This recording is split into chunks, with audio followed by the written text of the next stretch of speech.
12 Years a Slave. By Solomon Northup. Dedication. It is a singular coincidence that Solomon Northup was carried to a plantation in the Red River country, that same region where the scene of Uncle Tom's captivity was laid, and his account of this plantation. And the mode of life there, and some incidents which he describes, form a striking parallel to that history. Key to Uncle Tom's Cabin. To Harriet Beecher Stowe, whose name, throughout the world, is identified with the Great Reform, this narrative, affording another key to Uncle Tom's Cabin, is respectfully dedicated. How do you find this book? Any thoughts about the book or the author? Any suggestion for improvement? Please take a moment to share your thoughts in a comment. If you like it, share it with your friends who might enjoy it as well. Subscribe to keep in touch. Visit CompleteAudiobooks.com for more quality content. Epigraph. Such dupes are men to custom, and so prone to reverence what is ancient, and can plead a course of long observance for its use. That even servitude, the worst of ills, because delivered down from sire to son, is kept and guarded as a sacred thing. But is it fit or can it bear the shock of rational discussion, that a man, compounded and made up, like other men, of elements tumultuous, in whom lust and folly in as ample measure meet, as in the bosom of the slave he rules, should be a despot absolute, and boast himself the only freeman of his land? Cooper. Editor's Preface.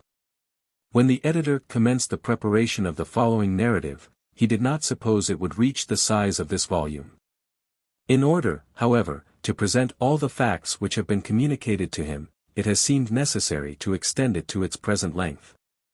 Many of the statements contained in the following pages are corroborated by abundant evidence, others rest entirely upon Solomon's assertion that he has adhered strictly to the truth. The editor, at least, who has had an opportunity of detecting any contradiction or discrepancy in his statements, is well satisfied. He has invariably repeated the same story without deviating in the slightest particular, and has also carefully perused the manuscript, dictating an alteration wherever the most trivial inaccuracy has appealed. It was Solomon's fortune, during his captivity, to be owned by several masters.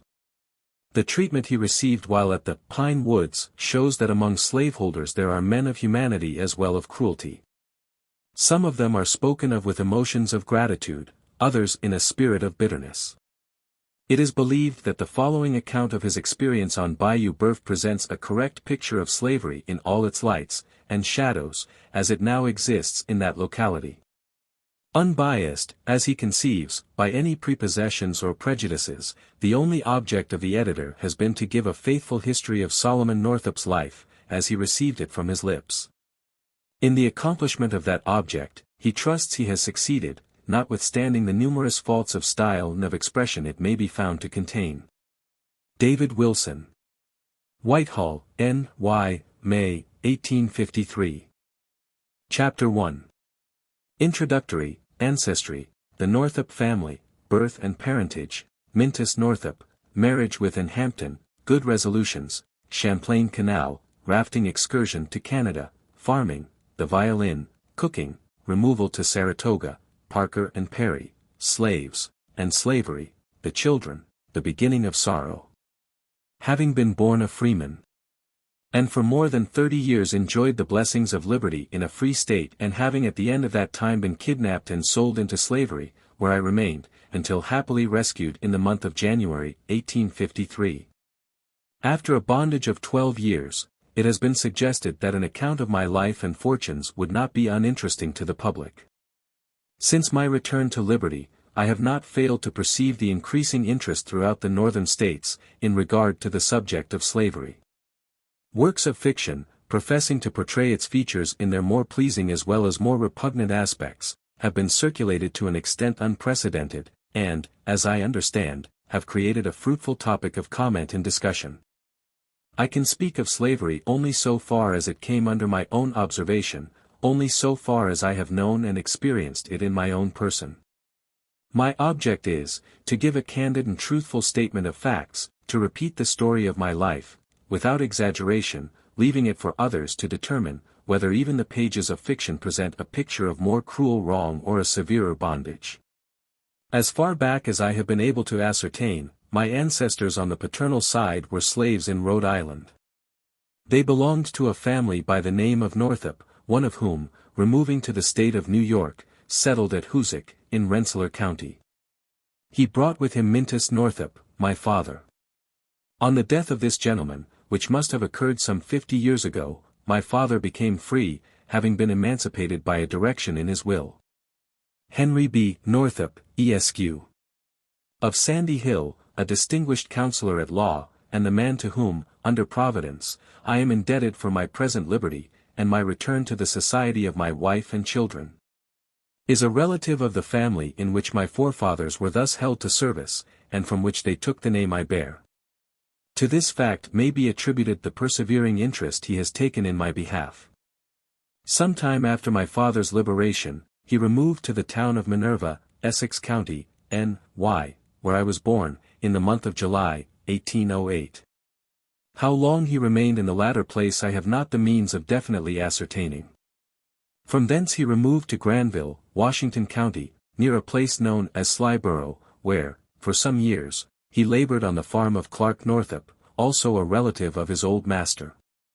From thence he removed to the Alden farm, at Moss Street, a short distance north of the village of Sandy Hill. And from thence to the farm now owned by Russell Pratt, situated on the road leading from Fort Edward to Argyle, where he continued to reside until his death, which took place on the 22d day of November, 1829. He left a widow and 2 children, myself, and Joseph, an elder brother. The latter is still living in the county of Oswego, near the city of that name. My mother died during the period of my captivity. Though born a slave, and laboring under the disadvantages to which my unfortunate race is subjected, my father was a man respected for his industry and integrity, as many now living, who well remember him, are ready to testify. His whole life was passed in the peaceful pursuits of agriculture, never seeking employment in those more menial positions, which seem to be especially allotted to the children of Africa.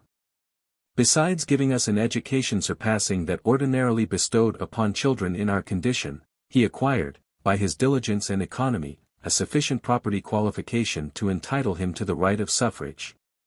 He was accustomed to speak to us of his early life. And although at all times cherishing the warmest emotions of kindness, and even of affection towards the family, in whose house he had been a bondsman, he nevertheless comprehended the system of slavery, and dwelt with sorrow on the degradation of his race. He endeavored to imbue our minds with sentiments of morality, and to teach us to place our trust and confidence in him who regards the humblest as well as the highest of his creatures. How often since that time has the recollection of his paternal counsels occurred to me, while lying in a slave hut in the distant and sickly regions of Louisiana, smarting with the undeserved wounds which an inhuman master had inflicted, and longing only for the grave which had covered him, to shield me also from the lash of the oppressor. In the churchyard at Sandy Hill, an humble stone marks the spot where he reposes, after having worthily performed the duties appertaining to the lowly sphere wherein God had appointed him to walk. Up to this period I had been principally engaged with my father in the labors of the farm. The leisure hours allowed me were generally either employed over my books, or playing on the violin, an amusement which was the ruling passion of my youth. It has also been the source of consolation since, affording pleasure to the simple beings with whom my lot was cast, and beguiling my own thoughts, for many hours, from the painful contemplation of my fate. On Christmas Day, 1829, I was married to in Hampton, a colored girl then living in the vicinity of our residence.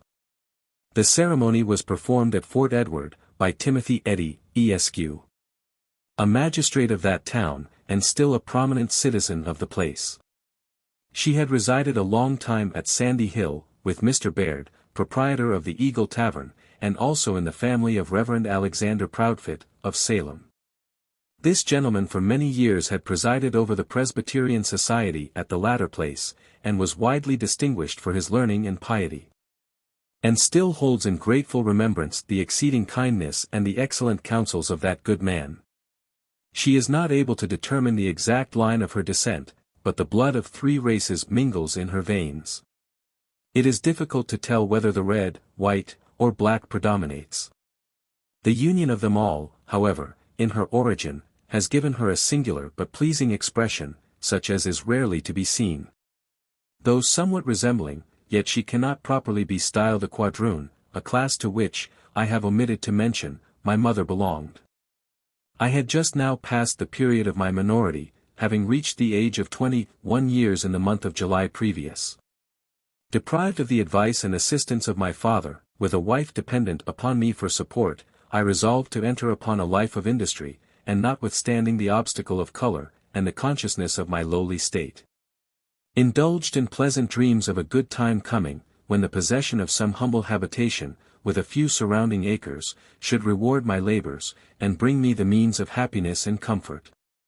From the time of my marriage to this day the love I have borne my wife has been sincere and unabated, and only those who have felt the glowing tenderness a father cherishes for his offspring can appreciate my affection for the beloved children which have since been born to us. This much I deem appropriate and necessary today, in order that those who read these pages, may comprehend the poignancy of those sufferings I have been doomed to bear.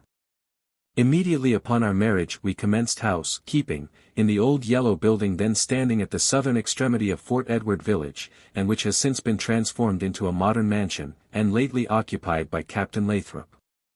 It is known as the Fort House. In this building the courts were sometime held after the organization of the county.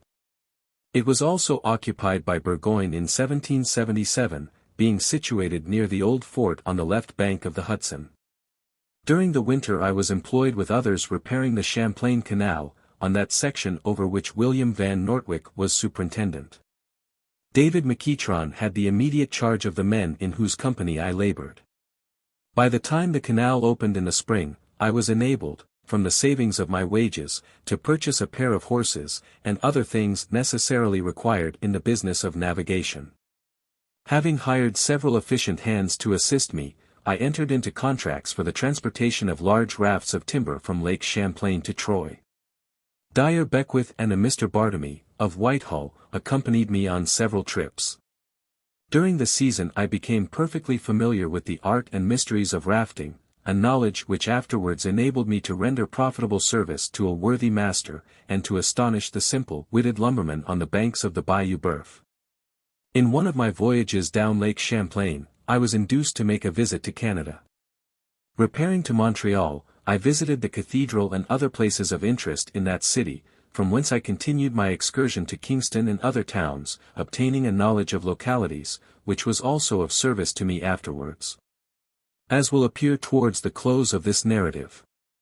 Having completed my contracts on the canal satisfactorily to myself and to my employer, and not wishing to remain idle, now that the navigation of the canal was again suspended, I entered into another contract with Medad Gun to cut a large quantity of wood. In this business I was engaged during the winter of 1831-32. With the return of spring, Anne and myself conceived the project of taking a farm in the neighborhood. I had been accustomed from earliest youth to agricultural labors, and it was an occupation congenial to my tastes. I accordingly entered into arrangements for a part of the old Alden farm, on which my father formerly resided. With 1 cow, 1 swine, a yoke of fine oxen I had lately purchased of Lewis Brown, in Hartford, and other personal property and effects, we proceeded to our new home in Kingsbury. That year I planted 25 acres of corn, sowed large fields of oats, and commenced farming upon as large a scale as my utmost means would permit, and was diligent about the house affairs, while I toiled laboriously in the field. On this place we continued to reside until 1834. In the winter season I had numerous calls to play on the violin. Wherever the young people assembled to dance, I was almost invariably there. Throughout the surrounding villages my fiddle was notorious.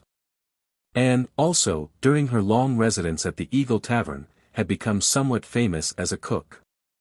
During court weeks, and on public occasions, she was employed at high wages in the kitchen at Cheryl's Coffee House. We always returned home from the performance of these services with money in our pockets, so that, with fiddling, cooking, and farming, we soon found ourselves in the possession of abundance, and, in fact, leading a happy and prosperous life. Well, indeed, would it have been for us had we remained on the farm at Kingsbury, but the time came when the next step was to be taken towards the cruel destiny that awaited me. In March, 1834, we removed to Saratoga Springs.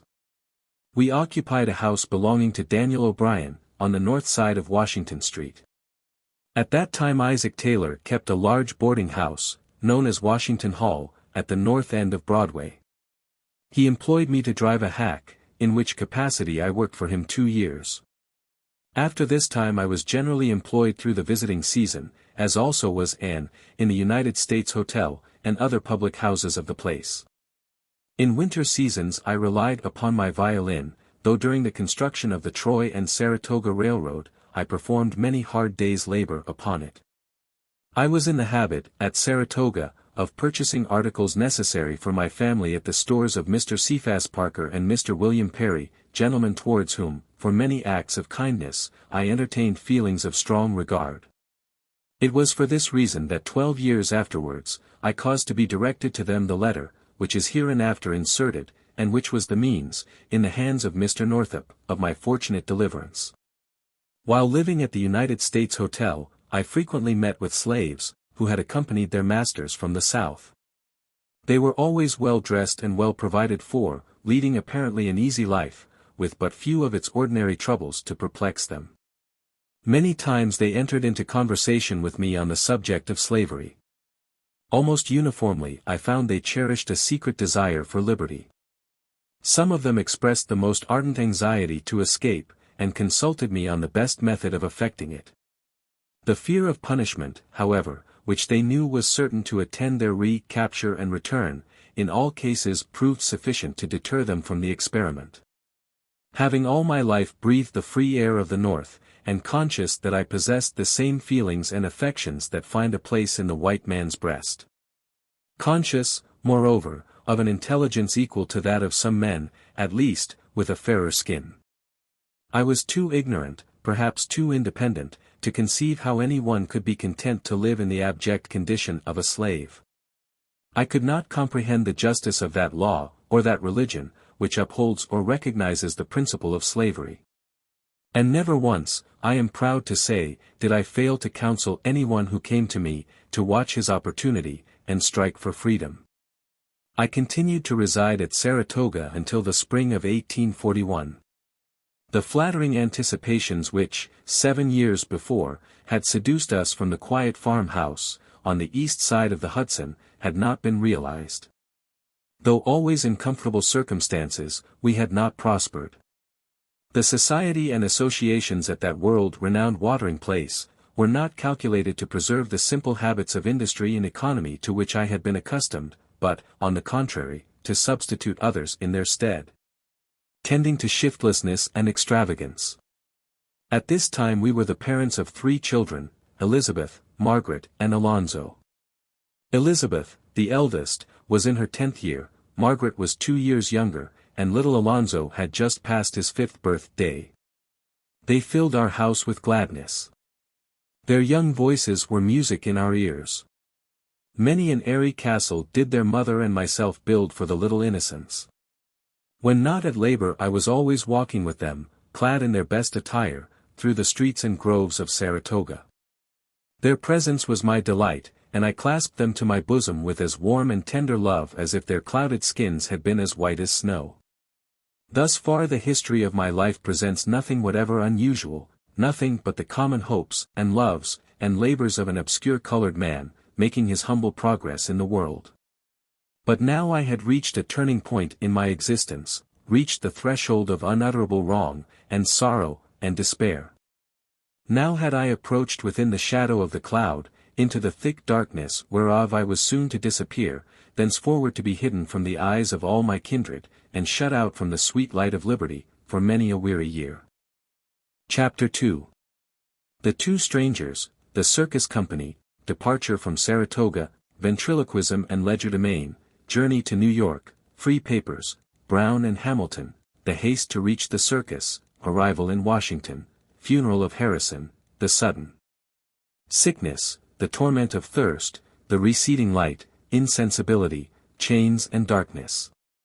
One morning, towards the latter part of the month of March, 1841, having at that time no particular business to engage my attention, I was walking about the village of Saratoga Springs, thinking to myself where I might obtain some present employment, until the busy season should arrive. Anne, as was her usual custom, had gone over to Sandy Hill, a distance of some 20 miles, to take charge of the culinary department at Sherrill's Coffee House, during the session of the court. Elizabeth, I think, had accompanied her. Margaret and Alonzo were with their aunt at Saratoga. On the corner of Congress Street and Broadway near the tavern, then, and for aught I know to the contrary, still kept by Mr. Moon, I was met by two gentlemen of respectable appearance, both of whom were entirely unknown to me. I had the impression that they were introduced to me by some one of my acquaintances, but who, I have in vain endeavored to recall, with the remark that I was an expert player on the violin. At any rate, they immediately entered into conversation on that subject, making numerous inquiries touching my proficiency in that respect. My responses being to all appearances satisfactory, they proposed to engage my services for a short period, stating, at the same time, I was just such a person as their business required. Their names, as they afterwards gave them to me, were Merrill Brown and Abram Hamilton, though whether these were their true appellations, I have strong reasons to doubt. The former was a man apparently 40 years of age, somewhat short and thick-set, with a countenance indicating shrewdness and intelligence. He wore a black frock coat and black hat, and said he resided either at Rochester or at Syracuse. The latter was a young man of fair complexion and light eyes, and, I should judge, had not passed the age of 25. He was tall and slender, dressed in a snuff-colored coat, with glossy hat and vest of elegant pattern. His whole apparel was in the extreme of fashion. His appearance was somewhat effeminate, but prepossessing, and there was about him an easy air, that showed he had mingled with the world. They were connected, as they informed me, with a circus company, then in the city of Washington. That they were on their way thither to rejoin it, having left it for a short time to make an excursion northward, for the purpose of seeing the country, and were paying their expenses by an occasional exhibition. They also remarked that they had found much difficulty in procuring music for their entertainments, and that if I would accompany them as far as New York, they would give me $1 for each day's services, and $3 in addition for every night I played at their performances, besides sufficient to pay the expenses of my return from New York to Saratoga. I at once accepted the tempting offer, both for the reward it promised, and from a desire to visit the metropolis. They were anxious to leave immediately. Thinking my absence would be brief, I did not deem it necessary to write to and whither I had gone, in fact supposing that my return, perhaps, would be as soon as hers. So taking a change of linen in my violin, I was ready to depart. The carriage was brought round, a covered one, drawn by a pair of noble bays, altogether forming an elegant establishment. Their baggage, consisting of 3 large trunks, was fastened on the rack, and mounting to the driver's seat, while they took their places in the rear, I drove away from Saratoga on the road to Albany, elated with my new position, and happy as I had ever been, on any day in all my life. We passed through Ballston, and striking the Ridge Road, as it is called, if my memory correctly serves me, followed it direct to Albany. We reached that city before dark, and stopped at a hotel southward from the museum. This night I had an opportunity of witnessing one of their performances, the only one, during the whole period I was with them. Hamilton was stationed at the door, I formed the orchestra, while Brown provided the entertainment. It consisted in throwing balls, dancing on the rope, frying pancakes in a hat, causing invisible pigs to squeal, and other like feats of ventriloquism and legerdemain. The audience was extraordinarily sparse, and not of the selectest character at that, and Hamilton's report of the proceeds but a beggarly account of empty boxes. Early next morning we renewed our journey. The burden of their conversation now was the expression of an anxiety to reach the circus without delay. They hurried forward, without again stopping to exhibit, and in due course of time, we reached New York, taking lodgings at a house on the west side of the city, in a street running from Broadway to the river. I supposed my journey was at an end, and expected in a day or two at least, to return to my friends and family at Saratoga. Brown and Hamilton, however, began to importune me to continue with them to Washington. They alleged that immediately on their arrival, now that the summer season was approaching, the circus would set out for the north. They promised me a situation and high wages if I would accompany them. Largely did they expatiate on the advantages that would result to me, and such were the flattering representations they made, that I finally concluded to accept the offer. The next morning they suggested that, inasmuch as we were about entering a slave state, it would be well, before leaving New York, to procure free papers. The idea struck me as a prudent one, though I think it would scarcely have occurred to me, had they not proposed it. We proceeded at once to what I understood to be the custom house. They made oath to certain facts showing I was a free man. A paper was drawn up and handed us, with the direction to take it to the clerk's office. We did so, and the clerk having added something to it, for which he was paid 6 shillings, we returned again to the custom house. Some further formalities were gone through with before it was completed, when, paying the officer $2, I placed the papers in my pocket and started with my 2 friends to our hotel. I thought at the time, I must confess, that the papers were scarcely worth the cost of obtaining them, the apprehension of danger to my personal safety never having suggested itself to me in the remotest manner. The clerk, to whom we were directed, I remember, made a memorandum in a large book, which, I presume, is in the office yet.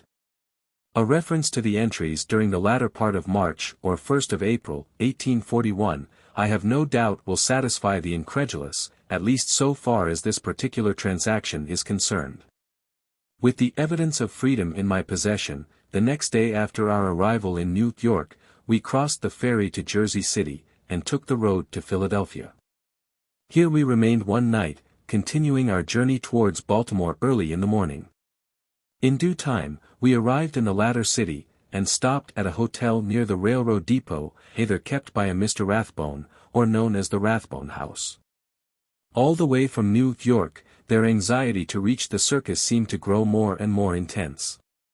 We left the carriage at Baltimore, and entering the cars, proceeded to Washington, at which place we arrived just at nightfall, the evening previous to the funeral of General Harrison, and stopped at Gadsby's Hotel, on Pennsylvania Avenue. After supper they called me to their apartments, and paid me $43, a sum greater than my wages amounted to, which act of generosity was in consequence, they said, of their not having exhibited as often as they had given me to anticipate, during our trip from Saratoga. They moreover informed me that it had been the intention of the circus company to leave Washington the next morning, but that on account of the funeral, they had concluded to remain another day. They were then, as they had been from the time of our first meeting, extremely kind. No opportunity was omitted of addressing me in the language of approbation, while, on the other hand, I was certainly much prepossessed in their favor. I gave them my confidence without reserve, and would freely have trusted them to almost any extent. Their constant conversation and manner towards me, their foresight in suggesting the idea of free papers, and 100 other little acts, unnecessary to be repeated, all indicated that they were friends indeed, sincerely solicitous for my welfare. I know not but they were. I know not but they were innocent of the great wickedness of which I now believe them guilty. Whether they were accessory to my misfortunes, subtle and inhuman monsters in the shape of men, designedly luring me away from home and family, and liberty. For the sake of gold, these read these pages will have the same means of determining as myself if they were innocent. My sudden disappearance must have been unaccountable indeed, but revolving in my mind all the attending circumstances, I never yet could indulge, towards them, so charitable a supposition. After receiving the money from them, of which they appeared to have an abundance, they advised me not to go into the streets that night, inasmuch as I was unacquainted with the customs of the city. Promising to remember their advice, I left them together, and soon after was shown by a colored servant to a sleeping room in the back part of the hotel, on the ground floor. I laid down to rest, thinking of home and wife, and children, and the long distance that stretched between us, until I fell asleep. But no good angel of pity came to my bedside, bidding me to fly, no voice of mercy forewarned me in my dreams of the trials that were just at hand. The next day there was a great pageant in Washington. The roar of cannon and the tolling of bells filled the air, while many houses were shrouded with crape, and the streets were black with people. As the day advanced, the procession made its appearance, coming slowly through the avenue, carriage after carriage, in long succession, while thousands upon thousands followed on foot, all moving to the sound of melancholy music. They were bearing the dead body of Harrison to the grave. From early in the morning, I was constantly in the company of Hamilton and Brown. They were the only persons I knew in Washington. We stood together as the funeral pomp passed by. I remember distinctly how the window glass would break and rattle to the ground, after each report of the cannon they were firing in the burial ground. We went to the Capitol, and walked a long time about the grounds. In the afternoon, they strolled towards the President's house, all the time keeping me near to them, and pointing out various places of interest. As yet, I had seen nothing of the circus. In fact, I had thought of it but little, if at all, amidst the excitement of the day. My friends, several times during the afternoon, entered drinking saloons, and called for liquor. They were by no means in the habit, however, so far as I knew them, of indulging to excess. On these occasions, after serving themselves, they would pour out a glass and hand it to me. I did not become intoxicated, as may be inferred from what subsequently occurred. Towards evening, and soon after partaking of one of these potations, I began to experience most unpleasant sensations. I felt extremely ill. My head commenced aching, a dull, heavy pain inexpressibly disagreeable. At the supper table, I was without appetite, the sight and flavor of food was nauseous. About dark the same servant conducted me to the room I had occupied the previous night. Brown and Hamilton advised me to retire, commiserating me kindly, and expressing hopes that I would be better in the morning. Divesting myself of coat and boots merely, I threw myself upon the bed. It was impossible to sleep. The pain in my head continued to increase, until it became almost unbearable. In a short time I became thirsty. My lips were parched. I could think of nothing but water, of lakes and flowing rivers, of brooks where I had stooped to drink, and of the dripping bucket, rising with its cool and overflowing nectar, from the bottom of the well. Towards midnight, as near as I could judge, I arose, unable longer to bear such intensity of thirst. I was a stranger in the house, and knew nothing of its apartments. There was no one up, as I could observe. Groping about at random, I knew not where, I found the way at last to a kitchen in the basement. 2 or 3 colored servants were moving through it, one of whom, a woman, gave me 2 glasses of water. It afforded momentary relief, but by the time I had reached my room again, the same burning desire of drink, the same tormenting thirst, had again returned. It was even more torturing than before, as was also the wild pain in my head, if such a thing could be. I was in sore distress, in most excruciating agony. I seemed to stand on the brink of madness. The memory of that night of horrible suffering will follow me to the grave. In the course of an hour or more after my return from the kitchen, I was conscious of someone entering my room. There seemed to be several, a mingling of various voices, but how many, or who they were, I cannot tell. Whether Brown and Hamilton were among them, is a mere matter of conjecture. I only remember with any degree of distinctness, that I was told it was necessary to go to a physician and procure medicine, and that pulling on my boots, without coat or hat, I followed them through a long passage way, or alley, into the open street. It ran out at right angles from Pennsylvania Avenue. On the opposite side there was a light burning in a window. My impression is there were then 3 persons with me, but it is altogether indefinite and vague, and like the memory of a painful dream. Going towards the light, which I imagine proceeded from a physician's office, and which seemed to recede as I advanced, is the last glimmering recollection I can now recall. From that moment I was insensible. How long I remained in that condition, whether only that night, or many days and nights, I do not know, but when consciousness returned I found myself alone, in utter darkness, and in chains. The pain in my head had subsided in a measure, but I was very faint and weak. I was sitting upon a low bench, made of rough boards, and without coat or hat. I was handcuffed. Around my ankles also were a pair of heavy fetters. One end of a chain was fastened to a large ring in the floor, the other to the fetters on my ankles. I tried in vain to stand upon my feet. Waking from such a painful trance, it was some time before I could collect my thoughts. Where was I? What was the meaning of these chains? Where were Brown and Hamilton? What had I done to deserve imprisonment in such a dungeon? I could not comprehend. There was a blank of some indefinite period, preceding my awakening in that lonely place, the events of which the utmost stretch of memory was unable to recall. I listened intently for some sign or sound of life, but nothing broke the oppressive silence, save the clinking of my chains, whenever I chanced to move. I spoke aloud, but the sound of my voice startled me. I felt of my pockets, so far as the fetters would allow, far enough, indeed, to ascertain that I had not only been robbed of liberty, but that my money and free papers were also gone. Then did the idea begin to break upon my mind, at first dim and confused, that I had been kidnapped. But that I thought was incredible. There must have been some misapprehension, some unfortunate mistake. It could not be that a free citizen of New York, who had wronged no man, nor violated any law, should be dealt with thus inhumanly. The more I contemplated my situation, however, the more I became confirmed in my suspicions. It was a desolate thought, indeed.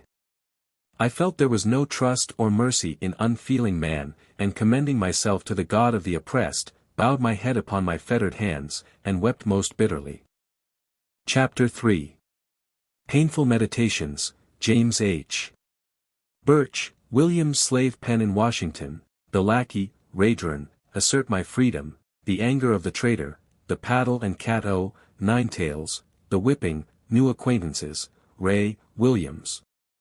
And Randall, arrival of little Emily and her mother in the pen, maternal sorrows, the story of Eliza. Some 3 hours elapsed, during which time I remained seated on the low bench, absorbed in painful meditations. At length I heard the crowing of a cock, and soon a distant rumbling sound, as of carriages hurrying through the streets, came to my ears, and I knew that it was day. No ray of light, however, penetrated my prison. Finally, I heard footsteps immediately overhead, as of some one walking to and fro. It occurred to me then that I must be in an underground apartment, and the damp, moldy odors of the place confirmed the supposition. The noise above continued for at least an hour, when, at last, I heard footsteps approaching from without. A key rattled in the lock, a strong door swung back upon its hinges, admitting a flood of light, and 2 men entered and stood before me. One of them was a large, powerful man, 40 years of age, perhaps, with dark, chestnut-colored hair, slightly interspersed with gray. His face was full, his complexion flush, his features grossly coarse, expressive of nothing but cruelty and cunning. He was about 5 feet 10 inches high, of full habit, and, without prejudice, I must be allowed to say, was a man whose whole appearance was sinister and repugnant. His name was James H. Birch, as I learned afterwards, a well-known slave dealer in Washington, and then, or lately connected in business, as a partner, with Theophilus Freeman, of New Orleans. The person who accompanied him was a simple lackey, named Ebenezer Radburn, who acted merely in the capacity of turnkey. Both of these men still live in Washington, or did, at the time of my return through that city from slavery in January last. The light admitted through the open door enabled me to observe the room in which I was confined.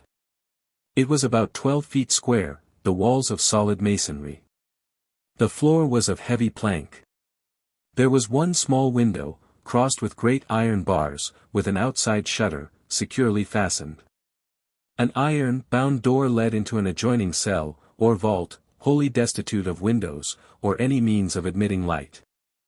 The furniture of the room in which I was, consisted of the wooden bench on which I sat, an old-fashioned, dirty box stove, and besides these, in either cell, there was neither bed, nor blanket, nor any other thing whatever.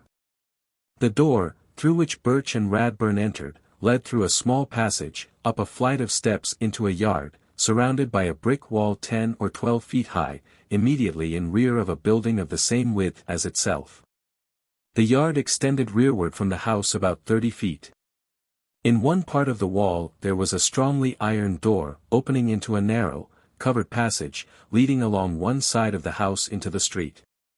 The doom of the colored man, upon whom the door leading out of that narrow passage closed, was sealed. The top of the wall supported one end of a roof, which ascended inwards, forming a kind of open shed. Underneath the roof there was a crazy loft all round, where slaves, if so disposed, might sleep at night, or in inclement weather seek shelter from the storm. It was like a farmer's barnyard in most respects, save it was so constructed that the outside world could never see the human cattle that were herded there. The building to which the yard was attached, was 2 stories high, fronting on one of the public streets of Washington. Its outside presented only the appearance of a quiet private residence. A stranger looking at it, would never have dreamed of its execrable uses. Strange as it may seem, within plain sight of this same house, looking down from its commanding height upon it, was the Capitol. The voices of patriotic representatives boasting of freedom and equality, and the rattling of the poor slaves' chains, almost commingled. A slave pen within the very shadow of the Capitol. Such is a correct description as it was in 1841, of William's slave pen in Washington, in one of the cellars of which I found myself so unaccountably confined. "Well, my boy, how do you feel now?" said Birch, as he entered through the open door. I replied that I was sick, and inquired the cause of my imprisonment. He answered that I was his slave, that he had bought me, and that he was about to send me to New Orleans. I asserted, aloud and boldly, that I was a freeman, a resident of Saratoga, where I had a wife and children, who were also free, and that my name was Northup. I complained bitterly of the strange treatment I had received, and threatened, upon my liberation, to have satisfaction for the wrong. He denied that I was free, and with an emphatic oath, declared that I came from Georgia. Again and again I asserted I was no man's slave, and insisted upon his taking off my chains at once. He endeavored to hush me, as if he feared my voice would be overheard. But I would not be silent, and denounced the authors of my imprisonment, whoever they might be, as unmitigated villains. Finding he could not quiet me, he flew into a towering passion. With blasphemous oaths, he called me a black liar, a runaway from Georgia, and every other profane and vulgar epithet that the most indecent fancy could conceive. During this time Radburn was standing silently by. His business was, to oversee this human, or rather inhuman stable, receiving slaves, feeding, and whipping them, at the rate of 2 shillings a head per day. Turning to him, Birch ordered the paddle and cat o' nine-tails to be brought in. He disappeared, and in a few moments returned with these instruments of torture. The paddle, as it is termed in slave-beating parlance, or at least the one with which I first became acquainted, and of which I now speak, was a piece of hard wood board, 18 or 20 inches long. Molded to the shape of an old-fashioned pudding stick, or ordinary or the flattened portion, which was about the size and circumference of 2 open hands, was bored with a small auger in numerous places. The cat was a large rope of many strands, the strands unraveled, and a knot tied at the extremity of each. As soon as these formidable whips appeared, I was seized by both of them, and roughly divested of my clothing. My feet, as has been stated, were fastened to the floor. Drawing me over the bench, face downwards, Radburn placed his heavy foot upon the fetters, between my wrists, holding them painfully to the floor. With the paddle, Birch commenced beating me. Blow after blow was inflicted upon my naked body. When his unrelenting arm grew tired, he stopped and asked if I still insisted I was a free man. I did insist upon it, and then the blows were renewed, faster and more energetically, if possible, than before. When again tired, he would repeat the same question, and receiving the same answer, continue his cruel labor. All this time, the incarnate devil was uttering most fiendish oaths. At length the paddle broke, leaving the useless handle in his hand. Still I would not yield. All his brutal blows could not force from my lips the foul lie that I was a slave. Casting madly on the floor the handle of the broken paddle, he seized the rope. This was far more painful than the other. I struggled with all my power, but it was in vain. I prayed for mercy, but my prayer was only answered with imprecations and with stripes. I thought I must die beneath the lashes of the accursed brute. Even now the flesh crawls upon my bones, as I recall the scene. I was all on fire. My sufferings I can compare to nothing else than the burning agonies of hell. At last I became silent to his repeated questions. I would make no reply. In fact, I was becoming almost unable to speak. Still he plied the lash without stint upon my poor body, until it seemed that the lacerated flesh was stripped from my bones at every stroke. A man with a particle of mercy in his soul would not have beaten even a dog so cruelly. At length Radburn said that it was useless to whip me any more, that I would be sore enough. Thereupon Birch desisted, saying, with an admonitory shake of his fist in my face, and hissing the words through his firm, set teeth, that if ever I dared to utter again that I was entitled to my freedom, that I had been kidnapped, or anything whatever of the kind, the castigation I had just received was nothing in comparison with what would follow. He swore that he would either conquer or kill me. With these consolatory words, the fetters were taken from my wrists, my feet still remaining fastened to the ring. The shutter of the little barred window, which had been opened, was again closed, and going out, locking the great door behind them, I was left in darkness as before. In an hour, perhaps two, my heart leaped to my throat, as the key rattled in the door again. I, who had been so lonely, and who had longed so ardently to see someone, I cared not who, now shuddered at the thought of man's approach. A human face was fearful to me, especially a white one. Radburn entered, bringing with him, on a tin plate, a piece of shriveled fried pork, a slice of bread and a cup of water. He asked me how I felt, and remarked that I had received a pretty severe flogging. He remonstrated with me against the propriety of asserting my freedom. In rather a patronizing and confidential manner, he gave it to me as his advice, that the less I said on that subject the better it would be for me. The man evidently endeavored to appear kind, whether touched at the sight of my sad condition, or with the view of silencing, on my part, any further expression of my rights, it is not necessary now to conjecture. He unlocked the festers from my ankles, opened the shutters of the little window, and departed, leaving me again alone. By this time I had become stiff and sore. My body was covered with blisters, and it was with great pain and difficulty that I could move. From the window I could observe nothing but the roof resting on the adjacent wall. At night I laid down upon the damp, hard floor, without any pillow or covering whatever.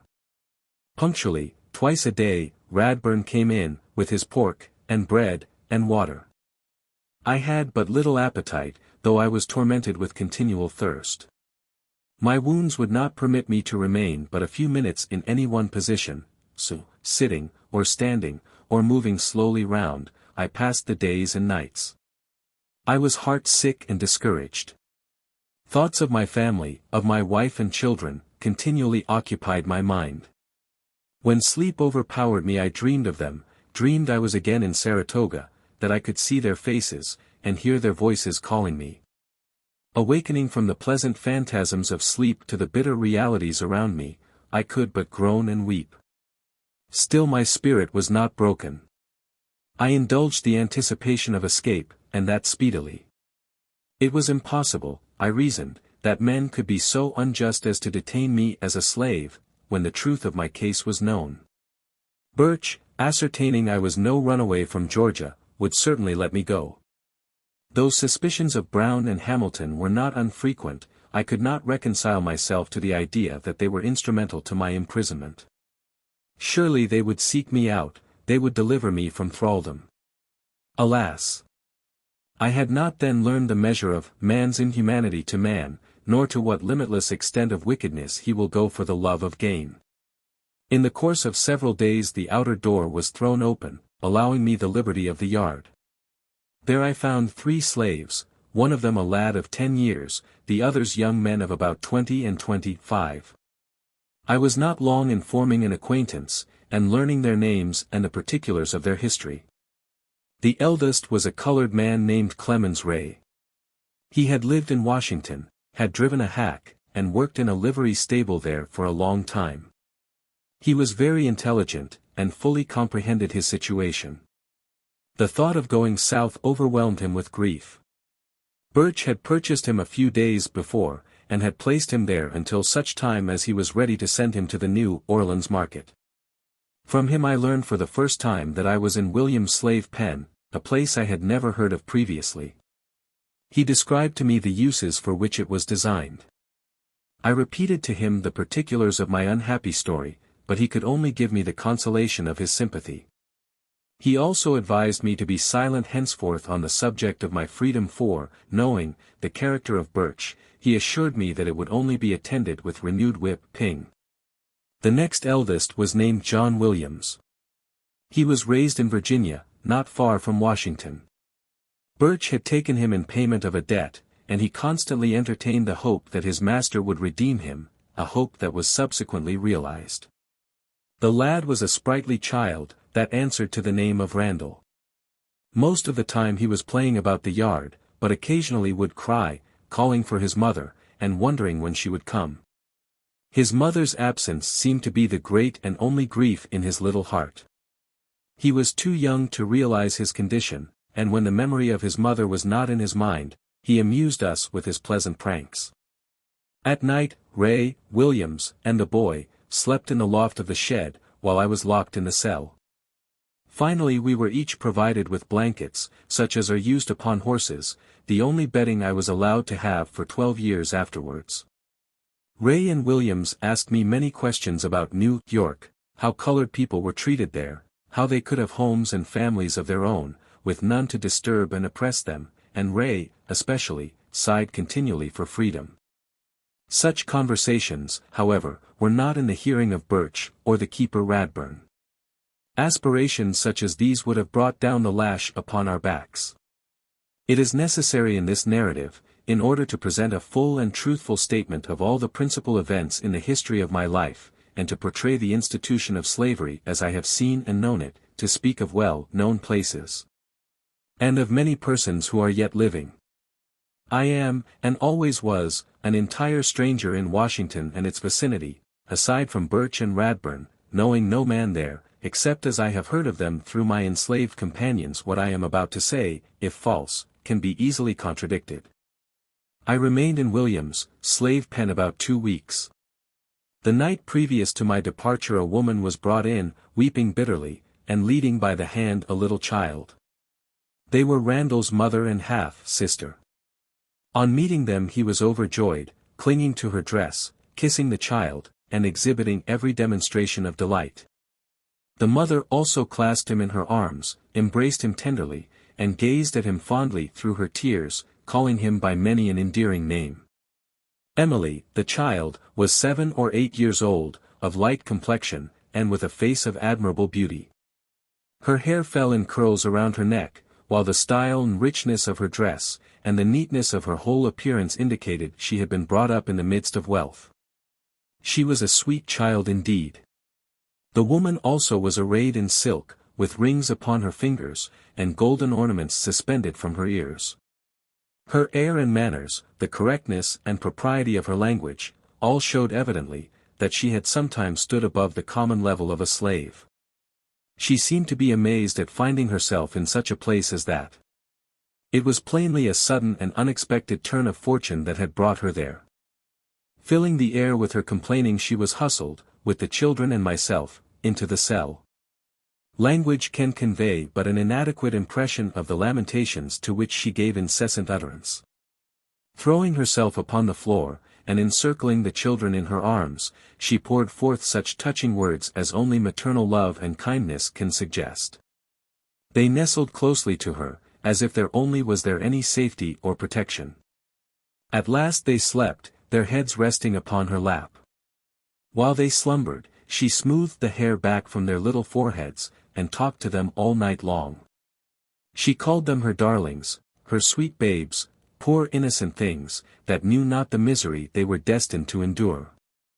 Soon they would have no mother to comfort them, they would be taken from her. What would become of them? Oh! She could not live away from her little Emmy and her dear boy. They had always been good children, and had such loving ways. It would break her heart, God knew, she said, if they were taken from her. And yet she knew they meant to sell them, and, maybe, they would be separated, and could never see each other any more.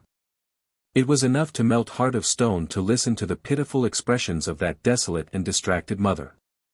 Her name was Eliza, and this was the story of her life, as she afterwards related it. She was the slave of a rich man, living in the neighborhood of Washington. She was born, I think she said, on his plantation. Years before, he had fallen into dissipated habits, and quarreled with his wife. In fact, soon after the birth of Randall, they separated. Leaving his wife and daughter in the house they had always occupied, he erected a new one nearby, on the estate. Into this house he brought Eliza, and, on condition of her living with him, she and her children were to be emancipated. She resided with him there 9 years, with servants to attend upon her, and provided with every comfort and luxury of life. Emily was his child. Finally, her young mistress, who had always remained with her mother at the homestead, married a Mr. Jacob Brooks. At length, for some cause, as I gathered from her relation, beyond Barry's control, a division of his property was made. She and her children fell to the share of Mr. Brooks. During the 9 years she had lived with Barry, in consequence of the position she was compelled to occupy, she and Emily had become the object of Mrs. Barry and her daughter's hatred and dislike. Barry himself she represented as a man of naturally a kind heart, who always promised her that she should have her freedom, and who, she had no doubt, would warrant it to her then, if it were only in his power.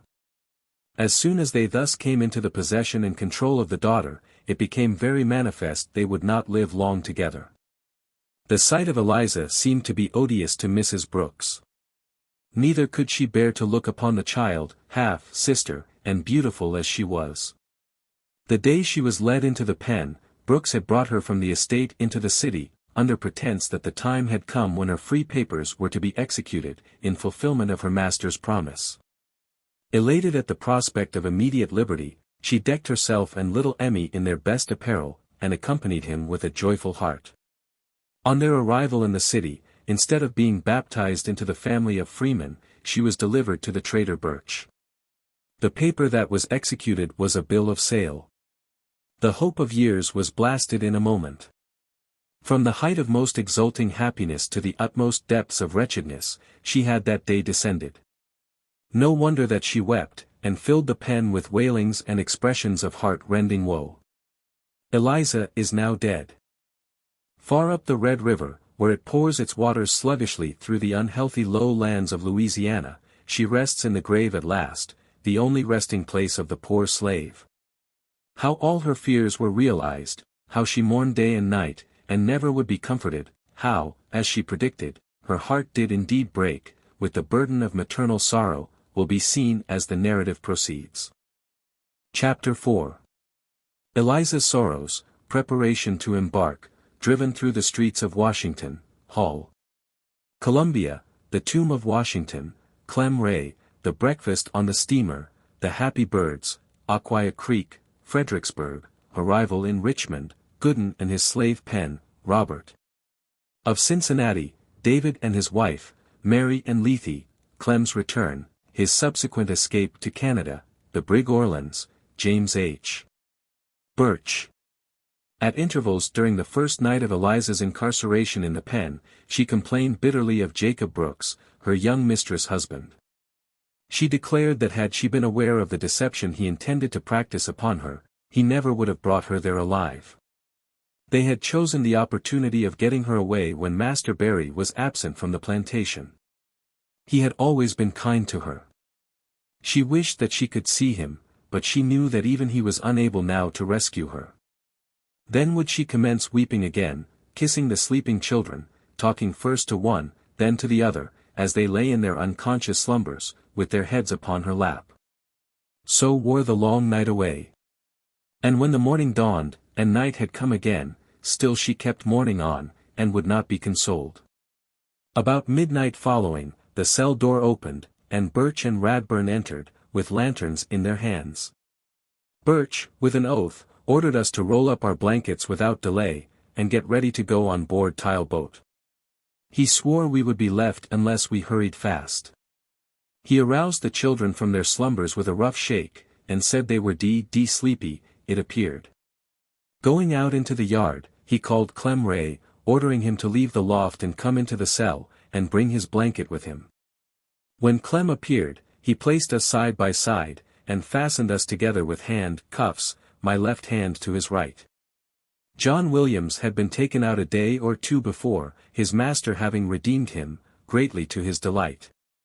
Clem and I were ordered to march, Eliza and the children following. We were conducted into the yard, from thence into the covered passage, and up a flight of steps through a side door into the upper room, where I had heard the walking to and fro.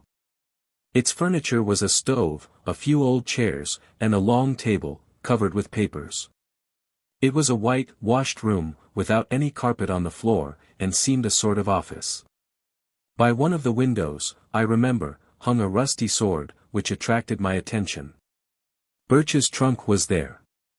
In obedience to his orders, I took hold of one of its handles with my unfettered hand, while he taking hold of the other, we proceeded out of the front door into the street in the same order as we had left the cell. It was a dark night. All was quiet. I could see lights, or the reflection of them, over towards Pennsylvania Avenue, but there was no one, not even a straggler, to be seen. I was almost resolved to attempt to break away. Had I not been handcuffed, the attempt would certainly have been made, whatever consequence might have followed. Radburn was in the rear, carrying a large stick, and hurrying up the children as fast as the little ones could walk. So we passed, handcuffed and in silence, through the streets of Washington, through the capital of a nation, whose theory of government, we are told, rests on the foundation of man's inalienable right to life, liberty, and the pursuit of happiness. Hail! Columbia, happy land, indeed. Reaching the steamboat, we were quickly hustled into the hold, among barrels and boxes of freight. A colored servant brought a light, the bell rung, and soon the vessel started down the Potomac, carrying us we knew not where. The bell tolled as we passed the tomb of Washington. Birch, no doubt, with uncovered head, bowed reverently before the sacred ashes of the man who devoted his illustrious life to the liberty of his country. None of us slept that night but Randall and little Emmy. For the first time Clem Ray was wholly overcome. To him the idea of going south was terrible in the extreme. He was leaving the friends and associations of his youth, everything that was dear and precious to his heart, in all probability never to return. He and Eliza mingled their tears together, bemoaning their cruel fate. For my own part, difficult as it was, I endeavored to keep up my spirits. I resolved in my mind 100 plans of escape, and fully determined to make the attempt the first desperate chance that offered. I had by this time become satisfied, however, that my true policy was to say nothing further on the subject of my having been born a freeman. It would but expose me to maltreatment, and diminish the chances of liberation. After sunrise in the morning we were called up on deck to breakfast. Birch took our handcuffs off, and we sat down to table. He asked Eliza if she would take a dram. She declined, thanking him politely. During the meal we were all silent, not a word passed between us. A mulatto woman who served at table seemed to take an interest in our behalf, told us to cheer up, and not to be so cast down. Breakfast over, the handcuffs were restored, and Birch ordered us out on the stern deck. We sat down together on some boxes, still saying nothing in Birch's presence. Occasionally a passenger would walk out to where we were, look at us for a while, then silently return. It was a very pleasant morning. The fields along the river were covered with verdure, far in advance of what I had been accustomed to see at that season of the year. The sun shone out warmly, the birds were singing in the trees. The happy birds, I envied them. I wished for wings like them, that I might cleave the air to where my birdlings waited vainly for their father's coming, in the cooler region of the north. In the forenoon the steamer reached Aquia Creek. There the passengers took stages, Birch and his 5 slaves occupying one exclusively. He laughed with the children, and at one stopping place went so far as to purchase them a piece of gingerbread. He told me to hold up my head and look smart. That I might, perhaps, get a good master if I behaved myself.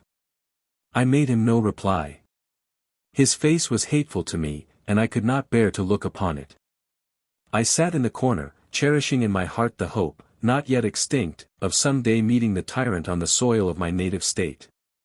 At Fredericksburg we were transferred from the stage coach to a car, and before dark arrived in Richmond, the chief city of Virginia. At this city we were taken from the cars, and driven through the street to a slave pen, between the railroad depot and the river, kept by a Mr. Gooden. This pen is similar to Williams in Washington, except it is somewhat larger. And besides, there were 2 small houses standing at opposite corners within the yard. These houses are usually found within slave yards, being used as rooms for the examination of human chattels by purchasers before concluding a bargain. Unsoundness in a slave, as well as in a horse, detracts materially from his value. If no warranty is given, a close examination is a matter of particular importance to the Negro jockey. We were met at the door of Gooden's yard by that gentleman himself, a short, fat man, with a round, plump face, black hair and whiskers, and a complexion almost as dark as some of his own Negroes. He had a hard, stern look, and was perhaps about 50 years of age. Birch and he met with great cordiality. They were evidently old friends. Shaking each other warmly by the hand, Birch remarked he had brought some company, inquired at what time the brig would leave, and was answered that it would probably leave the next day at such an hour. Gooden then turned to me, took hold of my arm, turned me partly round, looked at me sharply with the air of one who considered himself a good judge of property, and as if estimating in his own mind about how much I was worth. "Well, boy, where did you come from?" Forgetting myself, for a moment, I answered, "From New York." "New York? H.L. What have you been doing up there?" was his astonished interrogatory.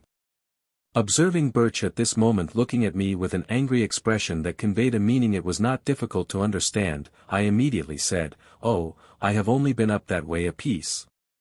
In a manner intended to imply that although I might have been as far as New York, yet I wished it distinctly understood that I did not belong to that free state, nor to any other.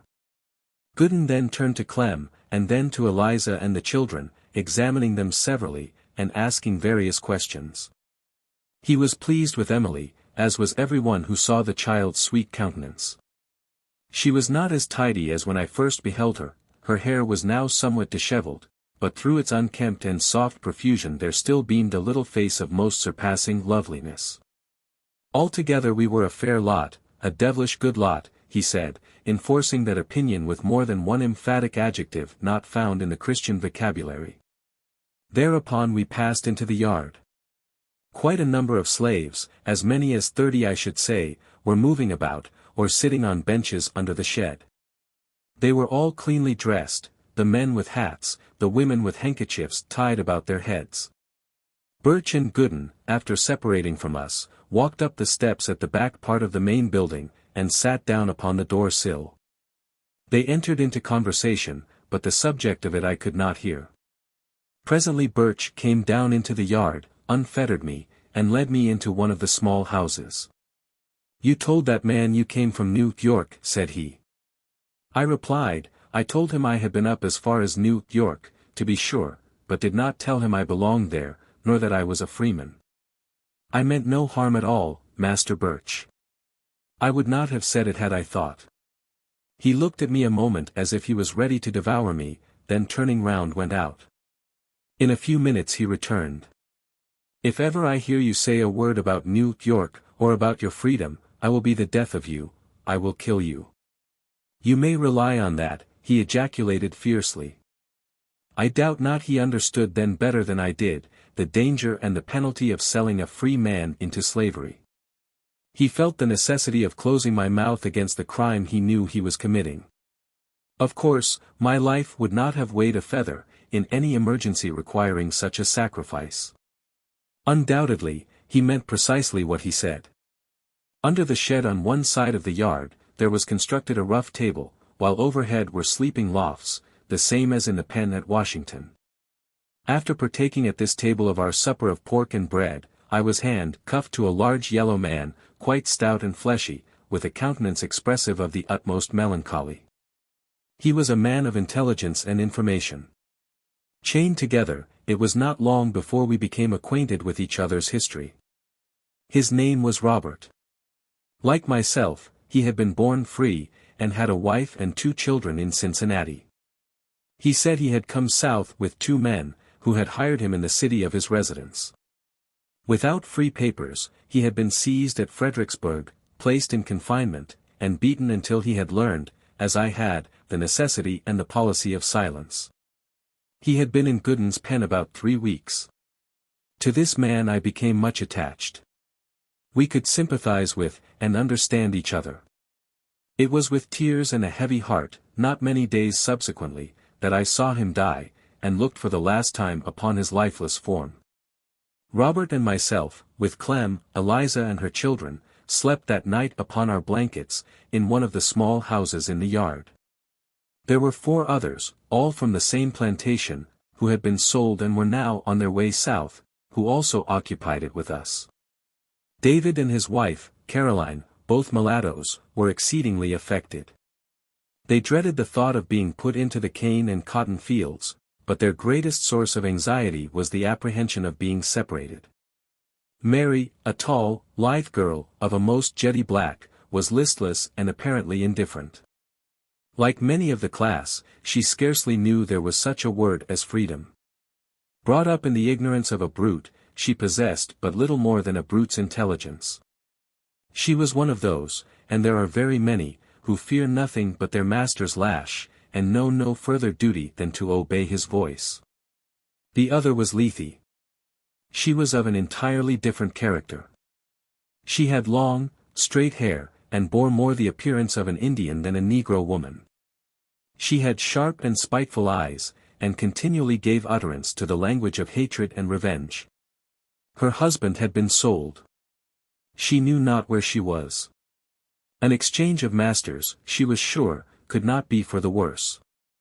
She cared not whither they might carry her. Pointing to the scars upon her face, the desperate creature wished that she might see the day when she could wipe them off in some man's blood.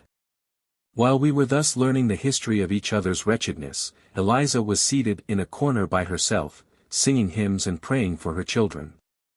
Wearied from the loss of so much sleep, I could no longer bear up against the advances of that sweet restorer, and laying down by the side of Robert, on the floor, soon forgot my troubles, and slept until the dawn of day. In the morning, having swept the yard, and washed ourselves, under Gooden's superintendence, we were ordered to roll up our blankets, and make ready for the continuance of our journey.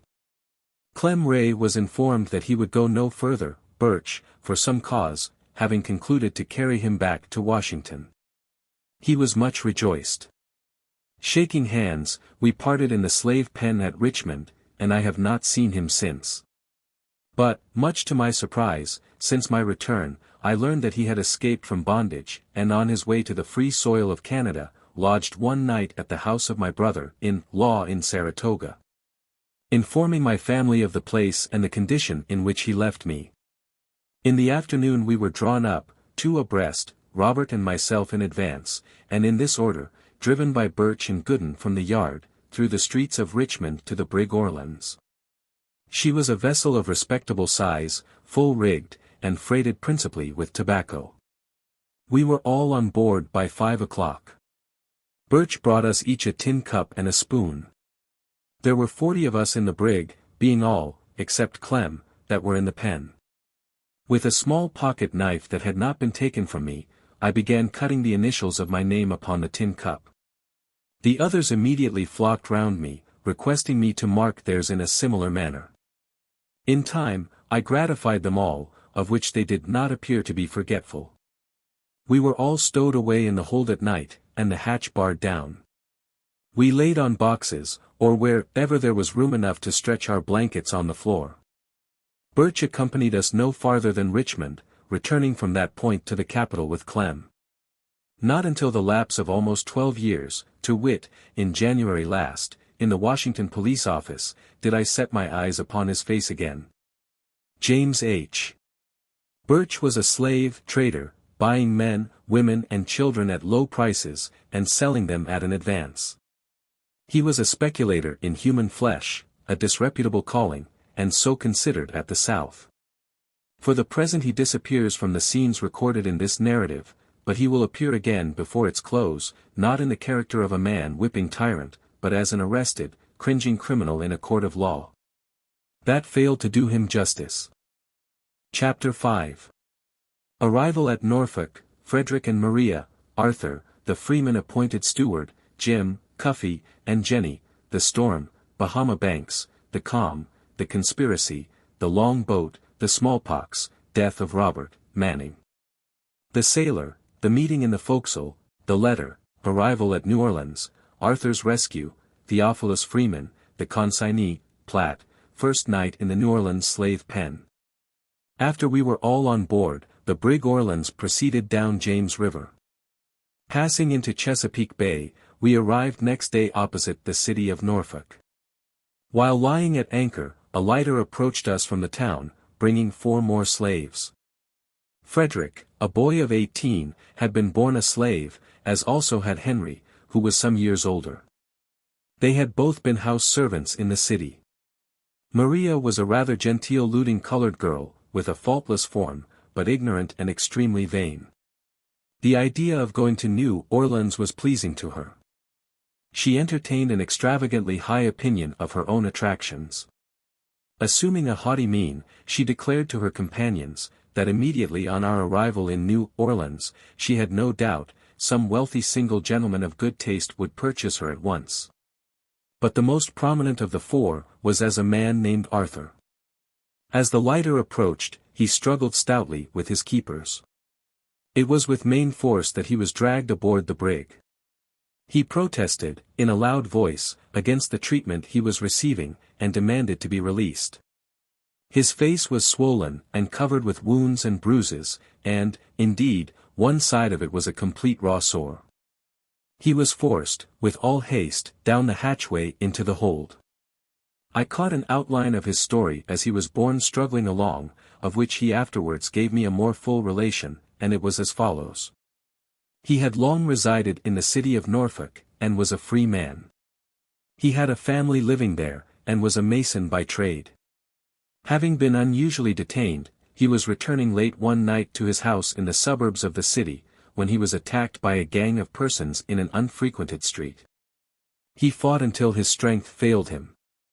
Overpowered at last, he was gagged and bound with ropes, and beaten, until he became insensible. For several days they secreted him in the slave pen at Norfolk, a very common establishment, it appears, in the cities of the South. The night before, he had been taken out and put on board the lighter, which, pushing out from shore, had awaited our arrival. For some time he continued his protestations, and was altogether irreconcilable. At length, however, he became silent. He sank into a gloomy and thoughtful mood, and appeared to be counseling with himself. There was in the man's determined face, something that suggested the thought of desperation. After leaving Norfolk the handcuffs were taken off, and during the day we were allowed to remain on deck. The captain selected Robert as his waiter, and I was appointed to superintend the cooking department, and the distribution of food and water. I had 3 assistants, Jim, Cuffy and Jenny. Jenny's business was to prepare the coffee, which consisted of cornmeal scorched in a kettle, boiled and sweetened with molasses. Jim and Cuffy baked the hoe cake and boiled the bacon.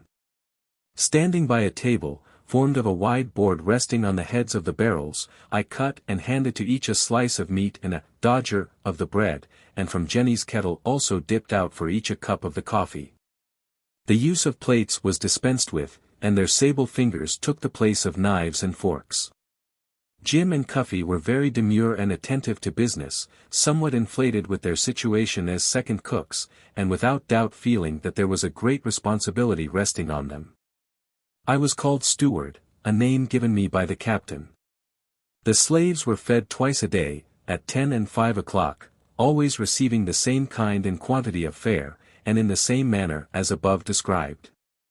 At night we were driven into the hold, and securely fastened down. Scarcely were we out of sight of land before we were overtaken by a violent storm. The brig rolled and plunged until we feared she would go down.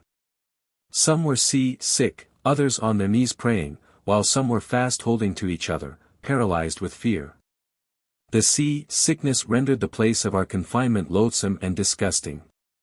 It would have been a happy thing for most of us, it would have saved the agony of many hundred lashes, and miserable deaths at last, had the compassionate sea snatched us that day from the clutches of remorseless men. The thought of Randall and little Emmy sinking down among the monsters of the deep, is a more pleasant contemplation than to think of them as they are now, perhaps, dragging out lives of unrequited toil. When in sight of the Bahama banks, at a place called Old Point Compass, or the Hole in the Wall, we were becalmed 3 days. There was scarcely a breath of air. The waters of the Gulf presented a singularly white appearance, like lime water. In the order of events, I come now to the relation of an occurrence, which I never call to mind but with sensations of regret. I thank God, who has since permitted me to escape from the thraldom of slavery, that through his merciful interposition I was prevented from imbruing my hands in the blood of his creatures. Let not those who have never been placed in like circumstances, judge me harshly. Until they have been chained and beaten, until they find themselves in the situation I was, borne away from home and family towards a land of bondage, let them refrain from saying what they would not do for liberty. How far I should have been justified in the sight of God and man, it is unnecessary now to speculate upon. It is enough to say that I am able to congratulate myself upon the harmless termination of an affair which threatened, for a time, to be attended with serious results. Towards evening, on the first day of the calm, Arthur and myself were in the bow of the vessel, seated on the windlass. We were conversing together of the probable destiny that awaited us, and mourning together over our misfortunes. Arthur said, and I agreed with him, that death was far less terrible than the living prospect that was before us. For a long time we talked of our children, our past lives, and of the probabilities of escape. Obtaining possession of the brig was suggested by one of us. We discussed the possibility of our being able, in such an event, to make our way to the harbor of New York. I knew little of the compass. But the idea of risking the experiment was eagerly entertained. The chances, for and against us, in an encounter with the crew, was canvassed. Who could be relied upon, and who could not, the proper time and manner of the attack, were all talked over and over again. From the moment the plot suggested itself I began to hope. I revolved it constantly in my mind. As difficulty after difficulty arose, some ready conceit was at hand, demonstrating how it could be overcome. While others slept, Arthur and I were maturing our plans. At length, with much caution, Robert was gradually made acquainted with our intentions. He approved of them at once, and entered into the conspiracy with a zealous spirit. There was not another slave we dared to trust. Brought up in fear and ignorance as they are, it can scarcely be conceived how servilely they will cringe before a white man's look. It was not safe to deposit so bold a secret with any of them, and finally we three resolved to take upon ourselves alone the fearful responsibility of the attempt. At night, as has been said, we were driven into the hold, and the hatch barred down. How to reach the deck was the first difficulty that presented itself. On the bow of the brig, however, I had observed the small boat lying bottom upwards. It occurred to me that by secreting ourselves underneath it, we would not be missed from the crowd, as they were hurried down into the hold at night. I was selected to make the experiment, in order to satisfy ourselves of its feasibility. The next evening, accordingly, after supper, watching my opportunity, I hastily concealed myself beneath it. Lying close upon the deck, I could see what was going on around me, while wholly unperceived myself in the morning, as they came up, I slipped from my hiding place without being observed. The result was entirely satisfactory. The captain and mate slept in the cabin of the former.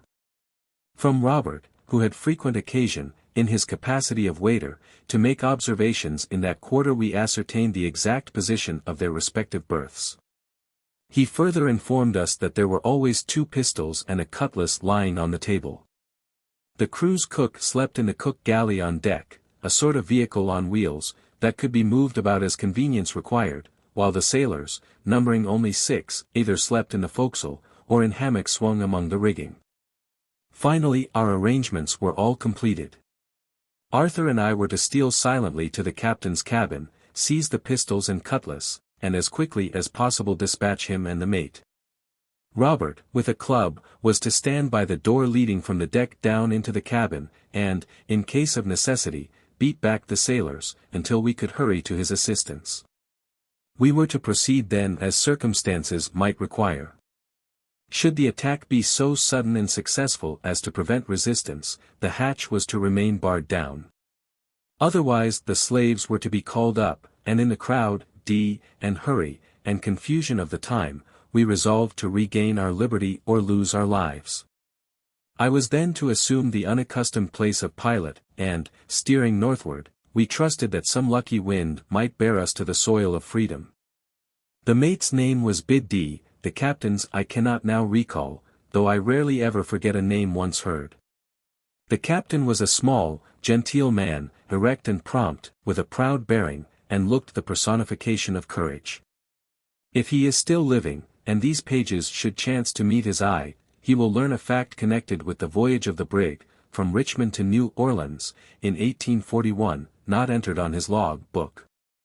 We were all prepared, and impatiently waiting an opportunity of putting our designs into execution, when they were frustrated by a sad and unforeseen event. Robert was taken ill. It was soon announced that he had the small-pox. He continued to grow worse, and 4 days previous to our arrival in New Orleans he died. One of the sailors sewed him in his blanket, with a large stone from the ballast at his feet, and then laying him on a hatchway, and elevating it with tackles above the railing. The inanimate body of poor Robert was consigned to the white waters of the Gulf. We were all panic-stricken by the appearance of the small-pox. The captain ordered lime to be scattered through the hold, and other prudent precautions to be taken. The death of Robert, however, and the presence of the malady, oppressed me sadly, and I gazed out over the great waste of waters with a spirit that was indeed disconsolate. An evening or 2 after Robert's burial, I was leaning on the hatchway near the forecastle, full of desponding thoughts, when a sailor in a kind voice asked me why I was so down-hearted. The tone and manner of the man assured me, and I answered, because I was a freeman, and had been kidnapped. He remarked that it was enough to make anyone down-hearted, and continued to interrogate me until he learned the particulars of my whole history. He was evidently much interested in my behalf, and, in the blunt speech of a sailor, swore he would aid me all he could, if it split his timbers.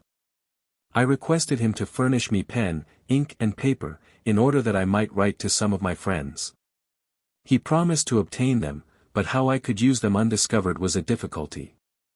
If I could only get into the forecastle while his watch was off, and the other sailors asleep, the thing could be accomplished. The small boat instantly occurred to me. He thought we were not far from the Balize, at the mouth of the Mississippi, and it was necessary that the letter be written soon, or the opportunity would be lost. Accordingly, by arrangement, I managed the next night to secret myself again under the long boat. His watch was off at 12. I saw him pass into the forecastle, and in about an hour followed him. He was nodding over a table, half asleep, on which a sickly light was flickering, and on which also was a pen and sheet of paper. As I entered he aroused, beckoned me to a seat beside him, and pointed to the paper. I directed the letter to Henry B. Northup, of Sandy Hill, stating that I had been kidnapped, was then on board the brig Orleans, bound for New Orleans, that it was then impossible for me to conjecture my ultimate destination, and requesting he would take measures to rescue me. The letter was sealed and directed, and Manning, having read it, promised to deposit it in the New Orleans post office. I hastened back to my place under the long boat, and in the morning, as the slaves came up and were walking round, crept out unnoticed and mingled with them. My good friend, whose name was John Manning, was an Englishman by birth, and a noble-hearted, generous sailor as ever walked a deck. He had lived in Boston, was a tall, well-built man, about 24 years old, with a face somewhat pock-marked, but full of benevolent expression. Nothing to vary the monotony of our daily life occurred, until we reached New Orleans. On coming to the levee, and before the vessel was made fast, I saw Manning leap on shore and hurry away into the city. As he started off he looked back over his shoulder significantly, giving me to understand the object of his errand. Presently he returned, and passing close by me, punched me with his elbow, with a peculiar wink, as much as to say, "It is all right." The letter, as I have since learned, reached Sandy Hill. Mr. Northup visited Albany and laid it before Governor Seward, but inasmuch as it gave no definite information as to my probable locality, it was not, at that time, deemed advisable to institute measures for my liberation. It was concluded to delay, trusting that a knowledge of where I was might eventually be obtained. A happy and touching scene was witnessed immediately upon our reaching the levee. Just as Manning left the brig, on his way to the post office 2 men came up and called aloud for Arthur. The latter, as he recognized them, was almost crazy with delight. He could hardly be restrained from leaping over the brig's side. And when they met soon after, he grasped them by the hand, and clung to them a long, long time. They were men from Norfolk, who had come on to New Orleans to rescue him. His kidnappers, they informed him, had been arrested, and were then confined in the Norfolk prison. They conversed a few moments with the captain, and then departed with the rejoicing Arthur. But in all the crowd that thronged the wharf, there was no one who knew or cared for me. Not one. No familiar voice greeted my ears, nor was there a single face that I had ever seen. Soon Arthur would rejoin his family, and have the satisfaction of seeing his wrongs avenged. My family, alas, should I ever see them more? There was a feeling of utter desolation in my heart, filling it with a despairing and regretful sense, that I had not gone down with Robert to the bottom of the sea. Very soon traders and consignees came on board. One, a tall, thin-faced man, with light complexion and a little bent, made his appearance, with a paper in his hand. Birch's gang, consisting of myself, Eliza and her children, Harry, Lethe, and some others, who had joined us at Richmond, were consigned to him. This gentleman was Mr. Theophilus Freeman. Reading from his paper, he called, Platt. No one answered. The name was called again and again, but still there was no reply.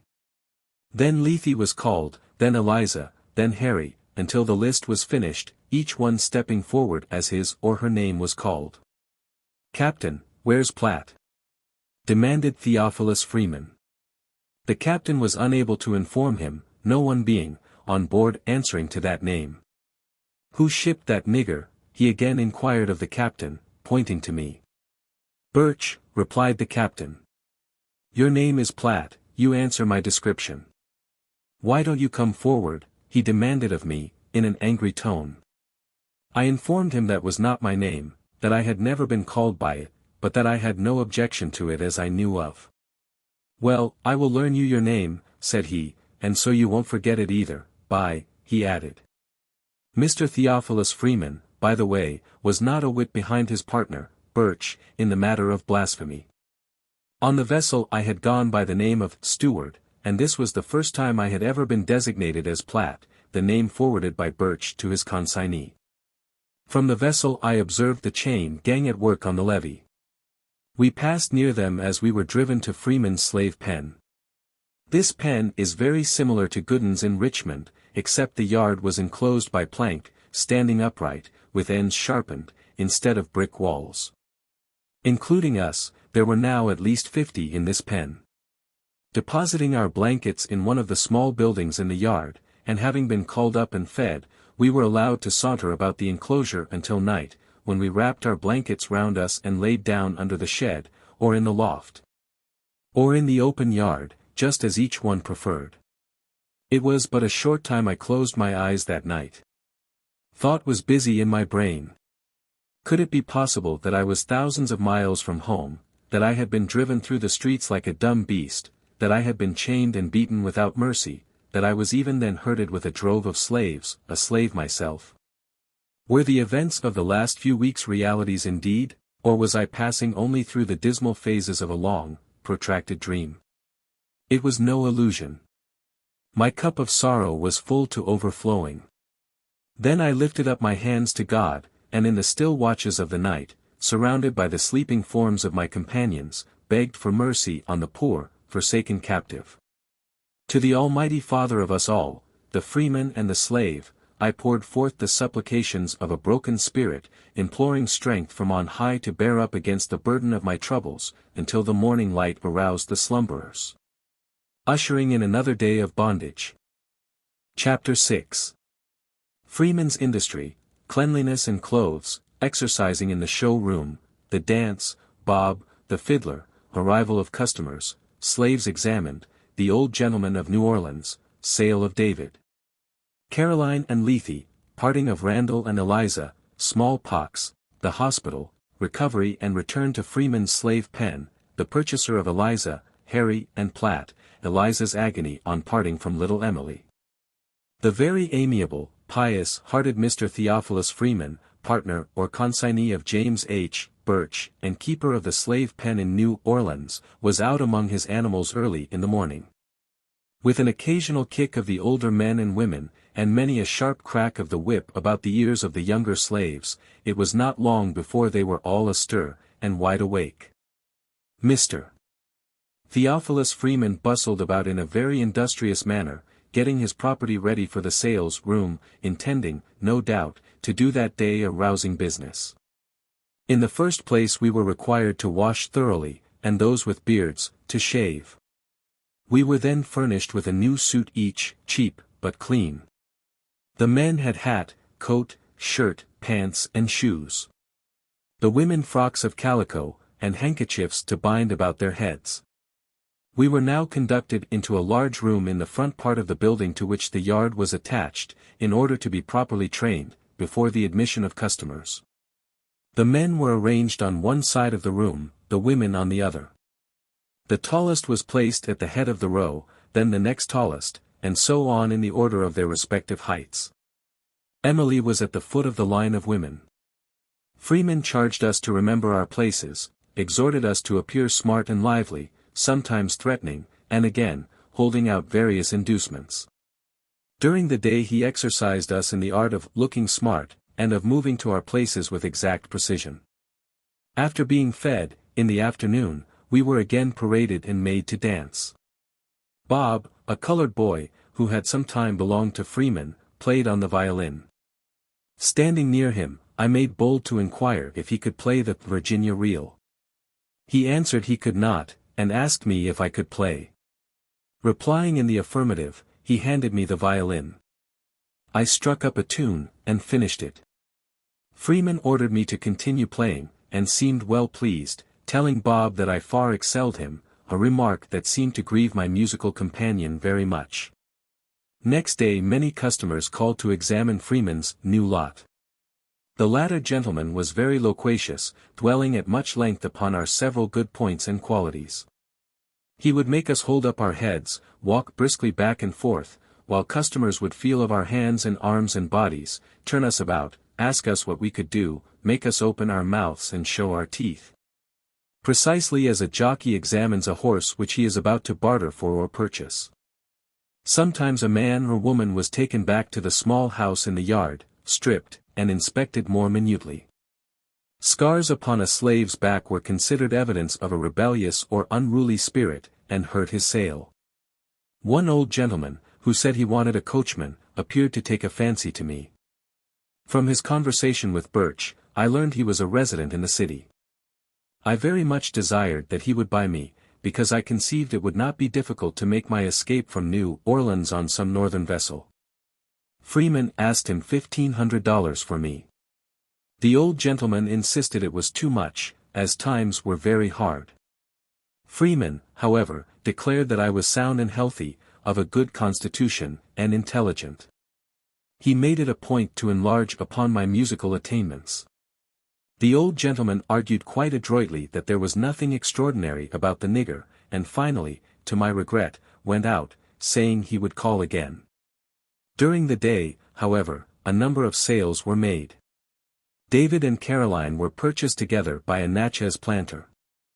They left us, grinning broadly, and in the most happy state of mind, caused by the fact of their not being separated. Lethe was sold to a planter of Baton Rouge, her eyes flashing with anger as she was led away. The same man also purchased Randall. The little fellow was made to jump, and run across the floor, and perform many other feats, exhibiting his activity and condition.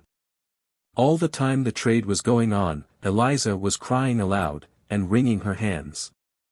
She besought the man not to buy him, unless he also bought herself and Emily. She promised, in that case, to be the most faithful slave that ever lived.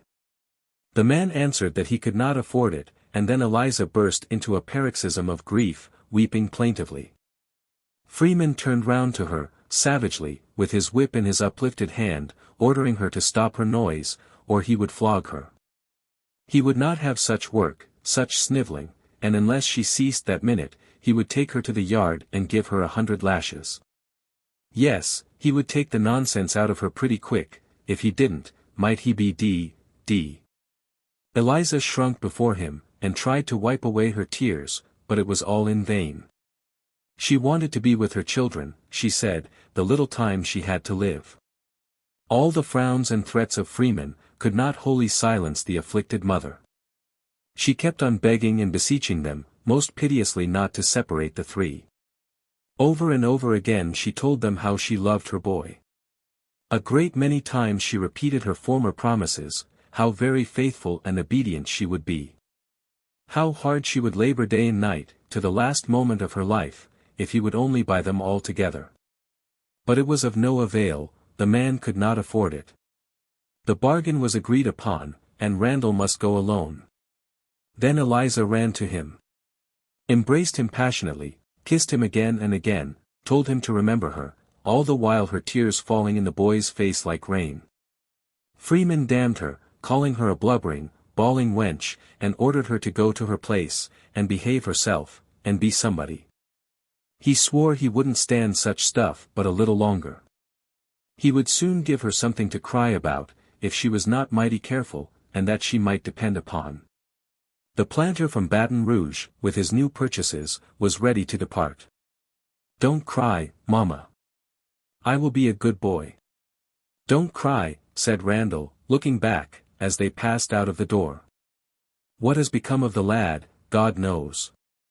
It was a mournful scene indeed. I would have cried myself if I had dared.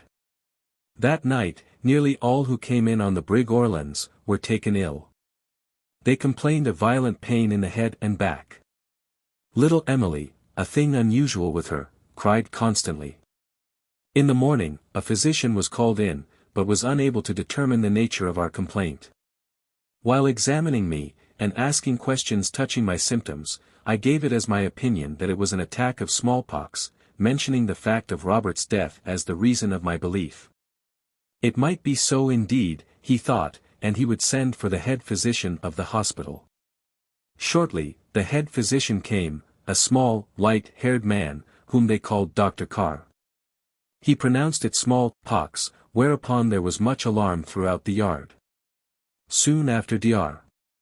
Carr left, Eliza, Emmy, Harry and myself were put into a hack and driven to the hospital, a large white marble building, standing on the outskirts of the city. Harry and I were placed in a room in one of the upper stories. I became very sick. For 3 days I was entirely blind. While lying in this state one day, Bob came in, saying to Dr. Carr that Freeman had sent him over to inquire how we were getting on. "Tell him," said the doctor, "that Platt is very bad, but that if he survives until 9 o'clock, he may recover." I expected to die. Though there was little in the prospect before me worth living for, the near approach of death appalled me. I thought I could have been resigned to yield up my life in the bosom of my family, but to expire in the midst of strangers, under such circumstances, was a bitter reflection. There were a great number in the hospital, of both sexes, and of all ages. In the rear of the building coffins were manufactured. When one died, the bell tolled, a signal to the undertaker to come and bear away the body to the potter's field. Many times, each day and night, the tolling bell sent forth its melancholy voice, announcing another death. But my time had not yet come. The crisis having passed, I began to revive, and at the end of 2 weeks and 2 days, returned with Harry to the pen, bearing upon my face the effects of the malady, which to this day continues to disfigure it. Eliza and Emily were also brought back next day in a hack, and again were we paraded in the sales room, for the inspection and examination of purchasers. I still indulged the hope that the old gentleman in search of a coachman would call again, as he had promised, and purchase me. In that event I felt an abiding confidence that I would soon regain my liberty. Customer after customer entered, but the old gentleman never made his appearance. At length, one day, while we were in the yard, Freeman came out and ordered us to our places, in the great room. A gentleman was waiting for us as we entered, and inasmuch as he will be often mentioned in the progress of this narrative, a description of his personal appearance, and my estimation of his character, at first sight, may not be out of place. He was a man above the ordinary height, somewhat bent and stooping forward. He was a good-looking man, and appeared to have reached about the middle age of life. There was nothing repulsive in his presence. But on the other hand, there was something cheerful and attractive in his face, and in his tone of voice. The finer elements were all kindly mingled in his breast, as anyone could see. He moved about among us, asking many questions, as to what we could do, and what labor we had been accustomed to, if we thought we would like to live with him, and would be good boys if he would buy us, and other interrogatories of like character. After some further inspection, and conversation touching prices, he finally offered Freeman $1,000 for me, $900 for Harry, and $700 for Eliza. Whether the small pox had depreciated our value, or from what cause Freeman had concluded to fall $500 from the price I was before held at, I cannot say. At any rate, after a little shrewd reflection, he announced his acceptance of the offer. As soon as Eliza heard it, she was in an agony again. By this time she had become haggard and hollow-eyed with sickness and with sorrow. It would be a relief if I could consistently pass over in silence the scene that now ensued. It recalls memories more mournful and affecting than any language can portray. I have seen mothers kissing for the last time the faces of their dead offspring. I have seen them looking down into the grave, as the earth fell with a dull sound upon their coffins, hiding them from their eyes forever. But never have I seen such an exhibition of intense, unmeasured, and unbounded grief, as when Eliza was parted from her child. She broke from her place in the line of women, and rushing down where Emily was standing, caught her in her arms. The child, sensible of some impending danger, instinctively fastened her hands around her mother's neck, and nestled her little head upon her bosom. Freeman sternly ordered her to be quiet, but she did not heed him. He caught her by the arm and pulled her rudely, but she only clung the closer to the child.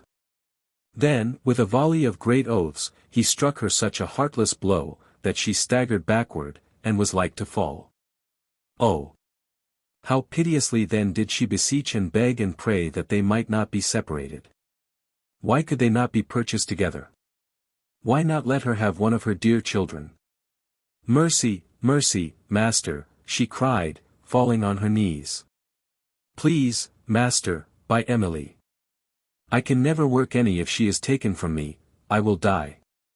Freeman interfered again, but, disregarding him, she still pleaded most earnestly, telling how Randall had been taken from her, how she never see him again, and now it was too bad, oh, God.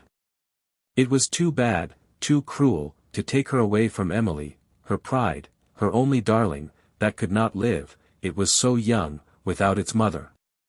Finally, after much more of supplication, the purchaser of Eliza stepped forward, evidently affected, and said to Freeman he would buy Emily, and asked him what her price was.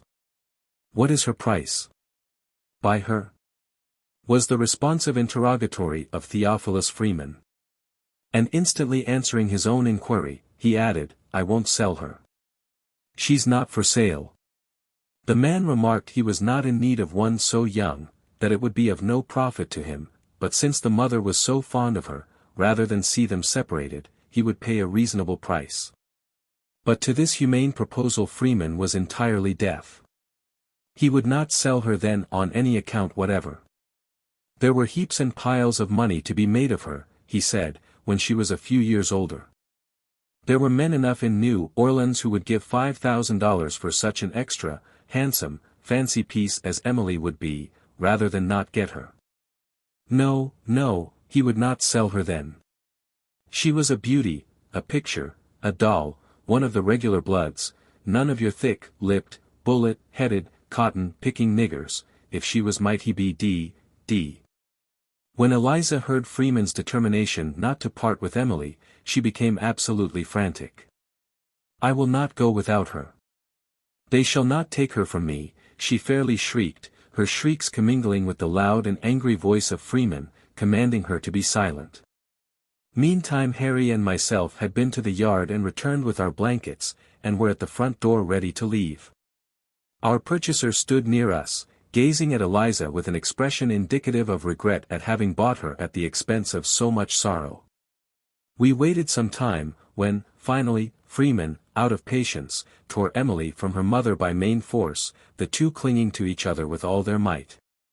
"Don't leave me, Mama, don't leave me," screamed the child, as its mother was pushed harshly forward. "Don't leave me, come back, Mama," she still cried, stretching forth her little arms imploringly.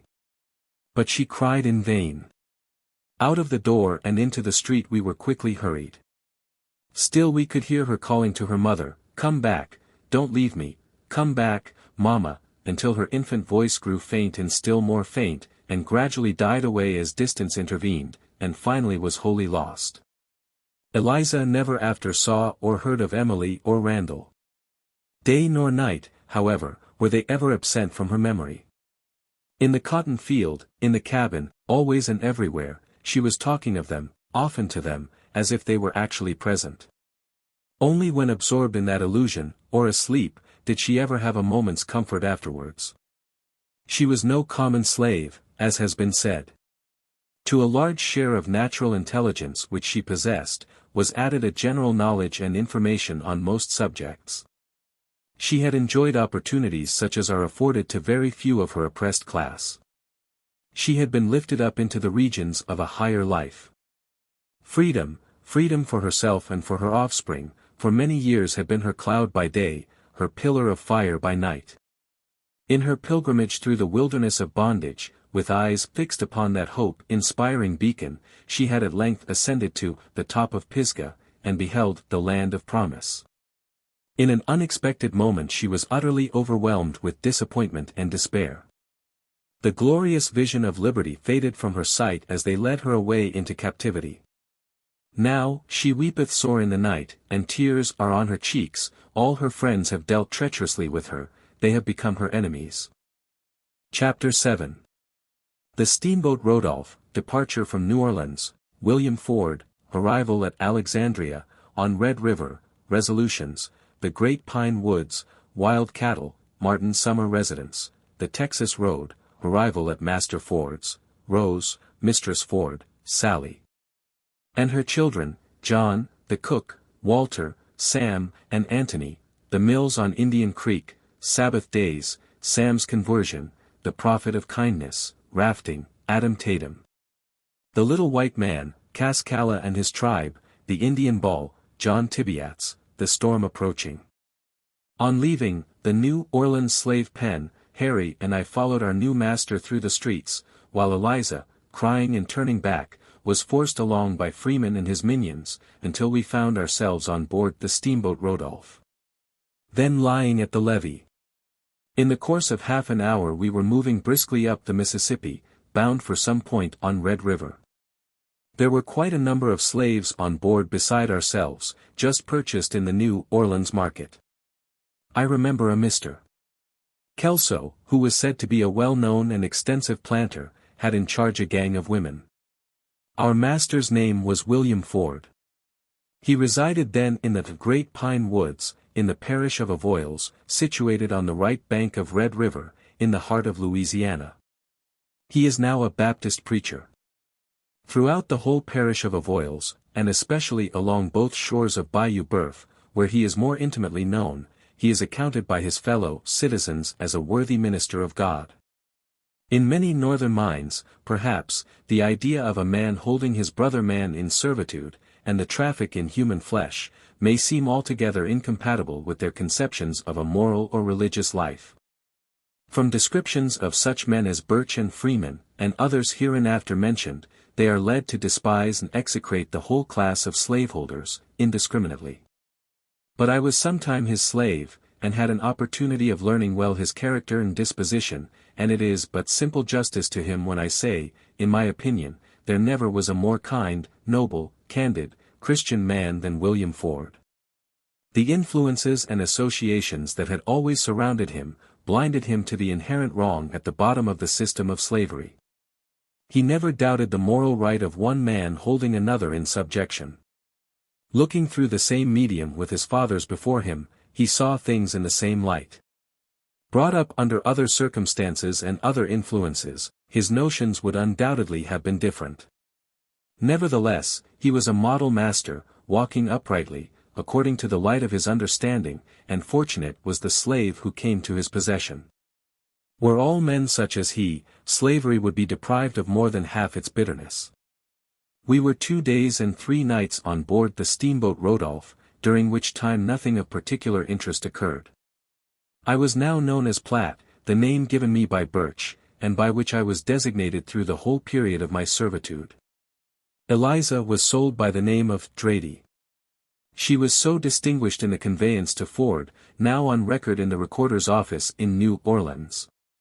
On our passage I was constantly reflecting on my situation, and consulting with myself on the best course to pursue in order to effect my ultimate escape.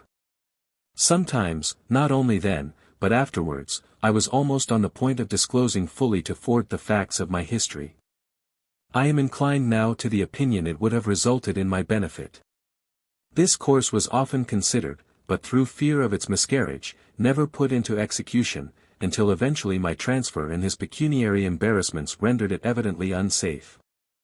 Afterwards, under other masters, unlike William Ford, I knew well enough the slightest knowledge of my real character would consign me at once to the remoter depths of slavery. I was too costly a chattel to be lost, and was well aware that I would be taken farther on, into some by-place, over the Texan border, perhaps, and sold. That I would be disposed of as the thief disposes of his stolen horse, if my right to freedom was even whispered. So I resolved to lock the secret closely in my heart, never to utter one word or syllable as to who or what I was, trusting in Providence and my own shrewdness for deliverance. At length we left the steamboat Rodolphe at a place called Alexandria, several hundred miles from New Orleans. It is a small town on the southern shore of Red River.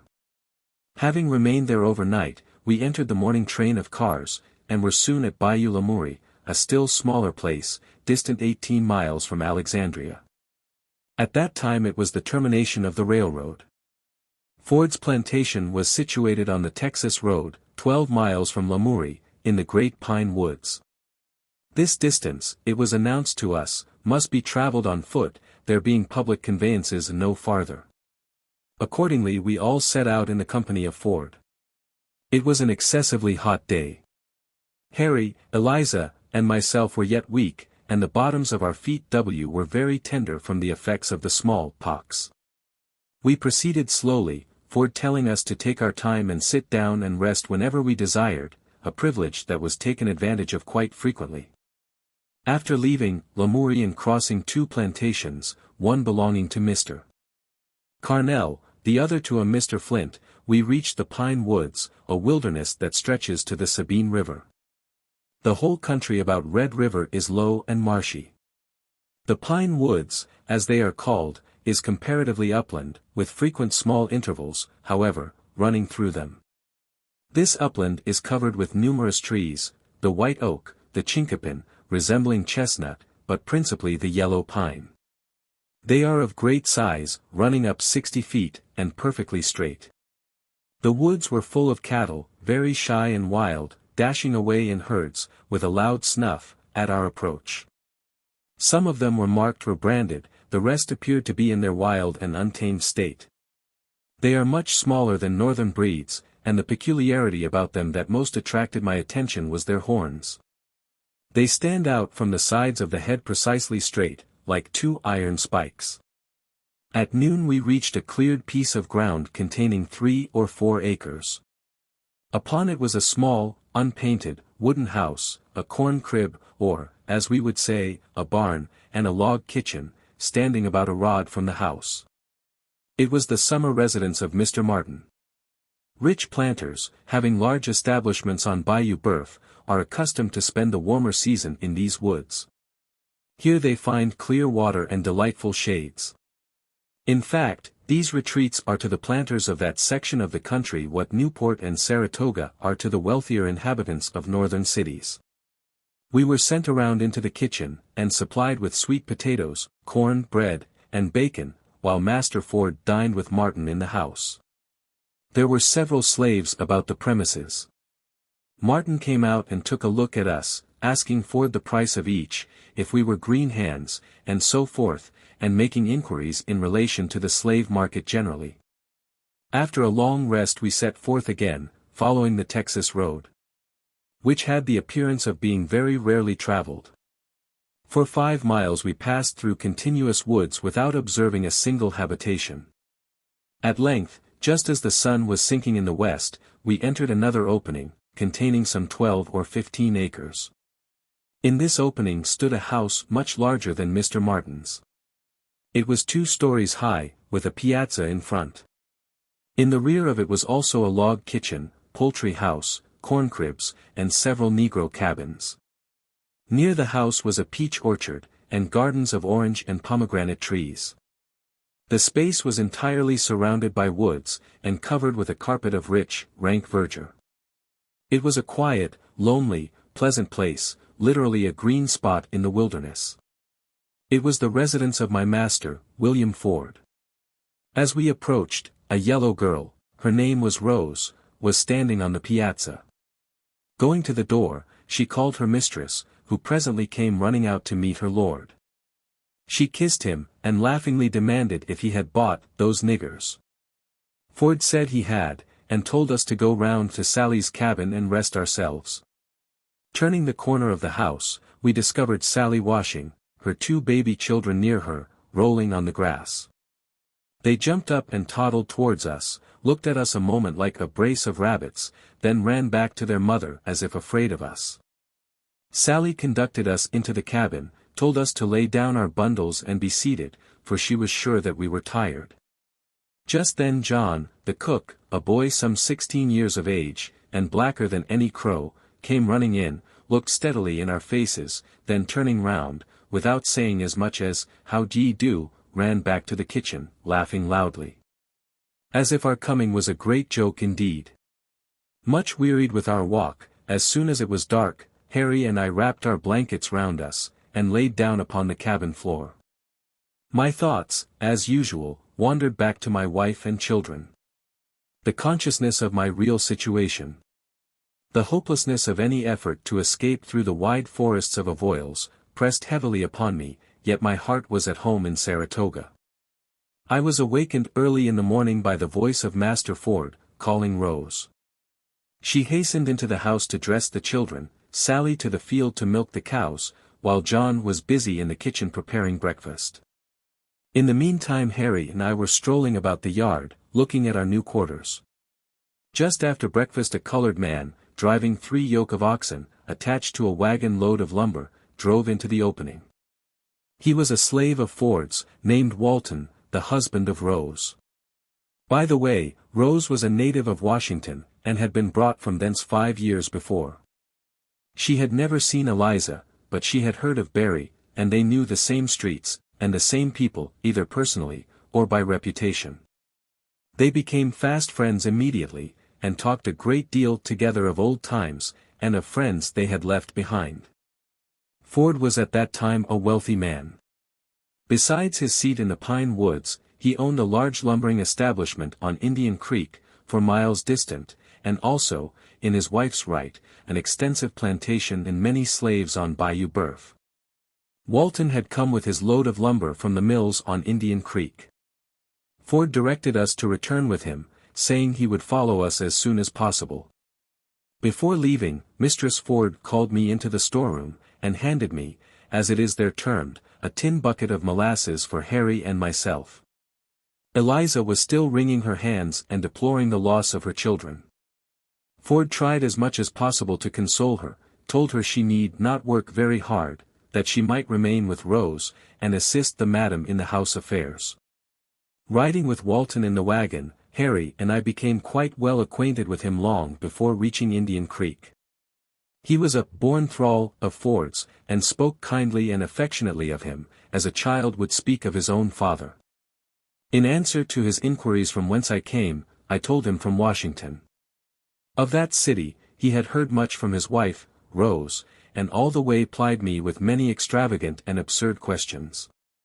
On reaching the mills at Indian Creek, we found 2 more of Ford's slaves, Sam and Antony. Sam, also, was a Washingtonian, having been brought out in the same gang with Rose. He had worked on a farm near Georgetown. Antony was a blacksmith, from Kentucky, who had been in his present master's service about 10 years. Sam knew Birch, and when informed that he was the trader who had sent me on from Washington, it was remarkable how well we agreed upon the subject of his superlative rascality. He had forwarded Sam, also. On Ford's arrival at the mill, we were employed in piling lumber, and chopping logs, which occupation we continued during the remainder of the summer. We usually spent our Sabbaths at the opening, on which days our master would gather all his slaves about him, and read and expound the Scriptures. He sought to inculcate in our minds feelings of kindness towards each other, of dependence upon God, setting forth the rewards promised unto those who lead an upright and prayerful life. Seated in the doorway of his house, surrounded by his man-servants and his maid-servants, who looked earnestly into the good man's face, he spoke of the loving kindness of the Creator, and of the life that is to come. Often did the voice of prayer ascend from his lips to heaven, the only sound that broke the solitude of the place. In the course of the summer Sam became deeply convicted, his mind dwelling intensely on the subject of religion. His mistress gave him a Bible, which he carried with him to his work. Whatever leisure time was allowed him, he spent in perusing it, though it was only with great difficulty that he could master any part of it. I often read to him, a favor which he well repaid me by many expressions of gratitude. Sam's piety was frequently observed by white men who came to the mill, and the remark it most generally provoked was, that a man like Ford, who allowed his slaves to have Bibles, was not fit to own a nigger. He, however, lost nothing by his kindness. It is a fact I have more than once observed, that those who treated their slaves most leniently, were rewarded by the greatest amount of labor. I know it from my own experience. It was a source of pleasure to surprise Master Ford with a greater day's work than was required, while, under subsequent masters, there was no prompter to extra effort but the overseer's lash. It was the desire of Ford's approving voice that suggested to me an idea that resulted to his profit. The lumber we were manufacturing was contracted to be delivered at Lamourie. It had hitherto been transported by land, and was an important item of expense. Indian Creek, upon which the mills were situated, was a narrow but deep stream emptying into Bayou Boeuf. In some places it was not more than 12 feet wide, and much obstructed with trunks of trees. Bayou Boeuf was connected with Bayou Lamourie.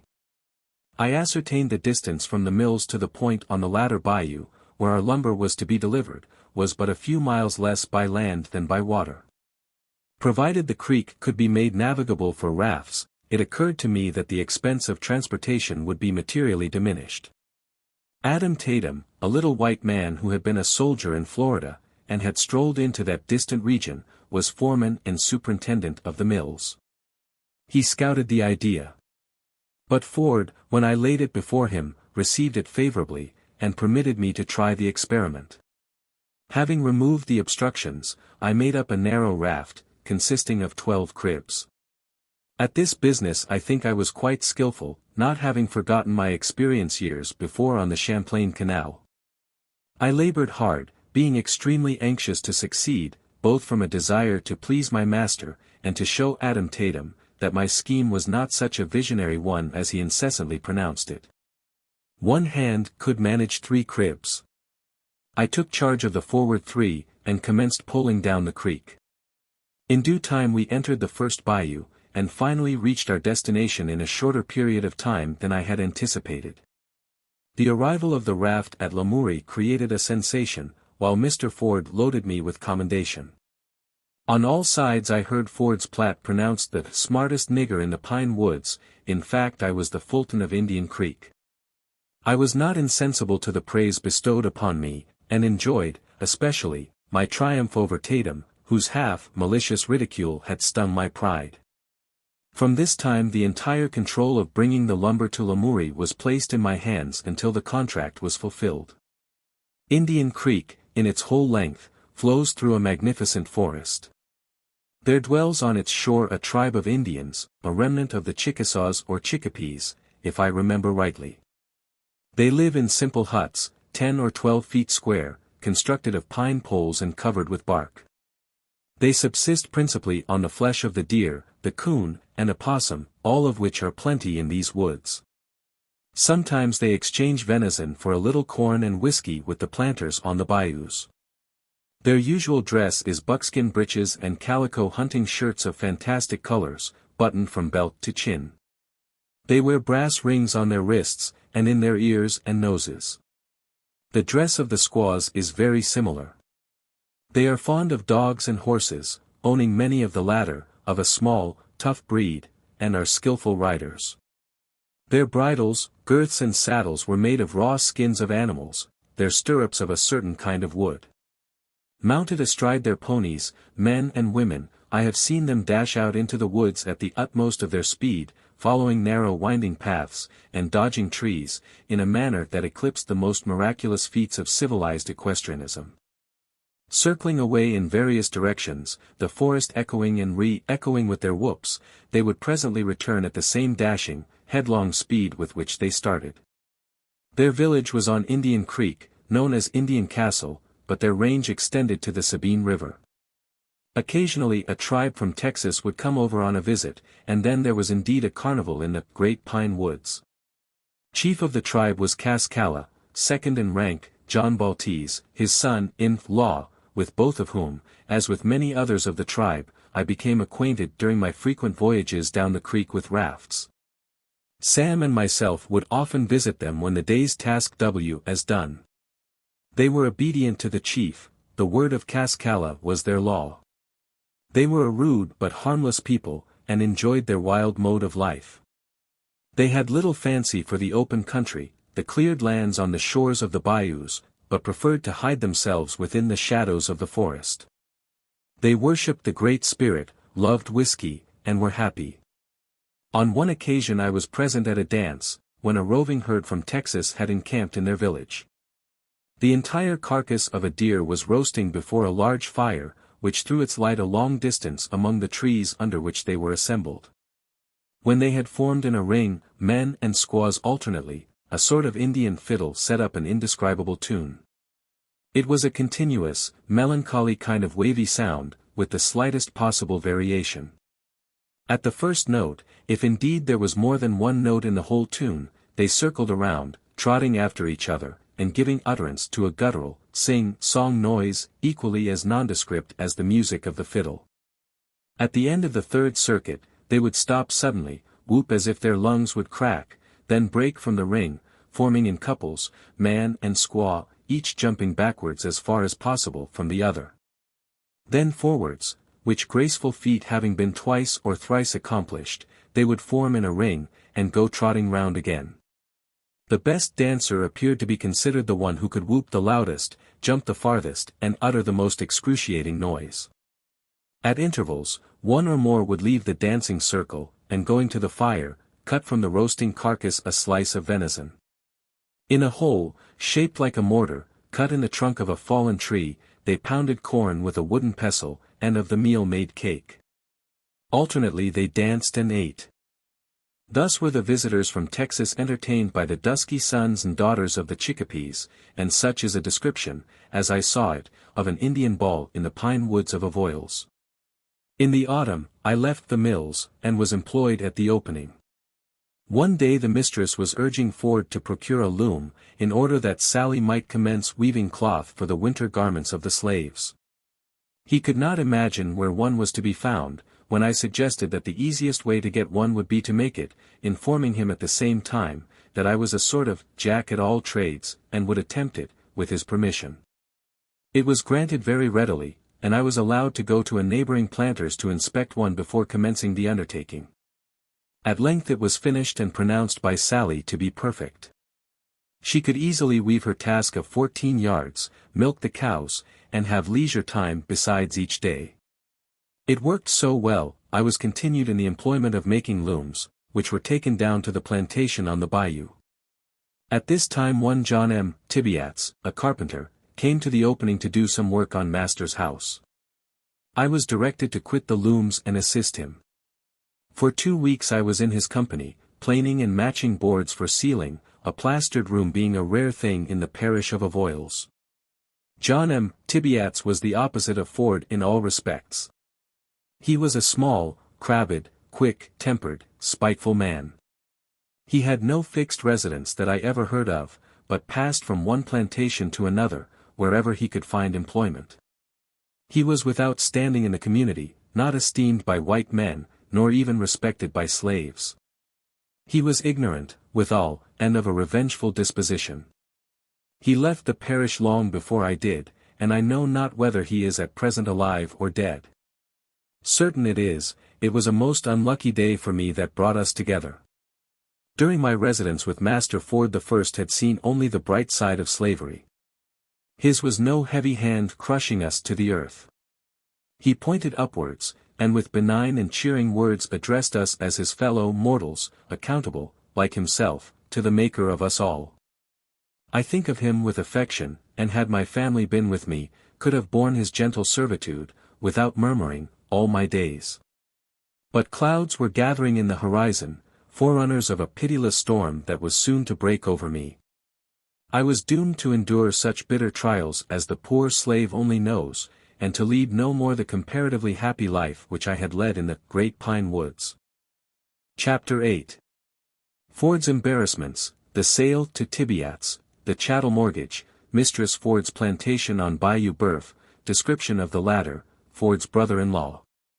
Peter Tanner, meeting with Eliza, she still mourns for her children, Ford's overseer Chapin, Tibeats' abuse, the keg of nails, the first fight with Tibeats, his discomfiture and castigation, the attempt to hang me, Chapin's interference and speech, unhappy reflections, abrupt departure of Tibeats. Cook and Ramsey, Lawson and the Brown Mule, message to the Pine Woods. William Ford unfortunately became embarrassed in his pecuniary affairs. A heavy judgment was rendered against him in consequence of his having become security for his brother, Franklin Ford, residing on Red River, above Alexandria, and who had failed to meet his liabilities. He was also indebted to John M. Tibeats to a considerable amount in consideration of his services in building the mills on Indian Creek, and also a weaving house corn mill and other erections on the plantation at Bayou Boeuf, not yet completed. It was therefore necessary, in order to meet these demands, to dispose of 18 slaves, myself among the number. 17 of them, including Sam and Harry, were purchased by Peter Compton, a planter also residing on Red River. I was sold to Tibeats, in consequence, undoubtedly, of my slight skill as a carpenter. This was in the winter of 1842. The deed of myself from Freeman to Ford, as I ascertained from the public records in New Orleans on my return, was dated June 23 d. 1841. At the time of my sale to Tibeats, the price agreed to be given for me being more than the debt, Ford took a chattel mortgage of $400. I am indebted for my life, as will hereafter be seen, to that mortgage. I bade farewell to my good friends at the opening, and departed with my new master Tibeats. We went down to the plantation on Bayou Boeuf, distant 27 miles from the pine woods, to complete the unfinished contract. Bayou Boeuf is a sluggish, winding stream, one of those stagnant bodies of water common in that region, setting back from Red River. It stretches from a point not far from Alexandria, in a south-easterly direction, and following its tortuous course, is more than 50 miles in length. Large cotton and sugar plantations line each shore, extending back to the borders of interminable swamps. It is alive with alligators, rendering it unsafe for swine, or unthinking slave children to stroll along its banks. Upon a bend in this bayou, a short distance from Cheneyville, was situated the plantation of Madame Ford, her brother, Peter Tanner, a great landholder, living on the opposite side. On my arrival at Bayou Boeuf, I had the pleasure of meeting Eliza, whom I had not seen for several months. She had not pleased Mrs. Ford, being more occupied in brooding over her sorrows than in attending to her business, and had, in consequence, been sent down to work in the field on the plantation. She had grown feeble and emaciated, and was still mourning for her children. She asked me if I had forgotten them, and a great many times inquired if I still remembered how handsome little Emily was, how much Randall loved her, and wondered if they were living still, and where the darlings could then be. She had sunk beneath the weight of an excessive grief. Her drooping form and hollow cheeks too plainly indicated that she had well nigh reached the end of her weary road. Ford's overseer on this plantation, and who had the exclusive charge of it, was a Mr. Chapin, a kindly disposed man, and a native of Pennsylvania. In common with others, he held Tibeats in light estimation, which fact, in connection with the $400 mortgage, was fortunate for me. I was now compelled to labor very hard. From earliest dawn until late at night, I was not allowed to be a moment idle. Notwithstanding which, Tibeats was never satisfied. He was continually cursing and complaining. He never spoke to me a kind word. I was his faithful slave, and earned him large wages every day, and yet I went to my cabin nightly, loaded with abuse and stinging epithets. We had completed the corn mill, the kitchen, and so forth, and were at work upon the weaving house when I was guilty of an act, in that state punishable with death. It was my first fight with Tibeats. The weaving house we were erecting stood in the orchard a few rods from the residence of Chapin, or the great house, as it was called. One night, having worked until it was too dark to see, I was ordered by Tibeats to rise very early in the morning, procure a keg of nails from Chapin, and commence putting on the clapboards. I retired to the cabin extremely tired, and having cooked a supper of bacon and corn cake, and conversed a while with Eliza, who occupied the same cabin, as also did Lawson and his wife Mary, and a slave named Bristol. Laid down upon the ground floor, little dreaming of the sufferings that awaited me on the morrow. Before daylight I was on the piazza of the great house, awaiting the appearance of Overseer Chapin. To have aroused him from his slumbers and stated my errand, would have been an unpardonable boldness. At length he came out. Taking off my hat, I informed him Master Tibeats had directed me to call upon him for a keg of nails. Going into the store room, he rolled it out, at the same time saying, if Tibeats preferred a different size, he would endeavor to furnish them, but that I might use those until further directed. Then mounting his horse, which stood saddled and bridled at the door, he rode away into the field, whither the slaves had preceded him, while I took the keg on my shoulder, and proceeding to the weaving house, broke in the head, and commenced nailing on the clapboards. As the day began to open, Tibeats came out of the house to where I was, hard at work. He seemed to be that morning even more morose and disagreeable than usual.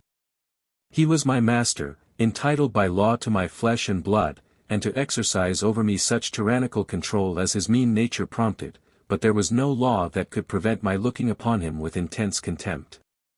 I despised both his disposition and his intellect.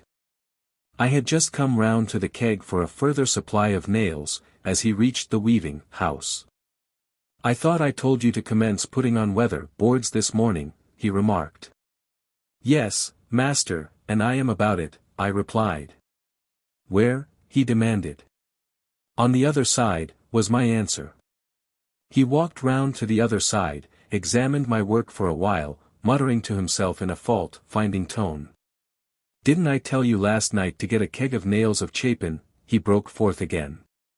Yes, master, and so I did. An overseer said he would get another size for you, if you wanted them, when he came back from the field. Tibeats walked to the keg, looked a moment at the contents, then kicked it violently. Coming towards me in a great passion, he exclaimed. "G-D-D-N-U. I thought you knowed something." I made answer, "I tried to do as you told me, master. I didn't mean anything wrong." Overseer said, but he interrupted me with such a flood of curses that I was unable to finish the sentence. At length he ran towards the house, and going to the piazza, took down one of the overseer's whips. The whip had a short wooden stock, braided over with leather, and was loaded at the butt. The lash was 3 feet long, or thereabouts, and made of raw hide strands. At first I was somewhat frightened, and my impulse was to run. There was no one about except Rachel, the cook, and Chapin's wife, and neither of them were to be seen. The rest were in the field. I knew he intended to whip me, and it was the first time anyone had attempted it since my arrival at Avoyelles. I felt, moreover, that I had been faithful, that I was guilty of no wrong whatever, and deserved commendation rather than punishment. My fear changed to anger, and before he reached me I had made up my mind fully not to be whipped, let the result be life or death.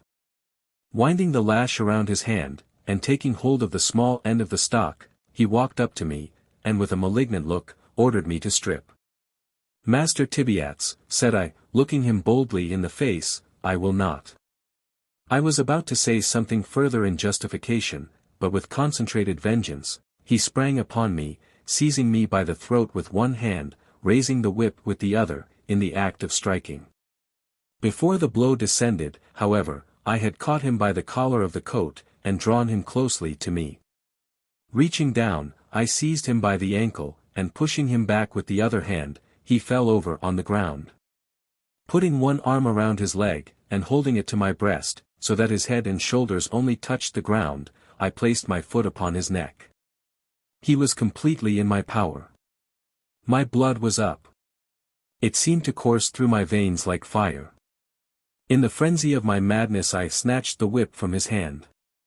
He struggled with all his power, swore that I should not live to see another day, and that he would tear out my heart. But his struggles and his threats were alike in vain. I cannot tell how many times I struck him. Blow after blow fell fast and heavy upon his wriggling form. At length he screamed, cried murder, and at last the blasphemous tyrant called on God for mercy. But he who had never shown mercy did not receive it. The stiff stock of the whip warped round his cringing body until my right arm ached. Until this time I had been too busy to look about me. Desisting for a moment, I saw Mrs. Chapin looking from the window, and Rachel standing in the kitchen door. Their attitudes expressed the utmost excitement and alarm. His screams had been heard in the field. Chapin was coming as fast as he could ride. I struck him a blow or two more, then pushed him from me with such a well-directed kick that he went rolling over on the ground. Rising to his feet, and brushing the dirt from his hair, he stood looking at me, pale with rage. We gazed at each other in silence. Not a word was uttered until Chapin galloped up to us. "What is the matter?" he cried out. "Master Tibeats wants to whip me for using the nails you gave me," I replied. "What is the matter with the nails?" he inquired, turning to Tibeats. Tibeats answered to the effect that they were too large, paying little heed, however, to Chapin's question, but still keeping his snakish eyes fastened maliciously on me. "I am overseer here," Chapin began. "I told Platt to take them and use them, and if they were not of the proper size I would get others on returning from the field. It is not his fault. Besides, I shall furnish such nails as I please. I hope you will understand that, Mr. Tibeats." Tibeats made no reply, but, grinding his teeth and shaking his fist, swore he would have satisfaction, and that it was not half over yet. Thereupon he walked away, followed by the overseer, and entered the house, the latter talking to him all the while in a suppressed tone, and with earnest gestures. I remained where I was, doubting whether it was better to fly or abide the result, whatever it might be. Presently Tibeats came out of the house, and, saddling his horse, the only property he possessed besides myself, departed on the road to Shennyville. When he was gone, Chapin came out, visibly excited, telling me not to stir, not to attempt to leave the plantation on any account whatever. He then went to the kitchen, and calling Rachel out, conversed with her some time. Coming back, he again charged me with great earnestness not to run, saying my master was a rascal, that he had left on no good errand, and that there might be trouble before night. But at all events, he insisted upon it, I must not stir. As I stood there, feelings of unutterable agony overwhelmed me. I was conscious that I had subjected myself to unimaginable punishment. The reaction that followed my extreme ebullition of anger produced the most painful sensations of regret. An unfriended, helpless slave, what could I do, what could I say, to justify, in the remotest manner, the heinous act I had committed, of resenting a white man's contumely and abuse? I tried to pray, I tried to beseech my heavenly Father to sustain me in my sore extremity, but emotion choked my utterance, and I could only bow my head upon my hands and weep. For at least an hour I remained in this situation, finding relief only in tears, when, looking up, I beheld Tibeats, accompanied by 2 horsemen, coming down the bayou. They rode into the yard, jumped from their horses, and approached me with large whips, one of them also carrying a coil of rope. "Cross your hands," commanded Tibeats, with the addition of such a shuddering expression of blasphemy as is not decorous to repeat. "You need not bind me, Master Tibeats, I am ready to go with you anywhere," said I. One of his companions then stepped forward, swearing if I made the least resistance he would break my head, he would tear me limb from limb, he would cut my black throat, and giving wide scope to other similar expressions. Perceiving any importunity altogether vain, I crossed my hands, submitting humbly to whatever disposition they might please to make of me. Thereupon Tibeats tied my wrists, drawing the rope around them with his utmost strength. Then he bound my ankles in the same manner. In the meantime the other 2 had slipped a cord within my elbows, running it across my back, and tying it firmly. It was utterly impossible to move hand or foot. With a remaining piece of rope Tibeats made an awkward noose, and placed it about my neck. "Now, then," inquired one of Tibeats' companions, "where shall we hang the nigger?" One proposed such a limb, extending from the body of a peach tree, near the spot where we were standing. His comrade objected to it, alleging it would break, and proposed another. Finally they fixed upon the latter. During this conversation, and all the time they were binding me, I uttered not a word. Overseer Chapin, during the progress of the scene, was walking hastily back and forth on the piazza. Rachel was crying by the kitchen door, and Mrs. Chapin was still looking from the window. Hope died within my heart. Surely my time had come. I should never behold the light of another day, never behold the faces of my children, the sweet anticipation I had cherished with such fondness. I should that hour struggle through the fearful agonies of death. None would mourn for me, none revenge me. Soon my form would be mouldering in that distant soil, or, perhaps, be cast to the slimy reptiles that filled the stagnant waters of the bayou. Tears flowed down my cheeks, but they only afforded a subject of insulting comment for my executioners. At length, as they were dragging me towards the tree, Chapin, who had momentarily disappeared from the piazza, came out of the house and walked towards us. He had a pistol in each hand, and as near as I can now recall to mind, spoke in a firm, determined manner, as follows. "Gentlemen, I have a few words to say. You had better listen to them. Whoever moves that slave another foot from where he stands is a dead man. In the first place, he does not deserve this treatment. It is a shame to murder him in this manner. I never knew a more faithful boy than Platt. You, Tibeats, are in the fault yourself. You are pretty much of a scoundrel, and I know it, and you richly deserve the flogging you have received. In the next place, I have been overseer on this plantation 7 years, and, in the absence of William Ford, am master here. My duty is to protect his interests, and that duty I shall perform. You are not responsible, you are a worthless fellow. Ford holds a mortgage on Platt of $400. If you hang him he loses his debt. Until that is cancelled you have no right to take his life. You have no right to take it anyway. There is a law for the slave as well as for the white man. You are no better than a murderer. As for you, addressing Cook and Ramsey, a couple of overseers from neighboring plantations, as for you, begone. If you have any regard for your own safety, I say, begone. Cook and Ramsey, without a further word, mounted their horses and rode away. Tibeats, in a few minutes, evidently in fear, and overawed by the decided tone of Chapin, sneaked off like a coward, as he was, and mounting his horse, followed his companions.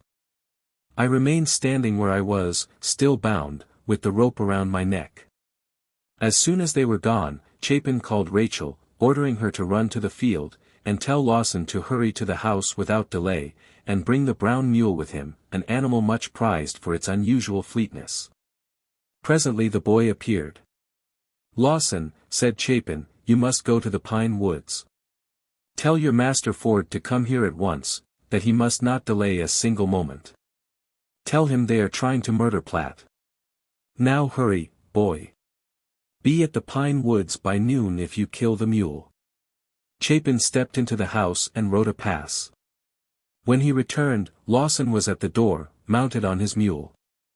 Receiving the pass, he plied the whip right smartly to the beast, dashed out of the yard, and turning up the bayou on a hard gallop, in less time than it has taken me to describe the scene, was out of sight. Chapter 9. The hot sun, yet bound, the cords sink into my flesh, Chapin's uneasiness speculation, Rachel, and her cup of water, suffering increases, the happiness of slavery, arrival of Ford, he cuts the cords which bind me. And takes the rope from my neck, misery, the gathering of the slaves in Eliza's cabin, their kindness, Rachel repeats the occurrences of the day, Lawson entertains his companions with an account of his ride, Chapin's apprehensions of Tibeats, hired to Peter Tanner, Peter expounds the scriptures, description of the stocks. As the sun approached the meridian that day it became insufferably warm. Its hot rays scorched the ground. The earth almost blistered the foot that stood upon it. I was without coat or hat, standing bareheaded, exposed to its burning blaze. Great drops of perspiration rolled down my face, drenching the scanty apparel wherewith I was clothed. Over the fence, a very little way off, the peach trees cast their cool, delicious shadows on the grass. I would gladly have given a long year of service to have been enabled to exchange the heated oven, as it were, wherein I stood, for a seat beneath their branches. But I was yet bound, the rope still dangling from my neck, and standing in the same tracks where Tibeats and his comrades left me. I could not move an inch, so firmly had I been bound. To have been enabled to lean against the weaving house would have been a luxury indeed. But it was far beyond my reach, though distant less than 20 feet. I wanted to lie down, but knew I could not rise again. The ground was so parched and boiling hot I was aware it would but add to the discomfort of my situation. If I could have only moved my position, however slightly, it would have been relief unspeakable. But the hot rays of a southern sun, beating all the long summer day on my bare head, produced not half the suffering I experienced from my aching limbs. My wrists and ankles, and the cords of my legs and arms began to swell, burying the rope that bound them into the swollen flesh. All day Chapin walked back and forth upon the stoop, but not once approached me. He appeared to be in a state of great uneasiness, looking first towards me, and then up the road, as if expecting some arrival every moment. He did not go to the field, as was his custom. It was evident from his manner that he supposed Tibeats would return with more and better armed assistance, perhaps, to renew the quarrel, and it was equally evident he had prepared his mind to defend my life at whatever hazard. Why he did not relieve me, why he suffered me to remain in agony the whole weary day, I never knew. It was not for want of sympathy, I am certain. Perhaps he wished Ford to see the rope about my neck, and the brutal manner in which I had been bound.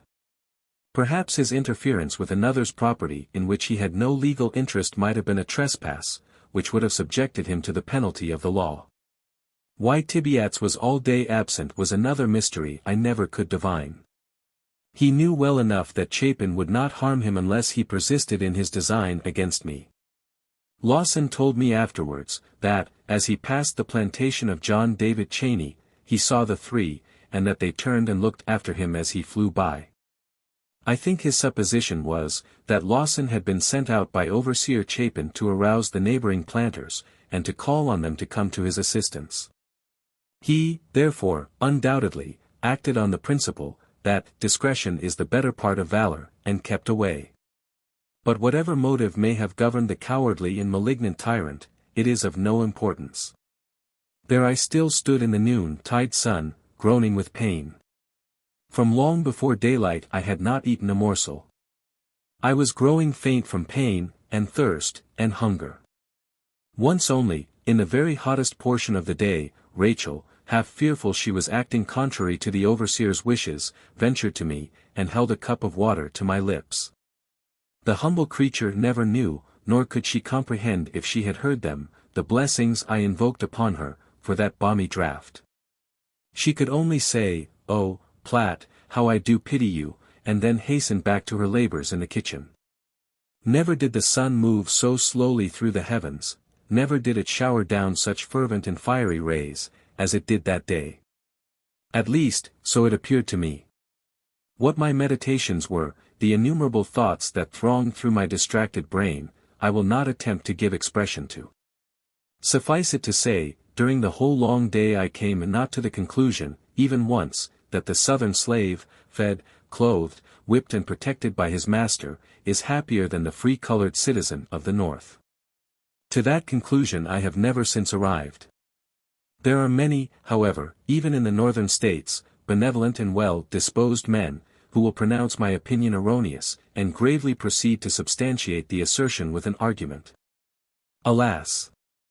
They have never drank, as I have, from the bitter cup of slavery. Just at sunset my heart leaped with unbounded joy, as Ford came riding into the yard, his horse covered with foam. Chapin met him at the door, and after conversing a short time, he walked directly to me. "Poor Platt, you are in a bad state," was the only expression that escaped his lips. "Thank God," said I, "thank God, Master Ford, that you have come at last." Drawing a knife from his pocket, he indignantly cut the cord from my wrists, arms, and ankles, and slipped the noose from my neck. I attempted to walk, but staggered like a drunken man, and fell partially to the ground. Ford returned immediately to the house, leaving me alone again. As he reached the piazza, Tibeats and his two friends rode up. A long dialogue followed.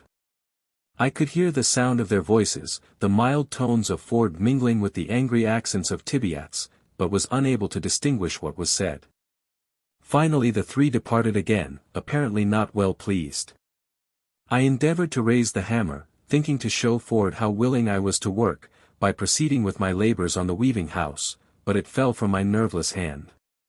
At dark I crawled into the cabin, and laid down. I was in great misery, all sore and swollen, the slightest movement producing excruciating suffering. Soon the hands came in from the field. Rachel, when she went after Lawson, had told them what had happened.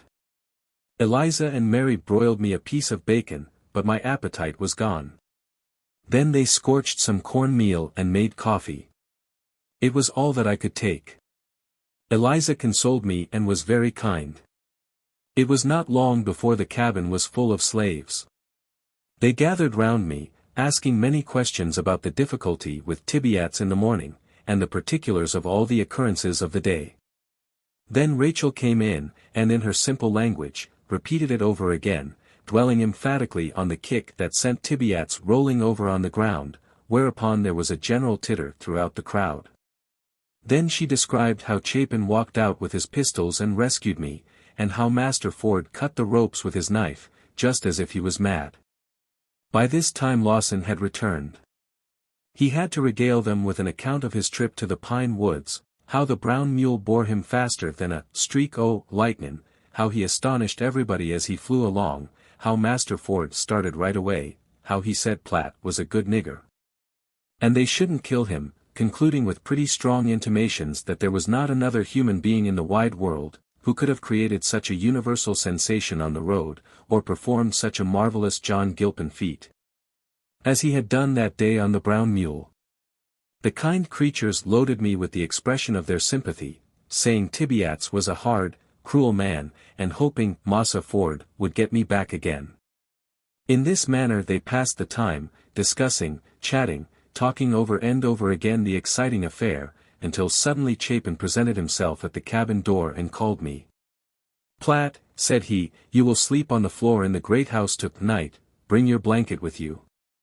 I arose as quickly as I was able, took my blanket in my hand, and followed him. On the way he informed me that he should not wonder if Tibeats was back again before morning, that he intended to kill me, and that he did not mean he should do it without witnesses. Had he stabbed me to the heart in the presence of 100 slaves, not one of them, by the laws of Louisiana, could have given evidence against him. I laid down on the floor in the great house, the first and the last time such a sumptuous resting place was granted me during my 12 years of bondage, and tried to sleep. Near midnight the dog began to bark. Chapin arose, looked from the window, but could discover nothing. At length the dog was quiet. As he returned to his room, he said, "I believe, Platt, that scoundrel is skulking about the premises somewhere. If the dog barks again, and I am sleeping, wake me." I promised to do so. After the lapse of an hour or more, the dog recommenced his clamor, running towards the gate, then back again, all the while barking furiously. Chapin was out of bed without waiting to be called. On this occasion, he stepped forth upon the piazza, and remained standing there a considerable length of time. Nothing, however, was to be seen, and the dog returned to his kennel. We were not disturbed again during the night. The excessive pain that I suffered, and the dread of some impending danger, prevented any rest whatever. Whether or not Tibeats did actually return to the plantation that night, seeking an opportunity to wreak his vengeance upon me, is a secret known only to himself, perhaps. I thought then, however, and have the strong impression still, that he was there. At all events, he had the disposition of an assassin, cowering before a brave man's words, but ready to strike his helpless or unsuspecting victim in the back, as I had reason afterwards to know. At daylight in the morning, I arose, sore and weary, having rested little. Nevertheless, after partaking breakfast, which Mary and Eliza had prepared for me in the cabin, I proceeded to the weaving house and commenced the labors of another day. It was Chapin's practice, as it is the practice of overseers generally, immediately on arising, to bestride his horse, always saddled and bridled and ready for him, the particular business of some slave, and ride into the field. This morning, on the contrary, he came to the weaving house, asking if I had seen anything of Tibeats yet. Replying in the negative, he remarked there was something not right about the fellow, there was bad blood in him, that I must keep a sharp watch of him, or he would do me wrong some day when I least expected it. While he was yet speaking, Tibeats rode in, hitched his horse, and entered the house. I had little fear of him while Ford and Chapin were at hand, but they could not be near me always. Oh! How heavily the weight of slavery pressed upon me then! I must toil day after day, endure abuse and taunts and scoffs, sleep on the hard ground, live on the coarsest fare, and not only this, but live the slave of a blood-seeking wretch, of whom I must stand henceforth in continued fear and dread. Why had I not died in my young years, before God had given me children to love and live for? What unhappiness and suffering and sorrow it would have prevented! I sighed for liberty, but the bondman's chain was round me, and could not be shaken off. I could only gaze wistfully towards the north, and think of the thousands of miles that stretched between me and the soil of freedom, over which a black freeman may not pass. Tibeats, in the course of half an hour, walked over to the weaving house, looked at me sharply, then returned without saying anything. Most of the forenoon he sat on the piazza, reading a newspaper and conversing with Ford. After dinner, the latter left for the pine woods, and it was indeed with regret that I beheld him depart from the plantation. Once more during the day Tibeats came to me, gave me some order, and returned. During the week the weaving house was completed, Tibeats in the meantime making no allusion whatever to the difficulty, when I was informed he had hired me to Peter Tanner, to work under another carpenter by the name of Myers. This announcement was received with gratification, as any place was desirable that would relieve me of his hateful presence. Peter Tanner, as the reader has already been informed, lived on the opposite shore, and was the brother of Mistress Ford. He is one of the most extensive planters on Bayou Boeuf, and owns a large number of slaves. Over I went to Tanner's, joyfully enough. He had heard of my late difficulties. In fact, I ascertained the flogging of Tibeats was soon blazoned far and wide. This affair, together with my rafting experiment, had rendered me somewhat notorious. More than once I heard it said that Platt Ford, now Platt Tibeats, a slave's name changes with his change of master, was a devil of a nigger.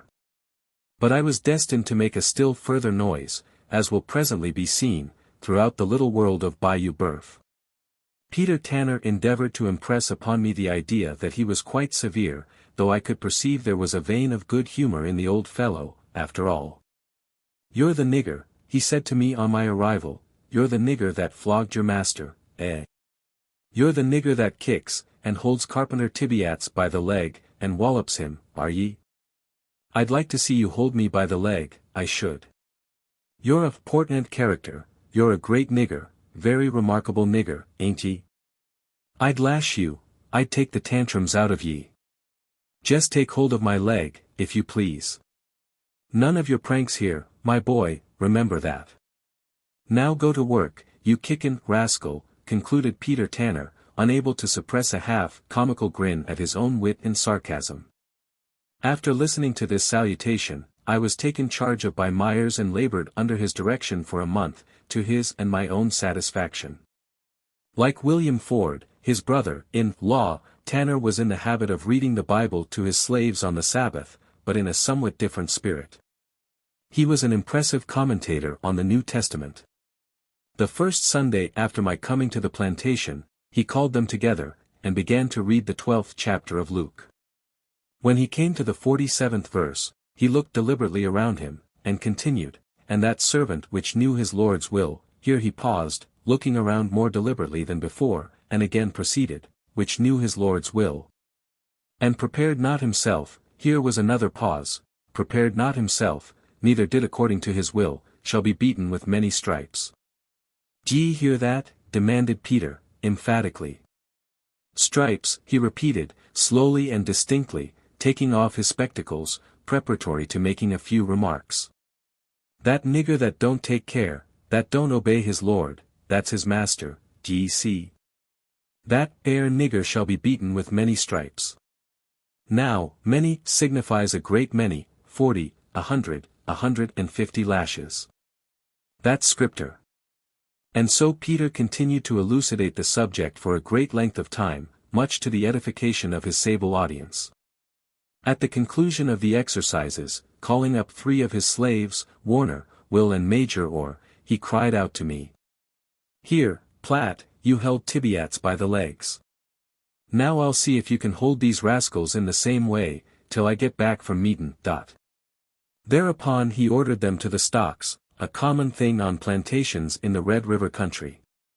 The stocks are formed of 2 planks, the lower one made fast at the ends to 2 short posts, driven firmly into the ground.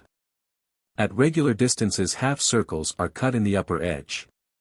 The other plank is fastened to one of the posts by a hinge, so that it can be opened or shut down, in the same manner as the blade of a pocket knife is shut or opened. In the lower edge of the upper plank corresponding half circles are also cut, so that when they close, a row of holes is formed large enough to admit a Negro's leg above the ankle, but not large enough to enable him to draw out his foot. The other end of the upper plank, opposite the hinge, is fastened to its post by lock and key. The slave is made to sit upon the ground, when the uppermost plank is elevated, his legs, just above the ankles, placed in the sub-half circles, and shutting it down again, and locking it, he is held secure and fast. Very often the neck instead of the ankle is enclosed. In this manner they are held during the operation of whipping. Warner, Will and Major, according to Tanner's account of them, were melon, stealing, Sabbath-breaking niggers, and not approving of such wickedness, he felt it his duty to put them in the stocks. Handing me the key, himself, Myers, Mistress Tanner and the children entered the carriage and drove away to church at Cheneyville. When they were gone, the boys begged me to let them out. I felt sorry to see them sitting on the hot ground, and remembered my own sufferings in the sun. Upon their promise to return to the stocks at any moment they were required to do so, I consented to release them. Grateful for the lenity shown them, and in order in some measure to repay it, they could do no less, of course, than pilot me to the melon patch. Shortly before Tanner's return, they were in the stocks again. Finally he drove up, and looking at the boys, said, with a chuckle, "Aha! Ye haven't been strolling about much to-day, anyway. I'll teach you what's what. I'll tire ye of eating water melons on the Lord's day, ye Sabbath-breaking niggers." Peter Tanner prided himself upon his strict religious observances. He was a deacon in the church. But I have now reached a point in the progress of my narrative, when it becomes necessary to turn away from these light descriptions, to the more grave and weighty matter of the second battle with Master Tibeats, and the flight through the great Pacudry swamp. Chapter 10. Return to Tibeats, impossibility of pleasing him, he attacks me with a hatchet, the struggle over the broad axe, the temptation to murder him, escape across the plantation, observations from the fence, Tibeats approaches. Followed by the hounds they take my track, their loud yells, they almost overtake me, I reach the water, the pounds confused, moccasin snake alligators, night in the great Pacudry swamp, the sounds of life, northwest course, emerge into the pine woods, the slave and his young master, arrival at Ford's, food and rest. At the end of a month, my services being no longer required at Tanner's, I was sent over the bayou again to my master, whom I found engaged in building the cotton press. This was situated at some distance from the great house, in a rather retired place. I commenced working once more in company with Tibeats, being entirely alone with him most part of the time. I remembered the words of Chapin, his precautions, his advice to beware, lest in some unsuspecting moment he might injure me.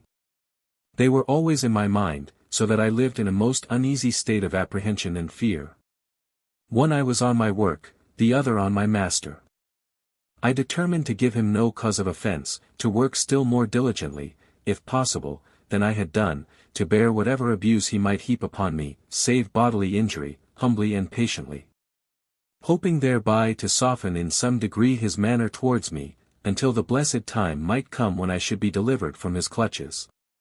The third morning after my return, Chapin left the plantation for Cheneyville, to be absent until night. Tibeats, on that morning, was attacked with one of those periodical fits of spleen and ill humor to which he was frequently subject, rendering him still more disagreeable and venomous than usual. It was about 9 o'clock in the forenoon, when I was busily employed with the jack plane on one of the sweeps. Tibeats was standing by the work bench, fitting a handle into the chisel, with which he had been engaged previously in cutting the thread of the screw. "You are not planing that down enough," said he. "It is just even with the line," I replied. "You're a d-d liar," he exclaimed passionately. "Oh, well, master," I said, mildly, "I will plane it down more if you say so," at the same time proceeding to do as I supposed he desired. Before one shaving had been removed, however, he cried out, saying I had now planed it too deep, it was too small, I had spoiled the sweep entirely. Then followed curses and imprecations. I had endeavored to do exactly as he directed, but nothing would satisfy the unreasonable man. In silence and in dread I stood by the sweep, holding the jack plane in my hand, not knowing what to do, and not daring to be idle. His anger grew more and more violent, until, finally, with an oath, such a bitter, frightful oath as only Tibeats could utter, he seized a hatchet from the work bench and darted towards me, swearing he would cut my head open. It was a moment of life or death. The sharp, bright blade of the hatchet glittered in the sun. In another instant it would be buried in my brain, and yet in that instant, so quick will a man's thoughts come to him in such a fearful strait, I reasoned with myself. If I stood still, my doom was certain. If I fled, 10 chances to 1 the hatchet, flying from his hand with a too deadly and unerring aim, would strike me in the back. There was but one course to take. Springing towards him with all my power, and meeting him full half-way, before he could bring down the blow, with one hand I caught his uplifted arm, with the other seized him by the throat. We stood looking each other in the eyes. In his I could see murder. I felt as if I had a serpent by the neck, watching the slightest relaxation of my gripe, to coil itself round my body, crushing and stinging it to death. I thought to scream aloud, trusting that some ear might catch the sound, but Chapin was away, the hands were in the field, there was no living soul in sight or hearing. The good genius, which thus far through life has saved me from the hands of violence, at that moment suggested a lucky thought. With a vigorous and sudden kick, that brought him on one knee, with a groan, I released my hold upon his throat, snatched the hatchet, and cast it beyond reach. Frantic with rage, maddened beyond control, he seized a white oak stick, 5 feet long, perhaps, and as large in circumference as his hand could grasp, which was lying on the ground. Again he rushed towards me, and again I met him, seized him about the waist, and being the stronger of the two, bore him to the earth. While in that position I obtained possession of the stick, and rising, cast it from me, also. He likewise arose and ran for the broad axe on the work bench. Fortunately, there was a heavy plank lying upon its broad blade, in such a manner that he could not extricate it, before I had sprung upon his back. Pressing him down closely and heavily on the plank, so that the axe was held more firmly to its place, I endeavored, but in vain, to break his grasp upon the handle. In that position we remained some minutes.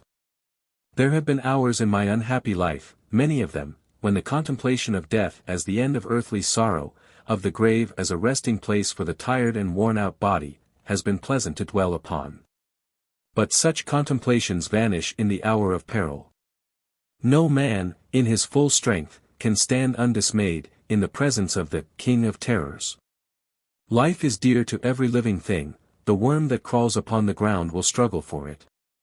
At that moment it was dear to me, enslaved and treated as I was. Not able to unloose his hand, once more I seized him by the throat, and this time, with a vice-like gripe that soon relaxed his hold. He became pliant and unstrung. His face, that had been white with passion, was now black from suffocation. Those small serpent eyes that spat such venom, were now full of horror, 2 great white orbs starting from their sockets. There was a lurking devil in my heart that prompted me to kill the human blood hound on the spot, to retain the gripe on his accursed throat till the breath of life was gone. I dared not murder him, and I dared not let him live. If I killed him, my life must pay the forfeit; if he lived, my life only would satisfy his vengeance. A voice within whispered me to fly. To be a wanderer among the swamps, a fugitive and a vagabond on the face of the earth, was preferable to the life that I was leading. My resolution was soon formed, and swinging him from the work bench to the ground, I leaped a fence nearby, and hurried across the plantation, passing the slaves at work in the cotton field. At the end of a quarter of a mile I reached the wood pasture, and it was a short time indeed that I had been running it. Climbing on to a high fence, I could see the cotton press, the great house, and the space between. It was a conspicuous position, from whence the whole plantation was in view. I saw Tibeats cross the field towards the house, and enter it, then he came out, carrying his saddle, and presently mounted his horse and galloped away. I was desolate, but thankful. Thankful that my life was spared, desolate and discouraged with the prospect before me. What would become of me? Who would befriend me? Whither should I fly? O God! Thou who gavest me life, and implanted in my bosom the love of life, who filled it with emotions such as other men, thy creatures, have, do not forsake me. Have pity on the poor slave, let me not perish. If thou canst not protect me, I am lost, lost. Such supplications, silently and unuttered, ascended from my inmost heart to heaven. But there was no answering voice, no sweet, low tone, coming down from on high, whispering to my soul, it is I, be not afraid. I was the forsaken of God, it seemed, the despised and hated of men. In about 3/4 of an hour several of the slaves shouted and made signs for me to run. Presently, looking up the bayou, I saw Tibeats and 2 others on horseback, coming at a fast gait, followed by a troop of dogs. There were as many as 8 or 10. Distant as I was, I knew them. They belonged on the adjoining plantation. The dogs used on Bayou Boeuf for hunting slaves are a kind of blood-hound, but a far more savage breed than is found in the northern states. They will attack a Negro, at their master's bidding, and cling to him as the common bull-dog will cling to a 4-footed animal. Frequently their loud bay is heard in the swamps, and then there is speculation as to what point the runaway will be overhauled, the same as a New York hunter stops to listen to the hounds coursing along the hillsides, and suggests to his companion that the fox will be taken at such a place. I never knew a slave escaping with his life from Bayou Boeuf.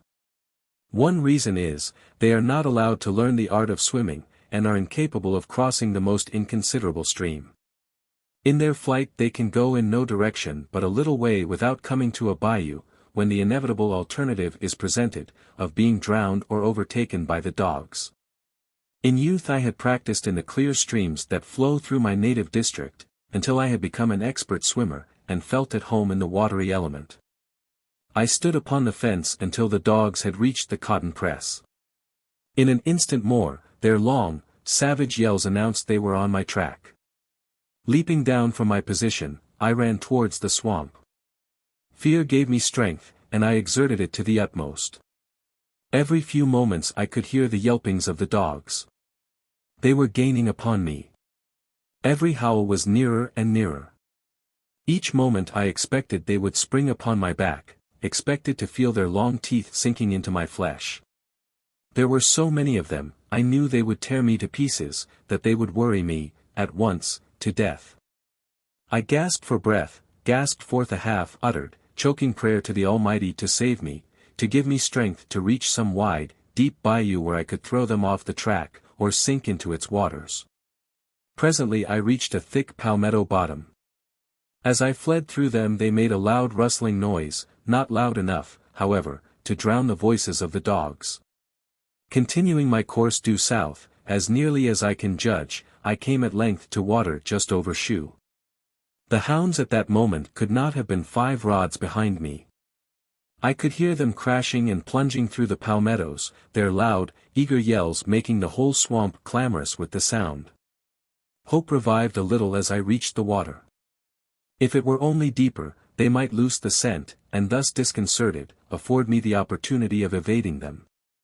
Luckily, it grew deeper the farther I proceeded, now over my ankles, now half way to my knees, now sinking a moment to my waist, and then emerging presently into more shallow places. The dogs had not gained upon me since I struck the water. Evidently they were confused. Now their savage intonations grew more and more distant, assuring me that I was leaving them. Finally I stopped to listen, but the long howl came booming on the air again, telling me I was not yet safe. From bog to bog, where I had stepped, they could still keep upon the track, though impeded by the water. At length, to my great joy, I came to a wide bayou, and plunging in, had soon stemmed its sluggish current to the other side. There, certainly, the dogs would be confounded, the current carrying down the stream all traces of that slight, mysterious scent, which enables the quick-smelling hound to follow in the track of the fugitive. After crossing this bayou the water became so deep I could not run. I was now in what I afterwards learned was the Great Pacudry Swamp. It was filled with immense trees, the sycamore, the gum, the cottonwood and cypress, and extends, I am informed, to the shore of the Calcasieu River. For 30 or 40 miles it is without inhabitants, save wild beasts, the bear, the wild cat, the tiger, and great slimy reptiles, that are crawling through it everywhere. Long before I reached the bayou, in fact, from the time I struck the water until I emerged from the swamp on my return, these reptiles surrounded me. I saw hundreds of moccasin snakes. Every log and bog, every trunk of a fallen tree, over which I was compelled to step or climb, was alive with them. They crawled away at my approach, but sometimes in my haste, I almost placed my hand or foot upon them. They are poisonous serpents, their bite more fatal than the rattlesnakes. Besides, I had lost one shoe, the sole having come entirely off, leaving the upper only dangling to my ankle. I saw also many alligators, great and small, lying in the water, or on pieces of floodwood. The noise I made usually startled them, when they moved off and plunged into the deepest places. Sometimes, however, I would come directly upon a monster before observing it. In such cases, I would start back, run a short way round, and in that manner shun them. Straight forward, they will run a short distance rapidly, but do not possess the power of turning. In a crooked race, there is no difficulty in evading them. About 2 o'clock in the afternoon, I heard the last of the hounds. Probably they did not cross the bayou. Wet and weary, but relieved from the sense of instant peril, I continued on, more cautious and afraid, however, of the snakes and alligators than I had been in the earlier portion of my flight. Now, before stepping into a muddy pool, I would strike the water with a stick. If the waters moved, I would go around it, if not, would venture through. At length the sun went down, and gradually night's trailing mantle shrouded the great swamp in darkness. Still I staggered on, fearing every instant I should feel the dreadful sting of the moccasin, or be crushed within the jaws of some disturbed alligator. The dread of them now almost equaled the fear of the pursuing hounds. The moon arose after a time, its mild light creeping through the overspreading branches, loaded with long, pendant moss. I kept traveling forwards until after midnight, hoping all the while that I would soon emerge into some less desolate and dangerous region. But the water grew deeper and the walking more difficult than ever. I perceived it would be impossible to proceed much farther, and knew not, moreover, what hands I might fall into, should I succeed in reaching a human habitation. Not provided with a pass, any white man would be at liberty to arrest me, and place me in prison until such time as my master should prove property, pay charges, and take me away. I was an estray, and if so unfortunate as to meet a law-abiding citizen of Louisiana, he would deem it his duty to his neighbor, perhaps, to put me forthwith in the pound. Really, it was difficult to determine which I had most reason to fear, dogs, alligators, or men. After midnight, however, I came to a halt. Imagination cannot picture the dreariness of the scene. The swamp was resonant with the quacking of innumerable ducks. Since the foundation of the earth, in all probability, a human footstep had never before so far penetrated the recesses of the swamp. It was not silent now, silent to a degree that rendered it oppressive, as it was when the sun was shining in the heavens. My midnight intrusion had awakened the feathered tribes, which seemed to throng the morass in hundreds of thousands. And their garrulous throats poured forth such multitudinous sounds, there was such a fluttering of wings, such sullen plunges in the water all around me, that I was affrighted and appalled. All the fowls of the air, and all the creeping things of the earth appeared to have assembled together in that particular place, for the purpose of filling it with clamor and confusion. Not by human dwellings, not in crowded cities alone, are the sights and sounds of life. The wildest places of the earth are full of them. Even in the heart of that dismal swamp, God had provided a refuge and a dwelling place for millions of living things. The moon had now risen above the trees, when I resolved upon a new project. Thus far I had endeavored to travel as nearly south as possible. Turning about I proceeded in a north-west direction, my object being to strike the pine woods in the vicinity of Master Ford's. Once within the shadow of his protection, I felt I would be comparatively safe. My clothes were in tatters, my hands, face, and body covered with scratches, received from the sharp knots of fallen trees, and in climbing over piles of brush and floodwood. My bare foot was full of thorns. I was besmeared with muck and mud, and the green slime that had collected on the surface of the dead water, in which I had been immersed to the neck many times during the day and night. Hour after hour, and tiresome indeed had they become, I continued to plod along on my north-west course. The water began to grow less deep, and the ground more firm under my feet. At last I reached the Pacudry, the same wide bayou I had swam while outward bound. I swam it again, and shortly after thought I heard a cock crow, but the sound was faint, and it might have been a mockery of the ear. The water receded from my advancing footsteps. Now I had left the bogs behind me, now I was on dry land that gradually ascended to the plain, and I knew I was somewhere in the great pine woods. Just at day break I came to an opening, a sort of small plantation, but one I had never seen before. In the edge of the woods I came upon two men, a slave and his young master, engaged in catching wild hogs. The white man I knew would demand my pass, and not able to give him one, would take me into possession. I was too weary to run again, and too desperate to be taken, and therefore adopted a ruse that proved entirely successful. Assuming a fierce expression, I walked directly towards him, looking him steadily in the face. As I approached, he moved backwards with an air of alarm.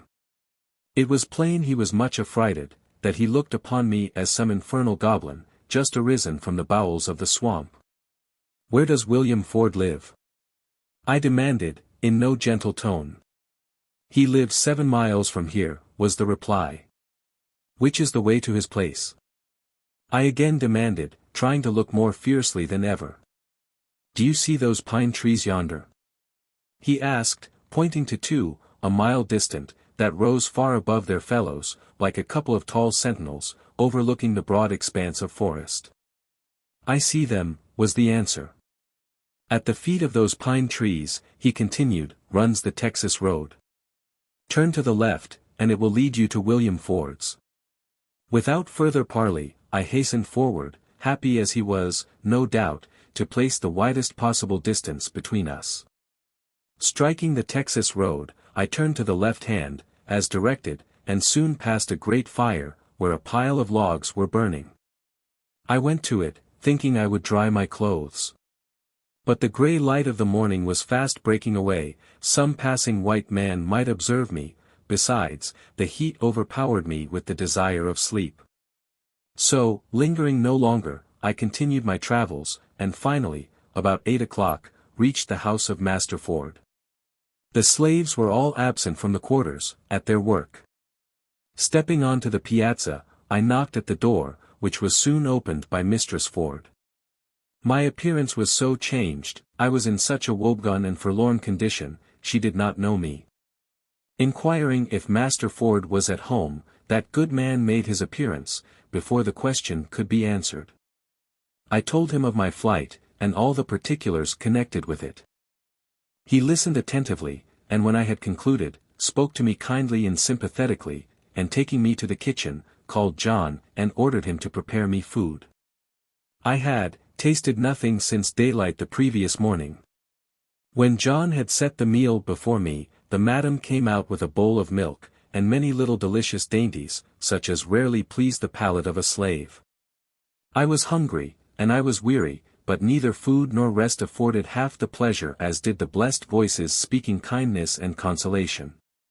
It was the oil and the wine which the Good Samaritan in the great pine woods was ready to pour into the wounded spirit of the slave, who came to him, stripped of his raiment and half dead. They left me in the cabin, that I might rest. Blessed be sleep. It visiteth all alike, descending as the dews of heaven on the bond and free. Soon it nestled to my bosom, driving away the troubles that oppressed it, and bearing me to that shadowy region, where I saw again the faces, and listened to the voices of my children, who, alas, for aught I knew in my waking hours, had fallen into the arms of that other sleep, from which they never would arouse. Chapter 11. The Mistress Garden, the crimson and golden fruit, orange and pomegranate trees, return to Bayou Boeuf, Master Ford's remarks on the way, the meeting with Tibeats, his account of the chase, Ford's censure his brutality, arrival at the plantation, astonishment of the slaves on seeing me, the anticipated flogging, Kentucky John, Mr. Eldred, the planter, Eldred Sam, trip to the Big Cane Brake, the tradition of Sutton's Field, forest trees, gnats and muscultos, the arrival of black women in the Big Cane, lumber women, sudden appearance of Tibeats, his provoking treatment, visit to Bayou Boeuf, The Slave Pass, Southern Hospitality, The Last of Eliza, Sail to Edward Epps. After a long sleep, sometime in the afternoon I awoke, refreshed, but very sore and stiff. Sally came in and talked with me, while John cooked me some dinner. Sally was in great trouble, as well as myself, one of her children being ill, and she feared it could not survive. Dinner over, after walking about the quarters for a while, visiting Sally's cabin and looking at the sick child, I strolled into the madam's garden. Though it was a season of the year when the voices of the birds are silent, and the trees are stripped of their summer glories in more frigid climes, yet the whole variety of roses were then blooming there, and the long, luxuriant vines creeping over the frames. The crimson and golden fruit hung half hidden amidst the younger and older blossoms of the peach, the orange, the plum, and the pomegranate. For, in that region of almost perpetual warmth, the leaves are falling and the buds bursting into bloom the whole year long. I indulged the most grateful feelings towards Master and Mistress Ford, and wishing in some manner to repay their kindness, commenced trimming the vines, and afterwards weeding out the grass from among the orange and pomegranate trees. The latter grows 8 or 10 feet high, and its fruit, though larger, is similar in appearance to the jelly flower. It has the luscious flavor of the strawberry. Oranges, peaches, plums, and most other fruits are indigenous to the rich, warm soil of Avoyelles, but the apple, the most common of them all in colder latitudes, is rarely to be seen. Mistress Ford came out presently, saying it was praise worthy in me, but I was not in a condition to labor, and might rest myself at the quarters until Master should go down to Bayou Boeuf, which would not be that day, and it might not be the next. I said to her, to be sure, I felt bad, and was stiff, and that my foot pained me, the stubs and thorns having so torn it, but thought such exercise would not hurt me, and that it was a great pleasure to work for so good a mistress. Thereupon she returned to the great house, and for 3 days I was diligent in the garden, cleaning the walks, weeding the flower beds, and pulling up the rank grass beneath the jessamine vines, which the gentle and generous hand of my protectress had taught to clamber along the walls. The 4th morning, having become recruited and refreshed, Master Ford ordered me to make ready to accompany him to the bayou. There was but one saddle horse at the opening, all the others with the mules having been sent down to the plantation. I said I could walk, and bidding Sally and John good-bye, left the opening, trotting along by the horse's side. That little paradise in the great pine woods was the oasis in the desert, towards which my heart turned lovingly, during many years of bondage. I went forth from it now with regret and sorrow, not so overwhelming, however, as if it had then been given me to know that I should never return to it again. Master Ford urged me to take his place occasionally on the horse, to rest me. But I said no, I was not tired, and it was better for me to walk than him. He said many kind and cheering things to me on the way, riding slowly, in order that I might keep pace with him. The goodness of God was manifest, he declared, in my miraculous escape from the swamp. As Daniel came forth unharmed from the den of lions, and as Jonah had been preserved in the whale's belly, even so had I been delivered from evil by the Almighty. He interrogated me in regard to the various fears and emotions I had experienced during the day and night, and if I had felt, at any time, a desire to pray. I felt forsaken of the whole world, I answered him, and was praying mentally all the while. At such times, said he, the heart of man turns instinctively towards his Maker. In prosperity, and when there is nothing to injure or make him afraid, he remembers him not, and is ready to defy him. But place him in the midst of dangers, cut him off from human aid, let the grave open before him, then it is, in the time of his tribulation, that the scoffer and unbelieving man turns to God for help, feeling there is no other hope, or refuge, or safety, save in his protecting arm. So did that benignant man speak to me of this life and of the life hereafter, of the goodness and power of God, and of the vanity of earthly things, as we journeyed along the solitary road towards Bayou Boeuf. When within some 5 miles of the plantation, we discovered a horseman at a distance, galloping towards us. As he came near I saw that it was Tibeats. He looked at me a moment, but did not address me, and turning about, rode along side by side with Ford. I trotted silently at their horses' heels, listening to their conversation. Ford informed him of my arrival in the pine woods 3 days before, of the sad plight I was in, and of the difficulties and dangers I had encountered. "Well," exclaimed Tibeats, omitting his usual oaths in the presence of Ford, "I never saw such running before. I'll bet him against $100, he'll beat any nigger in Louisiana." I offered John David Cheney $25 to catch him, dead or alive, but he outran his dogs in a fair race. Them Cheney dogs ain't much, after all. Dunwoody's hounds would have had him down before he touched the palmettos. Somehow the dogs got off the track, and we had to give up the hunt.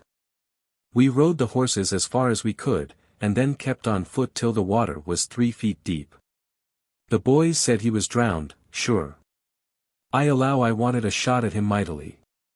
Ever since, I have been riding up and down the bayou, but hadn't much hope of catching him, thought he was dead, sartin. Oh, he's a cuss to run, that nigger is. In this way Tibeats ran on, describing his search in the swamp, the wonderful speed with which I had fled before the hounds, and when he had finished, Master Ford responded by saying, I had always been a willing and faithful boy with him. That he was sorry we had such trouble, that, according to Platt's story, he had been inhumanly treated, and that he, Tibeats, was himself in fault. Using hatchets and broad axes upon slaves was shameful, and should not be allowed, he remarked. This is no way of dealing with them, when first brought into the country. It will have a pernicious influence, and set them all running away. The swamps will be full of them. A little kindness would be far more effectual in restraining them, and rendering them obedient, than the use of such deadly weapons. Every planter on the bayou should frown upon such inhumanity. It is for the interest of all to do so. It is evident enough, Mr. Tibeats, that you and Platt cannot live together. You dislike him, and would not hesitate to kill him, and knowing it, he will run from you again through fear of his life. Now, Tibeats, you must sell him, or hire him out, at least. Unless you do so, I shall take measures to get him out of your possession. In this spirit Ford addressed him the remainder of the distance. I opened not my mouth. On reaching the plantation they entered the great house, while I repaired to Eliza's cabin. The slaves were astonished to find me there, on returning from the field, supposing I was drowned. That night, again, they gathered about the cabin to listen to the story of my adventure. They took it for granted I would be whipped, and that it would be severe, the well-known penalty of running away being 500 lashes. Poor fellow, said Eliza, taking me by the hand, it would have been better for you if you had drowned. You have a cruel master, and he will kill you yet, I am afraid. Lawson suggested that it might be, Overseer Chapin would be appointed to inflict the punishment, in which case it would not be severe, whereupon Mary, Rachel, Bristol, and others hoped it would be Master Ford. And then it would be no whipping at all. They all pitied me and tried to console me, and were sad in view of the castigation that awaited me, except Kentucky John. There were no bounds to his laughter. He filled the cabin with cachinnations, holding his sides to prevent an explosion, and the cause of his noisy mirth was the idea of my outstripping the hounds. Somehow, he looked at the subject in a comical light. I knowed dey wouldn't cotch him, when he run cross the plantation. Oh, Delore, didn't Platt pick his feet right up, though, hey. When dem dogs got war he was nt dar, haw, haw, haw. Oh, Delore, mighty. And then Kentucky John relapsed into another of his boisterous fits. Early the next morning, Tibeats left the plantation. In the course of the forenoon, while sauntering about the gin house, a tall, good-looking man came to me, and inquired if I was Tibeats' boy. That youthful appellation being applied indiscriminately to slaves even though they may have passed the number of 80 years and 10. I took off my hat, and answered that I was. How would you like to work for me, he inquired. Oh, I would like to, very much, said I, inspired with a sudden hope of getting away from Tibeats. You worked under Myers at Peter Tanner's, didn't you? I replied I had, adding some complimentary remarks that Myers had made concerning me. "Well, boy," said he, "I have hired you of your master to work for me in the Big Cane Break, 38 miles from here, down on Red River." This man was Mr. Eldred, who lived below Ford's, on the same side of the bayou. I accompanied him to his plantation, and in the morning started with his slave Sam, and a wagon load of provisions, drawn by 4 mules, for the Big Cane, Eldred and Myers having preceded us on horseback. This Sam was a native of Charleston, where he had a mother, brother and sisters. He allowed, a common word among both black and white, that Tibeats was a mean man, and hoped, as I most earnestly did also, that his master would buy me. We proceeded down the south shore of the bayou, crossing it at Carey's plantation, from thence to Huff Power, passing which, we came upon the Bayou Rouge Road, which runs towards Red River.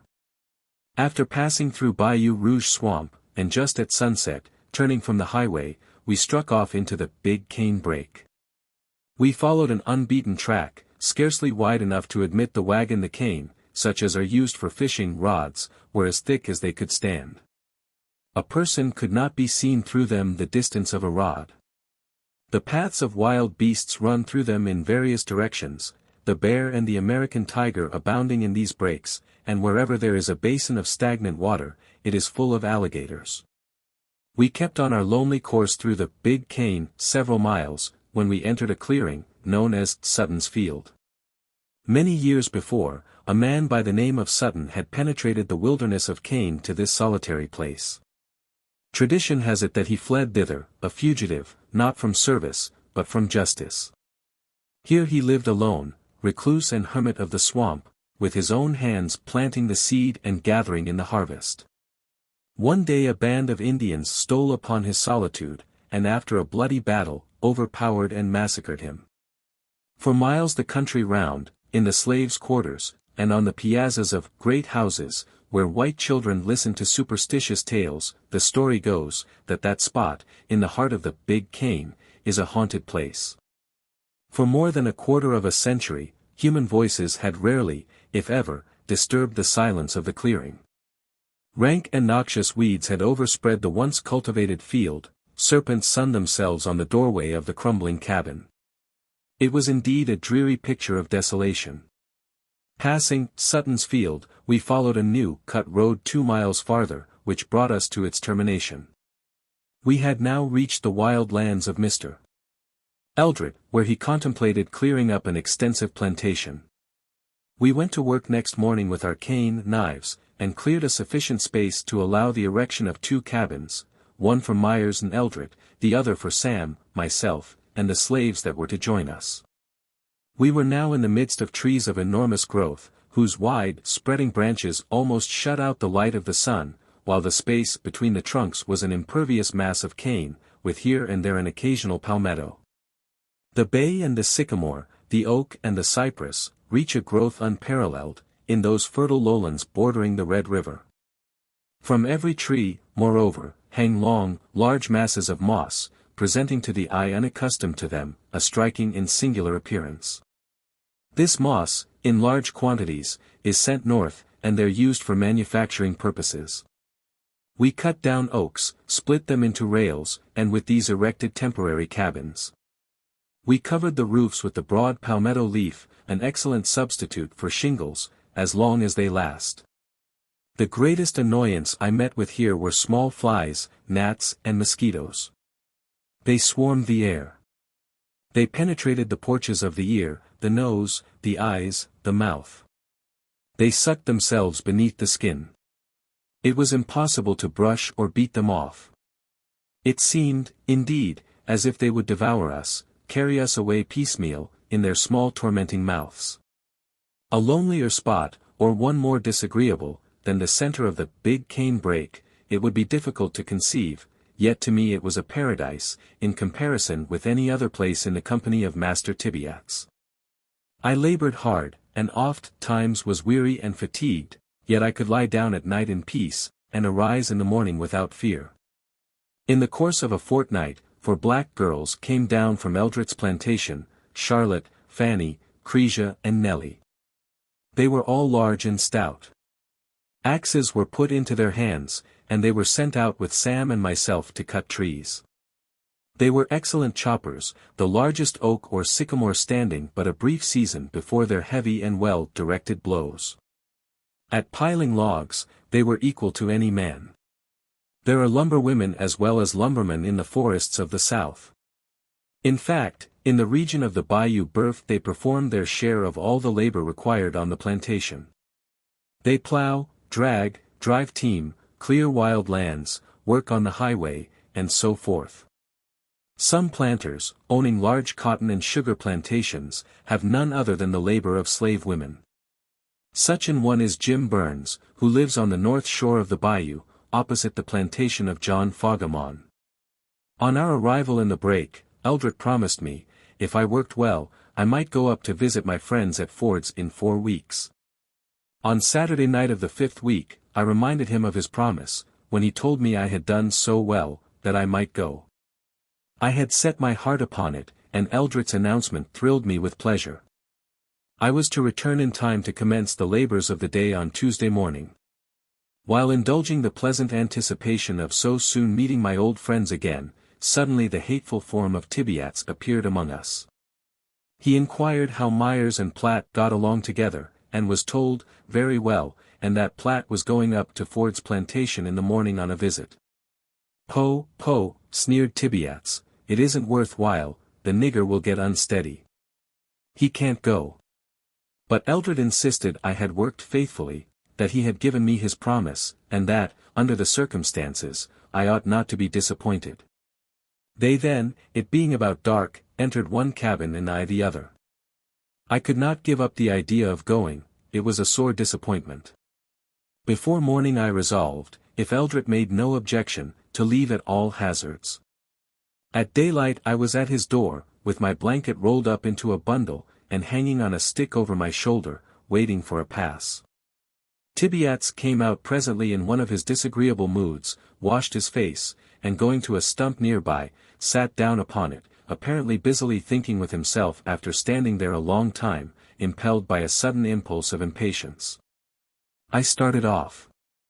"Are you going without a pass?" he cried out to me.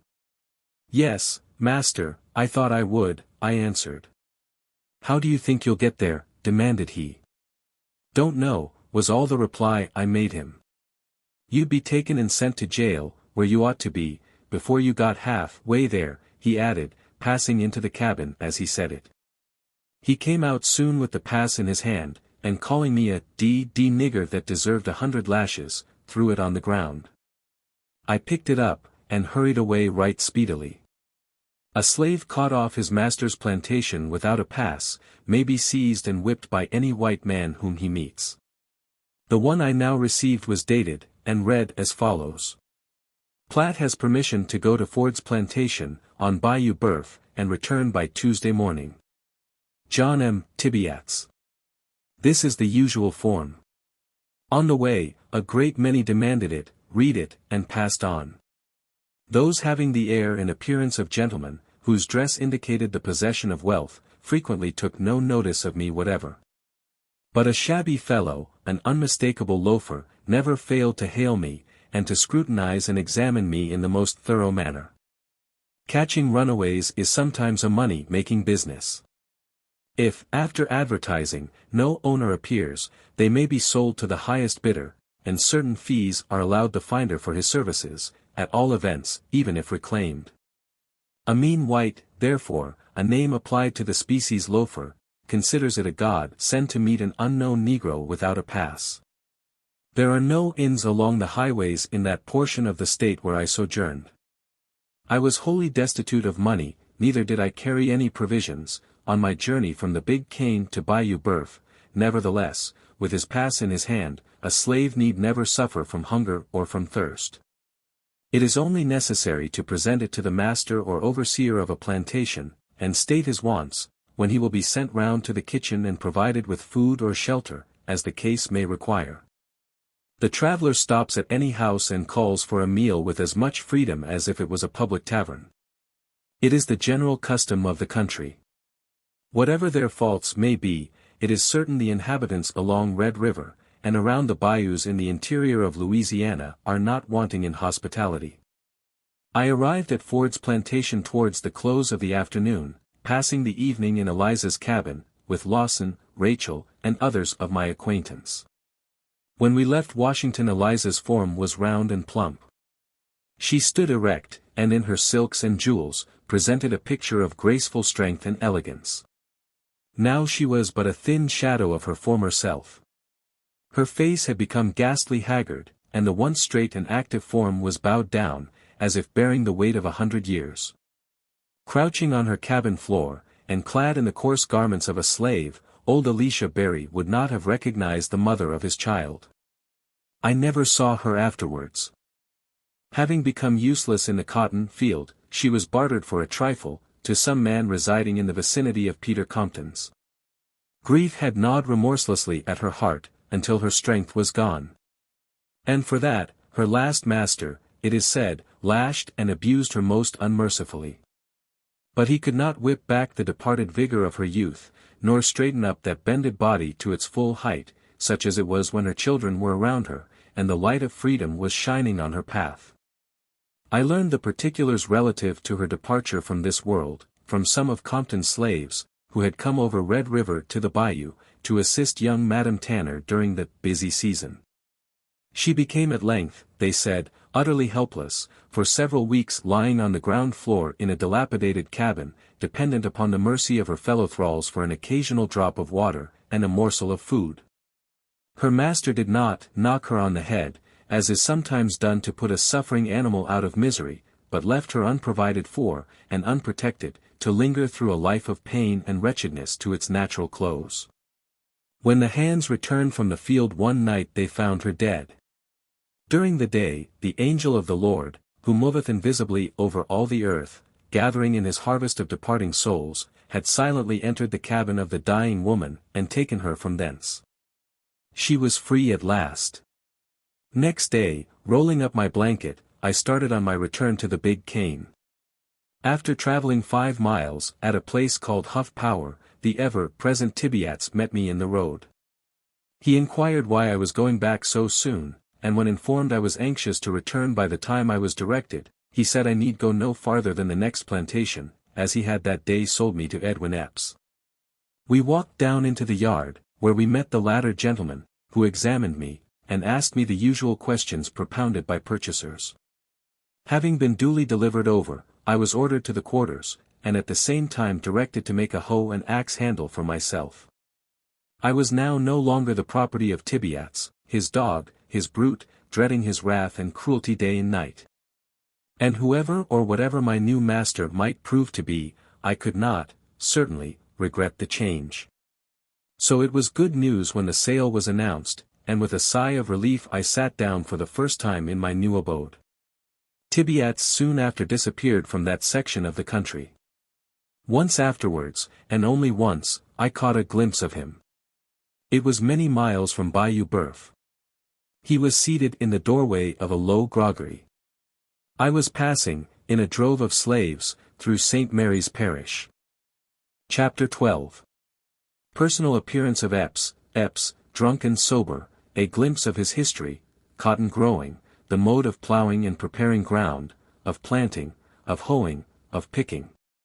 Of treating raw hands, the difference in cotton pluckers, Patsy a remarkable one, tasked according to ability, beauty of a cotton field, the slave's labors, fear on approaching the gin house, weighing, chores, cabin life, the corn mill, the uses of the gourd, fear of oversleeping, fear continually, mode of cultivating corn, sweet potatoes, fertility of the soil, fattening hogs, preserving bacon, raising cattle, shooting matches, garden products, flowers and verdure.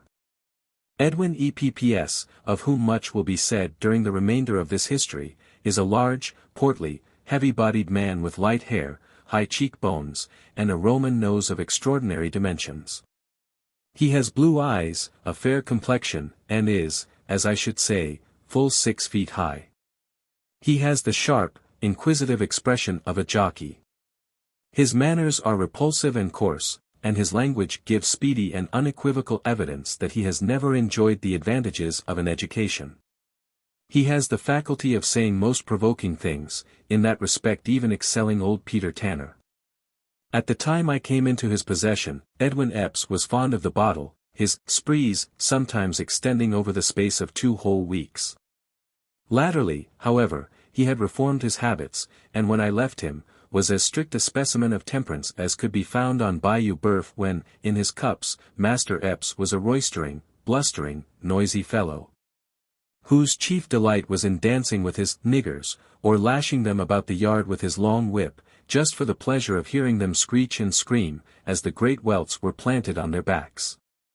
When sober, he was silent, reserved and cunning, not beating us indiscriminately, as in his drunken moments, but sending the end of his rawhide to some tender spot of a lagging slave, with a sly dexterity peculiar to himself. He had been a driver and overseer in his younger years, but at this time was in possession of a plantation on Bayou Huff Power, 2.5 miles from Holmesville, 18 from Marksville, and 12 from Cheneyville.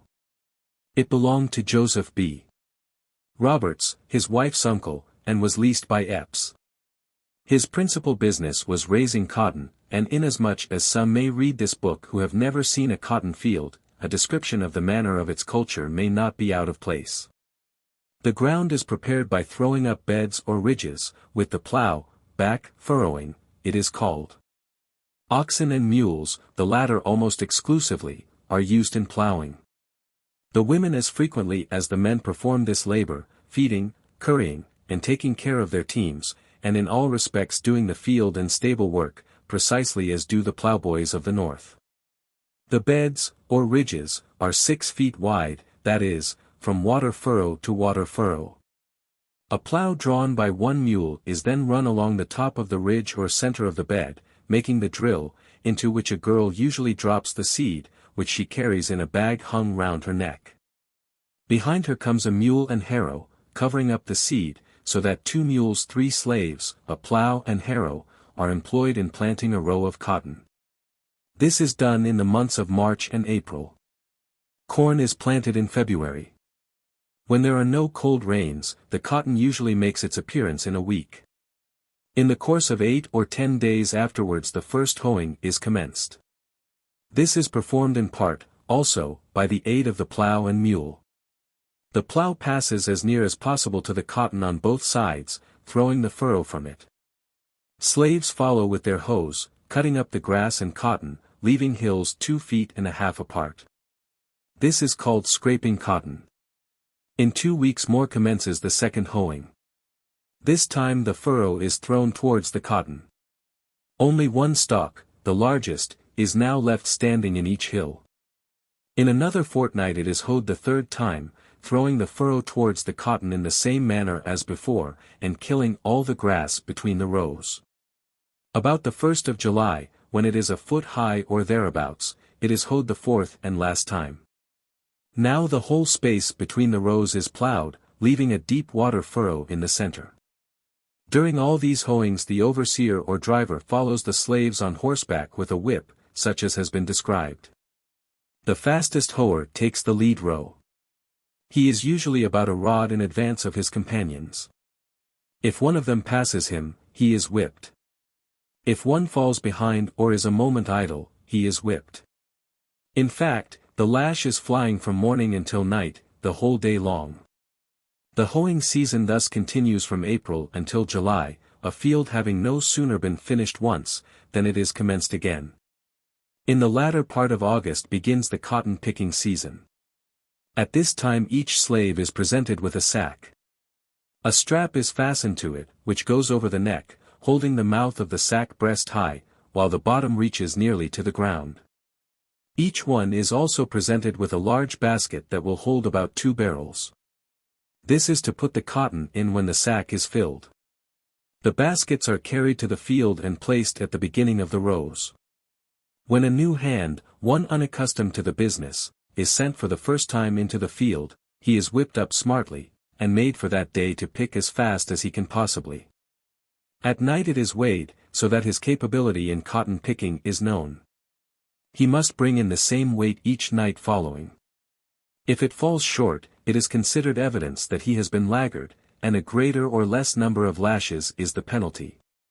An ordinary day's work is 200 pounds. A slave who is accustomed to picking, is punished, if he or she brings in a less quantity than that. There is a great difference among them as regards this kind of labor. Some of them seem to have a natural knack, or quickness, which enables them to pick with great celerity, and with both hands, while others, with whatever practice or industry, are utterly unable to come up to the ordinary standard.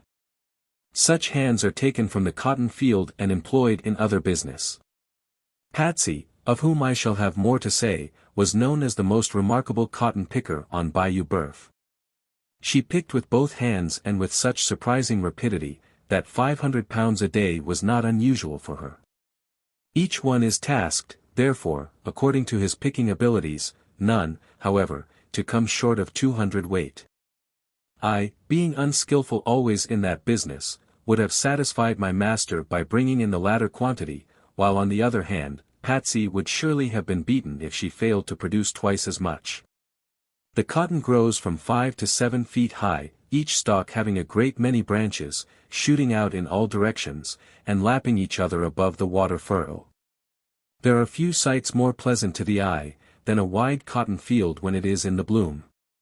It presents an appearance of purity, like an immaculate expanse of light, new fallen snow. Sometimes the slave picks down one side of a row, and back upon the other, but more usually, there is one on either side, gathering all that has blossomed, leaving the unopened boils for a succeeding picking. When the sack is filled, it is emptied into the basket and trodden down. It is necessary to be extremely careful the first time going through the field, in order not to break the branches off the stalks. The cotton will not bloom upon a broken branch. Epps never failed to inflict the severest chastisement on the unlucky servant who, either carelessly or unavoidably, was guilty in the least degree in this respect. The hands are required to be in the cotton field as soon as it is light in the morning, and, with the exception of 10 or 15 minutes, which is given them at noon to swallow their allowance of cold bacon, they are not permitted to be a moment idle until it is too dark to see, and when the moon is full, they oftentimes labor till the middle of the night. They do not dare to stop even at dinner time, nor return to the quarters, however late it be, until the order to halt is given by the driver. The day's work over in the field, the baskets are toted, or in other words, carried to the gin house, where the cotton is weighed. No matter how fatigued and weary he may be, no matter how much he longs for sleep and rest, a slave never approaches the gin house with his basket of cotton but with fear. If it falls short in weight, if he has not performed the full task appointed him, he knows that he must suffer. And if he has exceeded it by 10 or 20 pounds, in all probability his master will measure the next day's task accordingly. So, whether he has too little or too much, his approach to the gin house is always with fear and trembling. Most frequently they have too little, and therefore it is they are not anxious to leave the field. After weighing, follow the whippings. And then the baskets are carried to the cotton house, and their contents stored away like hay, all hands being sent in to tramp it down. If the cotton is not dry, instead of taking it to the gin house at once, it is laid upon platforms, 2 feet high, and some 3 times as wide, covered with boards or plank, with narrow walks running between them. This done, the labor of the day is not yet ended, by any means. Each one must then attend to his respective chores. One feeds the mules, another the swine, another cuts the wood, and so forth. Besides, the packing is all done by candlelight. Finally, at a late hour, they reach the quarters, sleepy and overcome with the long day's toil. Then a fire must be kindled in the cabin, the corn ground in the small hand mill, and supper, and dinner for the next day in the field, prepared. All that is allowed them is corn and bacon, which is given out at the corn crib and smoke house every Sunday morning. Each one receives, as his weekly allowance, 3½ pounds of bacon, and corn enough to make a peck of meal. That is all, no tea, coffee, sugar, and with the exception of a very scanty sprinkling now and then, no salt. I can say, from a 10 years' residence with Master Epps, that no slave of his is ever likely to suffer from the gout, superinduced by excessive high living. Master Epps' hogs were fed on shelled corn, it was thrown out to his niggers in the ear. The former, he thought, would fatten faster by shelling, and soaking it in the water; the latter, perhaps, if treated in the same manner, might grow too fat to labor. Master Epps was a shrewd calculator, and knew how to manage his own animals, drunk or sober. The corn mill stands in the yard beneath a shelter. It is like a common coffee mill, the hopper holding about 6 quarts. There was one privilege which Master Epps granted freely to every slave he had. They might grind their corn nightly, in such small quantities as their daily wants required, or they might grind the whole week's allowance at one time, on Sundays, just as they preferred. A very generous man was Master Epps. I kept my corn in a small wooden box, the meal in a gourd, and, by the way, the gourd is one of the most convenient and necessary utensils on a plantation. Besides supplying the place of all kinds of crockery in a slave cabin, it is used for carrying water to the fields. Another, also, contains the dinner. It dispenses with the necessity of pails, dippers, basins, and such tin and wooden superfluities altogether. When the corn is ground, and fire is made, the bacon is taken down from the nail on which it hangs, a slice cut off and thrown upon the coals to broil. The majority of slaves have no knife, much less a fork. They cut their bacon with the axe at the woodpile. The corn meal is mixed with a little water, placed in the fire, and baked. When it is done brown, the ashes are scraped off. And being placed upon a chip, which answers for a table, the tenant of the slave hut is ready to sit down upon the ground to supper. By this time it is usually midnight. The same fear of punishment with which they approach the gin house, possesses them again on lying down to get a snatch of rest. It is the fear of oversleeping in the morning. Such an offense would certainly be attended with not less than 20 lashes. With a prayer that he may be on his feet and wide awake at the first sound of the horn, he sinks to his slumbers nightly. The softest couches in the world are not to be found in the log mansion of the slave.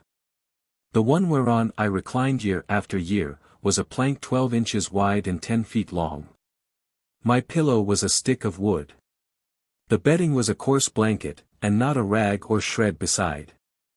Moss might be used, were it not that it directly breeds a swarm of fleas. The cabin is constructed of logs, without floor or window. The latter is altogether unnecessary, the crevices between the logs admitting sufficient light. In stormy weather the rain drives through them, rendering it comfortless and extremely disagreeable. The rude door hangs on great wooden hinges. In one end is constructed an awkward fire-place. An hour before daylight the horn is blown. Then the slaves arouse, prepare their breakfast, fill a gourd with water, in another deposit their dinner of cold bacon and corn cake, and hurry to the field again. It is an offense invariably followed by a flogging, to be found at the quarters after daybreak. Then the fears and labors of another day begin, and until its close there is no such thing as rest. He fears he will be caught lagging through the day. He fears to approach the gin house with his basket load of cotton at night. He fears, when he lies down, that he will oversleep himself in the morning. Such is a true, faithful, unexaggerated picture and description of the slave's daily life, during the time of cotton picking, on the shores of Bayou Boeuf. In the month of January, generally, the fourth and last picking is completed. Then commences the harvesting of corn. This is considered a secondary crop, and receives far less attention than the cotton. It is planted, as already mentioned, in February. Corn is grown in that region for the purpose of fattening hogs and feeding slaves, very little, if any, being sent to market. It is the white variety, the ear of great size, and the stalk growing to the height of 8, and oftentimes 10 feet. In August the leaves are stripped off, dried in the sun, bound in small bundles, and stored away as provender for the mules and oxen. After this the slaves go through the field, turning down the ear, for the purpose of keeping the rains from penetrating to the grain. It is left in this condition until after cotton picking is over, whether earlier or later. Then the ears are separated from the stalks, and deposited in the corn crib with the husks on, otherwise, stripped of the husks, the weevil would destroy it. The stalks are left standing in the field. The Carolina, or sweet potato, is also grown in that region to some extent. They are not fed, however, to hogs or cattle, and are considered but of small importance.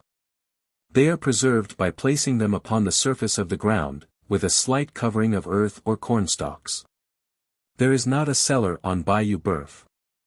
The ground is so low it would fill with water. Potatoes are worth from 2 to 3 bits or shillings a barrel. Corn, except when there is an unusual scarcity, can be purchased at the same rate. As soon as the cotton and corn crops are secured, the stalks are pulled up, thrown into piles and burned. The plows are started at the same time, throwing up the beds again, preparatory to another planting. The soil, in the parishes of Rapides and Avoyelles, and throughout the whole country, so far as my observation extended, is of exceeding richness and fertility. It is a kind of marl, of a brown or reddish color. It does not require those invigorating composts necessary to more barren lands, and on the same field the same crop is grown for many successive years. Plowing, planting, picking cotton, gathering the corn, and pulling and burning stalks, occupies the whole of the 4 seasons of the year. Drawing and cutting wood, pressing cotton, fattening and killing hogs, are but incidental labors. In the month of September or October, the hogs are run out of the swamps by dogs, and confined in pens. On a cold morning, generally about New Year's Day, they are slaughtered. Each carcass is cut into 6 parts, and piled one above the other in salt, upon large tables in the smoke house. In this condition it remains a fortnight, when it is hung up, and a fire built, and continued more than half the time during the remainder of the year. This thorough smoking is necessary to prevent the bacon from becoming infested with worms. In so warm a climate it is difficult to preserve it, and very many times myself and my companions have received our weekly allowance of 3 pounds and a half, when it was full of these disgusting vermin. Although the swamps are overrun with cattle, they are never made the source of profit, to any considerable extent. The planter cuts his mark upon the ear, or brands his initials upon the side, and turns them into the swamps, to roam unrestricted within their almost limitless confines. They are the Spanish breed, small and spike-horned. I have known of droves being taken from Bayou Boeuf, but it is a very rare occurrence.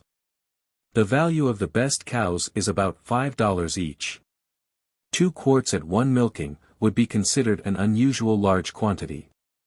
They furnish little tallow, and that of a soft, inferior quality. Notwithstanding the great number of cows that throng the swamps, the planters are indebted to the North for their cheese and butter, which is purchased in the New Orleans market. Salted beef is not an article of food either in the great house, or in the cabin. Master Epps was accustomed to attend shooting matches for the purpose of obtaining what fresh beef he required. These sports occurred weekly at the neighboring village of Holmesville. Fat beeves are driven thither and shot at, a stipulated price being demanded for the privilege. The lucky marksman divides the flesh among his fellows, and in this manner the attending planters are supplied. The great number of tame and untamed cattle which swarm the woods and swamps of Bayou Boeuf, most probably suggested that appellation to the French, inasmuch as the term, translated, signifies the creek or river of the wild ox. Garden products, such as cabbages, turnips and the like, are cultivated for the use of the master and his family. They have greens and vegetables at all times and seasons of the year. The grass withereth and the flower fadeth, before the desolating winds of autumn in the chill northern latitudes, but perpetual verdure overspreads the hot lowlands, and flowers bloom in the heart of winter, in the region of Bayou Boeuf. There are no meadows appropriated to the cultivation of the grasses. The leaves of the corn supply a sufficiency of food for the laboring cattle, while the rest provide for themselves all the year in the ever-growing pasture. There are many other peculiarities of climate, habit, custom, and of the manner of living and laboring at the South, but the foregoing, it is supposed, will give the reader an insight and general idea of life on a cotton plantation in Louisiana. The mode of cultivating cane, and the process of sugar manufacturing, will be mentioned in another place. Chapter 13. The curious axe helve, symptoms of approaching illness, continue to decline, the whip ineffectual, confined to the cabin, visit by Dr.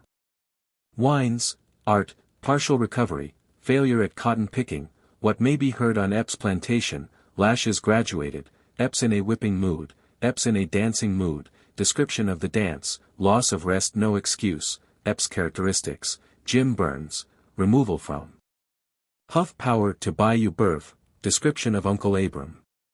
Of Wiley, of Aunt Phoebe, of Bob, Henry, and Edward, of Petsy, with a genealogical account of each, something of their past history, and peculiar characteristics, jealousy and lust, Patsy, the victim. On my arrival at Master Epps, in obedience to his order, the first business upon which I entered was the making of an axe have. The handles in use there are simply a round, straight stick. I made a crooked one, shaped like those to which I had been accustomed at the North. When finished, and presented to Epps, he looked at it with astonishment, unable to determine exactly what it was. He had never before seen such a handle, and when I explained its conveniences, he was forcibly struck with the novelty of the idea. He kept it in the house a long time, and when his friends called, was wont to exhibit it as a curiosity. It was now the season of hoeing. I was first sent into the corn field, and afterward set to scraping cotton. In this employment I remained until hoeing time was nearly past, when I began to experience the symptoms of approaching illness. I was attacked with chills, which were succeeded by a burning fever. I became weak and emaciated, and frequently so dizzy that it caused me to reel and stagger like a drunken man. Nevertheless, I was compelled to keep up my row. When in health I found little difficulty in keeping pace with my fellow laborers, but now it seemed to be an utter impossibility. Often I fell behind, when the driver's lash was sure to greet my back, infusing into my sick and drooping body a little temporary energy. I continued to decline until at length the whip became entirely ineffectual. The sharpest sting of the rawhide could not arouse me. Finally, in September, when the busy season of cotton picking was at hand, I was unable to leave my cabin. Up to this time I had received no medicine, nor any attention from my master or mistress. The old cook visited me occasionally, preparing me corn, coffee, and sometimes boiling a bit of bacon, when I had grown too feeble to accomplish it myself. When it was said that I would die, Master Epps, unwilling to bear the loss, which the death of an animal worth $1,000 would bring upon him, concluded to incur the expense of sending to Holmesville for Dr. Wines. He announced to Epps that it was the effect of the climate, and there was a probability of his losing me. He directed me to eat no meat, and to partake of no more food than was absolutely necessary to sustain life. Several weeks elapsed, during which time, under the scanty diet to which I was subjected, I had partially recovered. One morning, long before I was in a proper condition to labor, Epps appeared at the cabin door, and, presenting me a sack, ordered me to the cotton field. At this time I had had no experience whatever in cotton picking. It was an awkward business indeed. While others used both hands, snatching the cotton and depositing it in the mouth of the sack, with a precision and dexterity that was incomprehensible to me, I had to seize the bowl with one hand, and deliberately draw out the white, gushing blossom with the other. Depositing the cotton in the sack, moreover, was a difficulty that demanded the exercise of both hand and eyes. I was compelled to pick it from the ground where it would fall, nearly as often as from the stalk where it had grown. I made havoc also with the branches, loaded with the yet unbroken bowls, the long, cumbersome sack swinging from side to side in a manner not allowable in the cotton field. After a most laborious day I arrived at the gin house with my load. When the scale determined its weight to be only 95 pounds, not half the quantity required of the poorest picker, Epps threatened the severest flogging, but in consideration of my being a raw hand, concluded to pardon me on that occasion. The following day, and many days succeeding, I returned at night with no better success. I was evidently not designed for that kind of labor. I had not the gift, the dexterous fingers and quick motion of Patsy, who could fly along one side of a row of cotton, stripping it of its undefiled and fleecy whiteness miraculously fast. Practice and whipping were alike unavailing, and Epps, satisfied of it at last, swore I was a disgrace, that I was not fit to associate with a cotton-picking nigger, that I could not pick enough in a day to pay the trouble of weighing it, and that I should go into the cotton field no more. I was now employed in cutting and hauling wood, drawing cotton from the field to the gin house, and performed whatever other service was required. Suffice to say, I was never permitted to be idle. It was rarely that a day passed by without one or more whippings. This occurred at the time the cotton was weighed. The delinquent, whose weight had fallen short, was taken out, stripped, made to lie upon the ground, face downwards, when he received a punishment proportioned to his offense. It is the literal, unvarnished truth, that the crack of the lash, and the shrieking of the slaves, can be heard from dark till bedtime, on Epps' plantation, any day almost during the entire period of the cotton-picking season. The number of lashes is graduated according to the nature of the case. 25 are deemed a mere brush, inflicted, for instance, when a dry leaf or piece of bole is found in the cotton, or when a branch is broken in the field. 50 is the ordinary penalty following all delinquencies of the next higher grade. 100 is called severe. It is the punishment inflicted for the serious offense of standing idle in the field. From 150 to 200 is bestowed upon him who quarrels with his cabin mates, and 500, well laid on, besides the mangling of the dogs, perhaps, is certain to consign the poor, unpitied runaway to weeks of pain and agony. During the 2 years Epps remained on the plantation at Bayou Huff Power, he was in the habit, as often as once in a fortnight at least, of coming home intoxicated from Holmesville. The shooting matches almost invariably concluded with a debauch. At such times he was boisterous and half-crazy.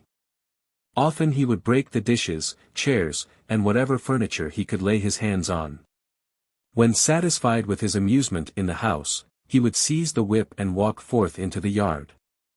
Then it behooved the slaves to be watchful and exceeding wary. The first one who came within reach felt the smart of his lash. Sometimes for hours he would keep them running in all directions, dodging around the corners of the cabins. Occasionally he would come upon one unawares, and if he succeeded in inflicting a fair, round blow, it was a feat that much delighted him. The younger children, and the aged, who had become inactive, suffered then. In the midst of the confusion he would slyly take his stand behind a cabin, waiting with raised whip, to dash it into the first black face that peeped cautiously around the corner. At other times he would come home in a less brutal humor. Then there must be a merry-making. Then all must move to the measure of a tune. Then Master Epps must needs regale his melodious ears with the music of a fiddle. Then did he become buoyant, elastic, gaily, tripping the light fantastic toe, around the piazza and all through the house. Tibeats, at the time of my sale, had informed him I could play on the violin. He had received his information from Ford. Through the importunities of Mistress Epps, her husband had been induced to purchase me one during a visit to New Orleans.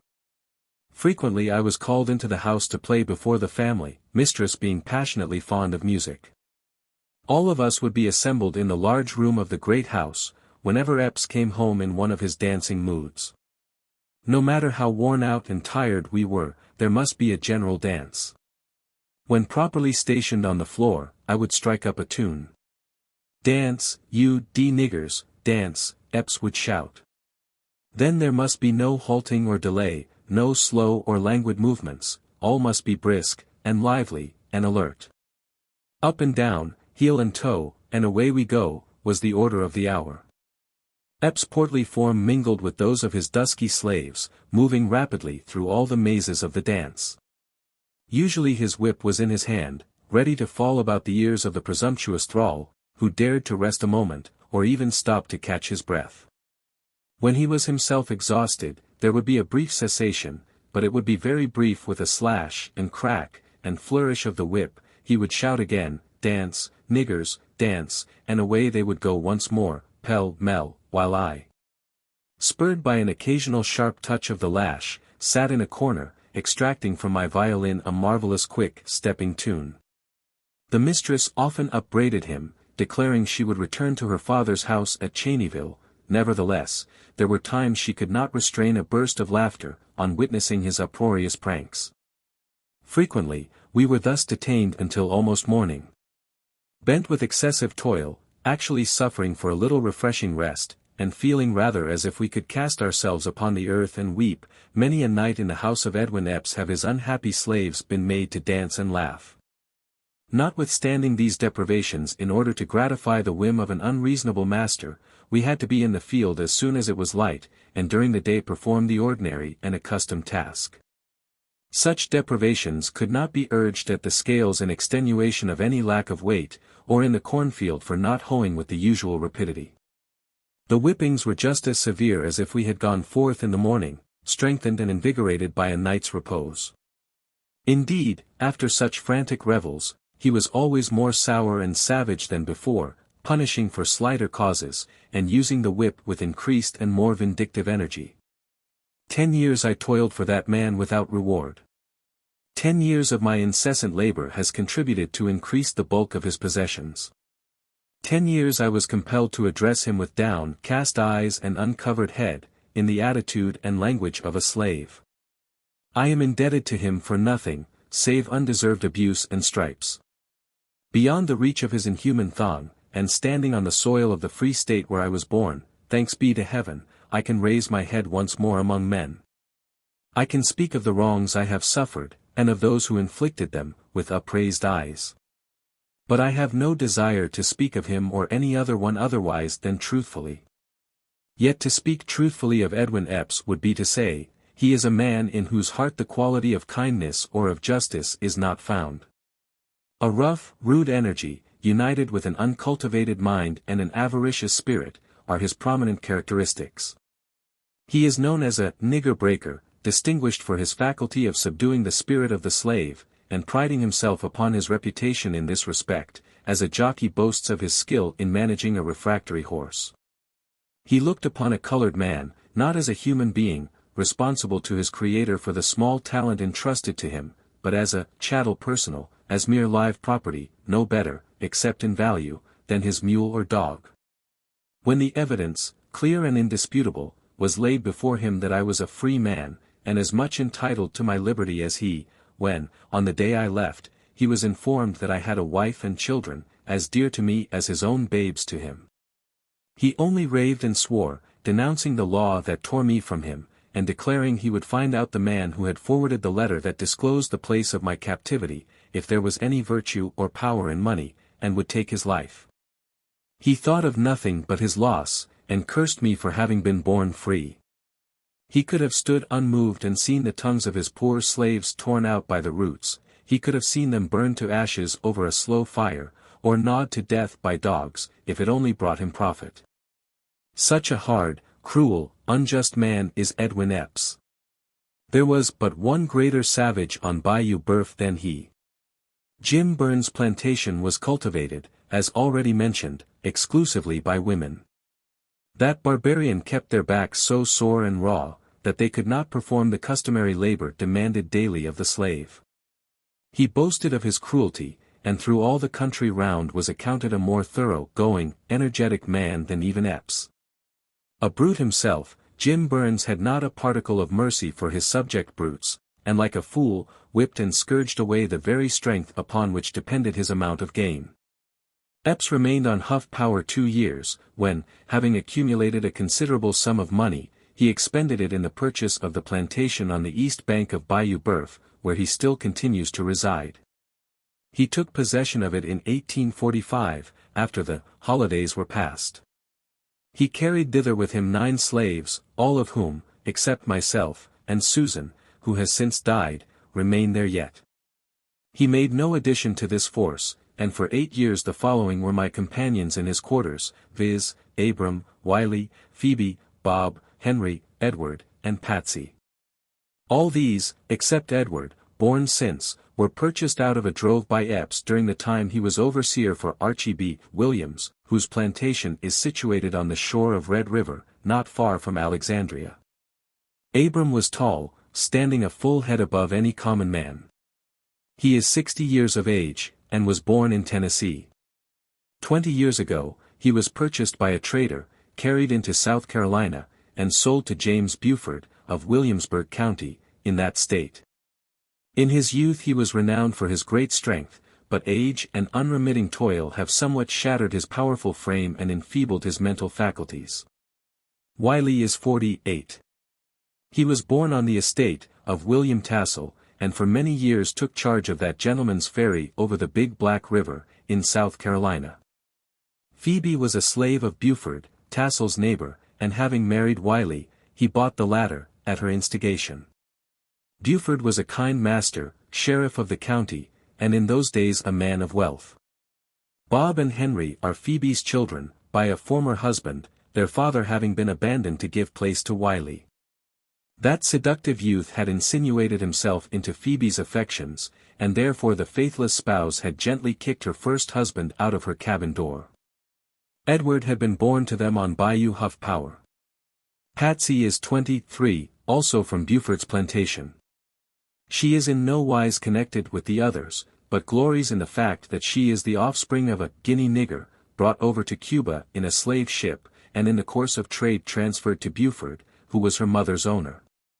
This, as I learned from them, is a genealogical account of my master's shaves. For years they had been together. Often they recalled the memories of other days, and sighed to retrace their steps to the old home in Carolina.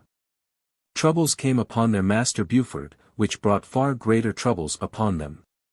He became involved in debt, and unable to bear up against his failing fortunes, was compelled to sell these, and others of his slaves. In a chain gang they had been driven from beyond the Mississippi to the plantation of Archie B. Williams. Edward Epps, who for a long while had been his driver and overseer, was about establishing himself in business on his own account, at the time of their arrival, and accepted them in payment of his wages. Old Abram was a kind-hearted being, a sort of patriarch among us, fond of entertaining his younger brethren with grave and serious discourse. He was deeply versed in such philosophy as is taught in the cabin of the slave. But the great absorbing hobby of Uncle Abram was General Jackson, whom his young master in Tennessee had followed to the wars. He loved to wander back, in imagination, to the place where he was born, and to recount the scenes of his youth during those stirring times when the nation was in arms. He had been athletic, and more keen and powerful than the generality of his race, but now his eye had become dim, and his natural force abated. Very often, indeed, while discussing the best method of baking the hoe cake, or expatiating at large upon the glory of Jackson, he would forget where he left his hat, or his hoe, or his basket. And then would the old man be laughed at, if Epps was absent, and whipped if he was present. So was he perplexed continually, and sighed to think that he was growing aged and going to decay. Philosophy and Jackson and forgetfulness had played the mischief with him, and it was evident that all of them combined were fast bringing down the gray hairs of Uncle Abram to the grave. Aunt Phoebe had been an excellent field hand, but latterly was put into the kitchen, where she remained, except occasionally, in a time of uncommon hurry. She was a sly old creature, and when not in the presence of her mistress or her master, was garrulous in the extreme. Wiley, on the contrary, was silent. He performed his task without murmur or complaint, seldom indulging in the luxury of speech, except to utter a wish that he was away from Epps, and back once more in South Carolina. Bob and Henry had reached the ages of 20 and 23, and were distinguished for nothing extraordinary or unusual, while Edward, a lad of 13, not yet able to maintain his row in the corn or the cotton field, was kept in the great house, to wait on the little Eppses. Patsy was slim and straight. She stood erect as the human form is capable of standing. There was an air of loftiness in her movement, that neither labor, nor weariness, nor punishment could destroy. Truly, Patsy was a splendid animal, and were it not that bondage had enshrouded her intellect in utter and everlasting darkness, would have been chief among 10,000 of her people. She could leap the highest fences, and a fleet hound it was indeed, that could outstrip her in a race. No horse could fling her from his back. She was a skillful teamster. She turned as true a furrow as the best, and at splitting rails there were none who could excel her. When the order to halt was heard at night, she would have her mules at the crib, unharnessed, fed and curried before Uncle Abram had found his hat. Not, however, for all or any of these, was she chiefly famous. Such lightning-like motion was in her fingers as no other fingers ever possessed, and therefore it was, that in cotton-picking time, Patsy was queen of the field. She had a genial and pleasant temper, and was faithful and obedient. Naturally, she was a joyous creature, a laughing, light-hearted girl, rejoicing in the mere sense of existence. Yet Patsy wept oftener, and suffered more, than any of her companions. She had been literally excoriated. Her back bore the scars of 1,000 stripes. Not because she was backward in her work, nor because she was of an unmindful and rebellious spirit, but because it had fallen to her lot to be the slave of a licentious master and a jealous mistress. She shrank before the lustful eye of the one, and was in danger even of her life at the hands of the other, and between the two, she was indeed accursed. In the great house, for days together, there were high and angry words, poutings and estrangement, whereof she was the innocent cause. Nothing delighted the mistress so much as to see her suffer, and more than once, when Epps had refused to sell her, has she tempted me with bribes to put her secretly to death, and bury her body in some lonely place in the margin of the swamp. Gladly would Patsy have appeased this unforgiving spirit, if it had been in her power, but not like Joseph, dared she escape from Master Epps, leaving her garment in his hand. Patsy walked under a cloud. If she uttered a word in opposition to her master's will, the lash was resorted to at once, to bring her to subjection. If she was not watchful when about her cabin, or when walking in the yard, a billet of wood, or a broken bottle perhaps, hurled from her mistress' hand, would smite her unexpectedly in the face. The enslaved victim of lust and hate, Patsy had no comfort of her life. These were my companions and fellow slaves, with whom I was accustomed to be driven to the field, and with whom it has been my lot to dwell for 10 years in the log cabins of Edward Epps. They, if living, are yet toiling on the banks of Bayou Boeuf, never destined to breathe, as I now do, the blessed air of liberty, nor to shake off the heavy shackles that enthrall them, until they shall lie down forever in the dust. Chapter 14. Destruction of the cotton crop in 1845, demand for laborers in St. Mary's Parish, sent thither in a drove, the order of the march, the Grand Coteau, hired to Judge Turner on Bayou Sal, appointed driver in his sugar house, Sunday services slave furniture, how obtained, the party at Yarney's. In Centerville, good fortune, the captain of the steamer, his refusal to secrete me, returned to Bayou Boeuf, site of Tibeats, Patsy's sorrows, tumult and contention, hunting the coon and opossum, the cunning of the latter, the lean condition of the slave, description of the fish trap, the murder of the man from Natchez, Epps challenged by Marshall, the influence of slavery, the love of freedom. The first year of Epps' residence on the bayou, 1845, the caterpillars almost totally destroyed the cotton crop throughout that region. There was little to be done, so that the slaves were necessarily idle half the time. However, there came a rumor to Bayou Boeuf that wages were high, and laborers in great demand on the sugar plantations in St. Mary's Parish. This parish is situated on the coast of the Gulf of Mexico, about 140 miles from Avoyelles. The Rio Teche, a considerable stream, flows through St. Mary's to the Gulf. It was determined by the planters, on the receipt of this intelligence, to make up a drove of slaves to be sent down to Tuckapaw in St. Mary's, for the purpose of hiring them out in the cane fields. Accordingly, in the month of September, there were 147 collected at Holmesville, Abram, Bob and myself among the number. Of these about one-half were women. Epps, Alonson Pierce, Henry Toller, and Addison Roberts, were the white men, selected to accompany, and take charge of the drove. They had a 2-horse carriage and 2 saddle horses for their use. A large wagon, drawn by 4 horses, and driven by John, a boy belonging to Mr. Roberts, carried the blankets and provisions. About 2 o'clock in the afternoon, having been fed, preparations were made to depart. The duty assigned me was, to take charge of the blankets and provisions, and see that none were lost by the way. The carriage proceeded in advance, the wagon following. Behind this the slaves were arranged, while the 2 horsemen brought up the rear, and in this order the procession moved out of Holmesville. That night we reached a Mr. McCrow's plantation, a distance of 10 or 15 miles, when we were ordered to halt. Large fires were built, and each one spreading his blanket on the ground, laid down upon it. The white men lodged in the great house. An hour before day we were aroused by the drivers coming among us, cracking their whips and ordering us to arise. Then the blankets were rolled up, and being severally delivered to me and deposited in the wagon, the procession set forth again. The following night it rained violently.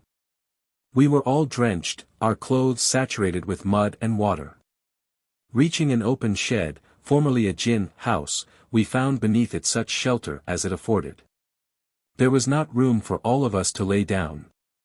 There we remained, huddled together, through the night, continuing our march, as usual, in the morning. During the journey we were fed twice a day, boiling our bacon and baking our corn cake at the fires in the same manner as in our huts. We passed through Lafayetteville, Mountsville, New Town, to Centerville, where Bob and Uncle Abram were hired. Our number decreased as we advanced, nearly every sugar plantation requiring the services of one or more. On our route we passed the Grand Coteau or Prairie, a vast space of level, monotonous country, without a tree, except an occasional one which had been transplanted near some dilapidated dwelling. It was once thickly populated, and under cultivation, but for some cause had been abandoned. The business of the scattered inhabitants that now dwell upon it is principally raising cattle. Immense herds were feeding upon it as we passed. In the center of the Grand Coteau one feels as if he were on the ocean, out of sight of land. As far as the eye can see, in all directions, it is but a ruined and deserted waste. I was hired to Judge Turner, a distinguished man and extensive planter, whose large estate is situated on Bayou Sal, within a few miles of the Gulf. Bayou Sal is a small stream flowing into the Bay of Atchafalaya. For some days I was employed at Turner's in repairing his sugar house, when a cane knife was put into my hand, and with 30 or 40 others, I was sent into the field. I found no such difficulty in learning the art of cutting cane that I had in picking cotton. It came to me naturally and intuitively, and in a short time I was able to keep up with the fastest knife. Before the cutting was over, however, Judge Tanner transferred me from the field to the sugar house, to act there in the capacity of driver. From the time of the commencement of sugar making to the close, the grinding and boiling does not cease day or night. The whip was given me with directions to use it upon anyone who was caught standing idle. If I failed to obey them to the letter, there was another one for my own back. In addition to this my duty was to call on and off the different gangs at the proper time. I had no regular periods of rest, and could never snatch but a few moments of sleep at a time. It is the custom in Louisiana, as I presume it is in other slave states, to allow the slave to retain whatever compensation he may obtain for services performed on Sundays. In this way, only, are they able to provide themselves with any luxury or convenience whatever. When a slave, purchased or kidnapped in the North, is transported to a cabin on Bayou Boeuf he is furnished with neither knife, nor fork, nor dish, nor kettle, nor any other thing in the shape of crockery, or furniture of any nature or description. He is furnished with a blanket before he reaches there, and wrapping that around him, he can either stand up, or lie down upon the ground, or on a board, if his master has no use for it. He is at liberty to find a gourd in which to keep his meal, or he can eat his corn from the cob, just as he pleases. To ask the master for a knife, or skillet, or any small convenience of the kind, would be answered with a kick, or laughed at as a joke. Whatever necessary article of this nature is found in a cabin has been purchased with Sunday money. However injurious to the morals, it is certainly a blessing to the physical condition of the slave, to be permitted to break the Sabbath. Otherwise there would be no way to provide himself with any utensils, which seem to be indispensable to him who is compelled to be his own cook. On cane plantations in sugar time, there is no distinction as to the days of the week. It is well understood that all hands must labor on the Sabbath, and it is equally well understood that those especially who are hired, as I was to Judge Turner, and others in succeeding years, shall receive remuneration for it. It is usual, also, in the most hurrying time of cotton picking, to require the same extra service. From this source, slaves generally are afforded an opportunity of earning sufficient to purchase a knife, a kettle, tobacco and so forth. The females, discarding the latter luxury, are apt to expend their little revenue in the purchase of gaudy ribbons, wherewithal to deck their hair in the merry season of the holidays. I remained in St. Mary's until the 1st of January, during which time my Sunday money amounted to $10. I met with other good fortune, for which I was indebted to my violin, my constant companion, the source of profit and soother of my sorrows during years of servitude. There was a grand party of whites assembled at Mr. Yarney's, in Centerville, a hamlet in the vicinity of Turner's plantation. I was employed to play for them, and so well pleased were the merry makers with my performance, that a contribution was taken for my benefit, which amounted to $17. With this sum in possession, I was looked upon by my fellows as a millionaire. It afforded me great pleasure to look at it, to count it over and over again, day after day.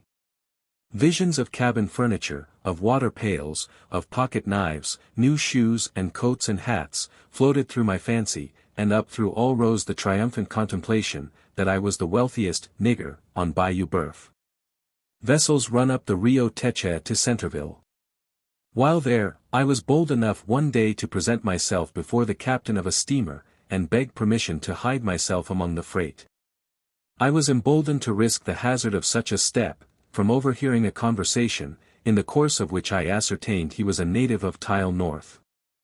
I did not relate to him the particulars of my history, but only expressed an ardent desire to escape from slavery to a free state.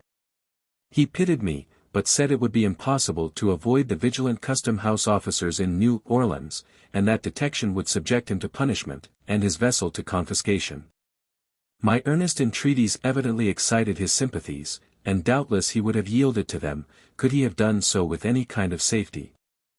I was compelled to smother the sudden flame that lighted up my bosom with sweet hopes of liberation, and turn my steps once more towards the increasing darkness of despair. Immediately after this event the drove assembled at Centerville, and several of the owners having arrived and collected the moneys due for our services we were driven back to Bayou Boeuf. It was on our return, while passing through a small village, that I caught sight of Tibeats, seated in the door of a dirty grocery, looking somewhat seedy and out of repair. Passion and poor whiskey, I doubt not, have ere this laid him on the shelf. During our absence, I learned from Aunt Phoebe and Patsy, that the latter had been getting deeper and deeper into trouble. The poor girl was truly an object of pity. Old Hogjaw, the name by which Epps was called, when the slaves were by themselves had beaten her more severely and frequently than ever. As surely as he came from Holmesville, elated with liquor, and it was often in those days, he would whip her, merely to gratify the mistress. Would punish her to an extent almost beyond endurance, for an offense of which he himself was the sole and irresistible cause. In his sober moments he could not always be prevailed upon to indulge his wife's insatiable thirst for vengeance. To be rid of Patsy, to place her beyond sight or reach, by sale, or death, or in any other manner, of late years, seemed to be the ruling thought and passion of my mistress. Patsy had been a favorite when a child, even in the great house. She had been petted and admired for her uncommon sprightliness and pleasant disposition. She had been fed many a time, so Uncle Abram said, even on biscuit and milk, when the madam, in her younger days, was wont to call her to the piazza, and fondle her as she would a playful kitten. But a sad change had come over the spirit of the woman. Now, only black and angry, fiends ministered in the temple of her heart, until she could look on Patsy but with concentrated venom. Mistress Epps was not naturally such an evil woman, after all. She was possessed of the devil, jealousy, it is true, but aside from that, there was much in her character to admire. Her father, Mr. Roberts, resided in Cheneyville, an influential and honorable man, and as much respected throughout the parish as any other citizen. She had been well educated at some institution this side the Mississippi. Was beautiful, accomplished, and usually good-humored. She was kind to all of us but Patsy, frequently, in the absence of her husband, sending out to us some little dainty from her own table. In other situations, in a different society from that which exists on the shores of Bayou Boeuf, she would have been pronounced an elegant and fascinating woman. An ill wind it was that blew her into the arms of Epps. He respected and loved his wife as much as a coarse nature like his is capable of loving, but supreme selfishness always overmastered conjugal affection. He loved as well as baser natures can. But a mean heart and soul were in that man. He was ready to gratify any whim, to grant any request she made, provided it did not cost too much. Patsy was equal to any two of his slaves in the cotton field. He could not replace her with the same money she would bring. The idea of disposing of her, therefore, could not be entertained. The mistress did not regard her at all in that light. The pride of the haughty woman was aroused. The blood of the fiery Southern boiled at the sight of Patsy, and nothing less than trampling out the life of the helpless bondwoman would satisfy her. Sometimes the current of her wrath turned upon him whom she had just cause to hate. But the storm of angry words would pass over at length, and there would be a season of calm again. At such times Patsy trembled with fear, and cried as if her heart would break, for she knew from painful experience, that if mistress should work herself to the red-hot pitch of rage, Epps would quiet her at last with a promise that Patsy should be flogged, a promise he was sure to keep.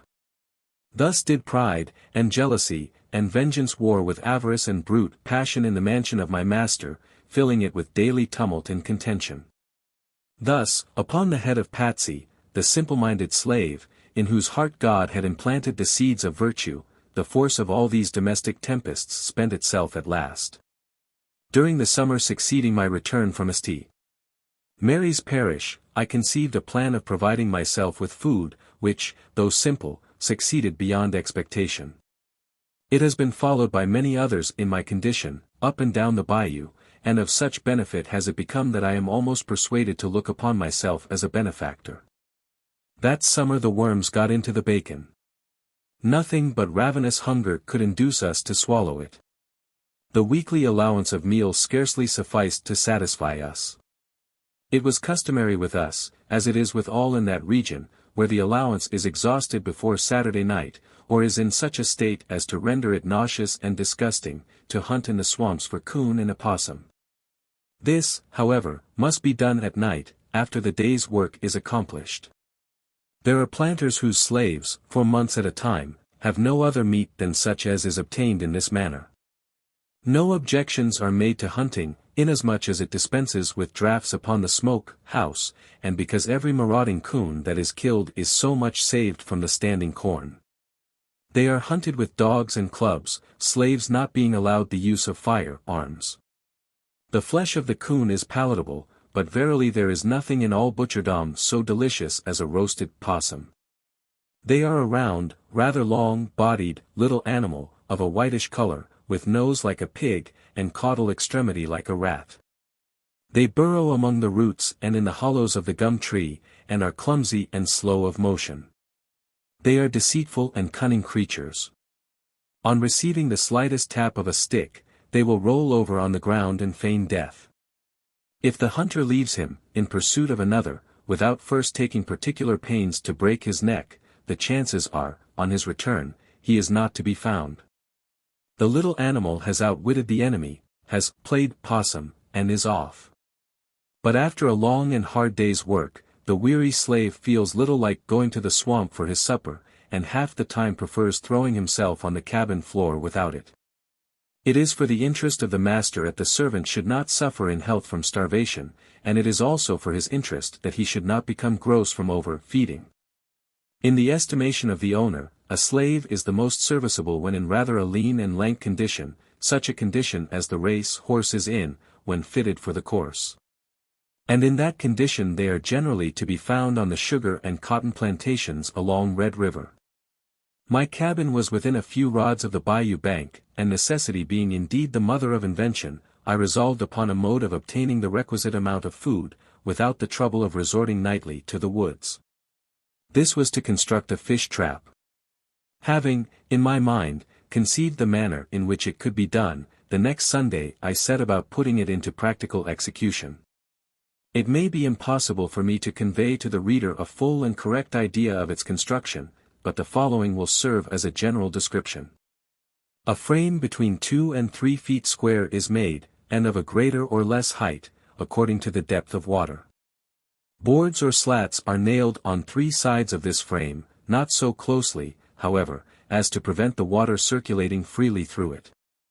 A door is fitted into the 4th side, in such manner that it will slide easily up and down in the grooves cut in the 2 posts. A movable bottom is then so fitted that it can be raised to the top of the frame without difficulty.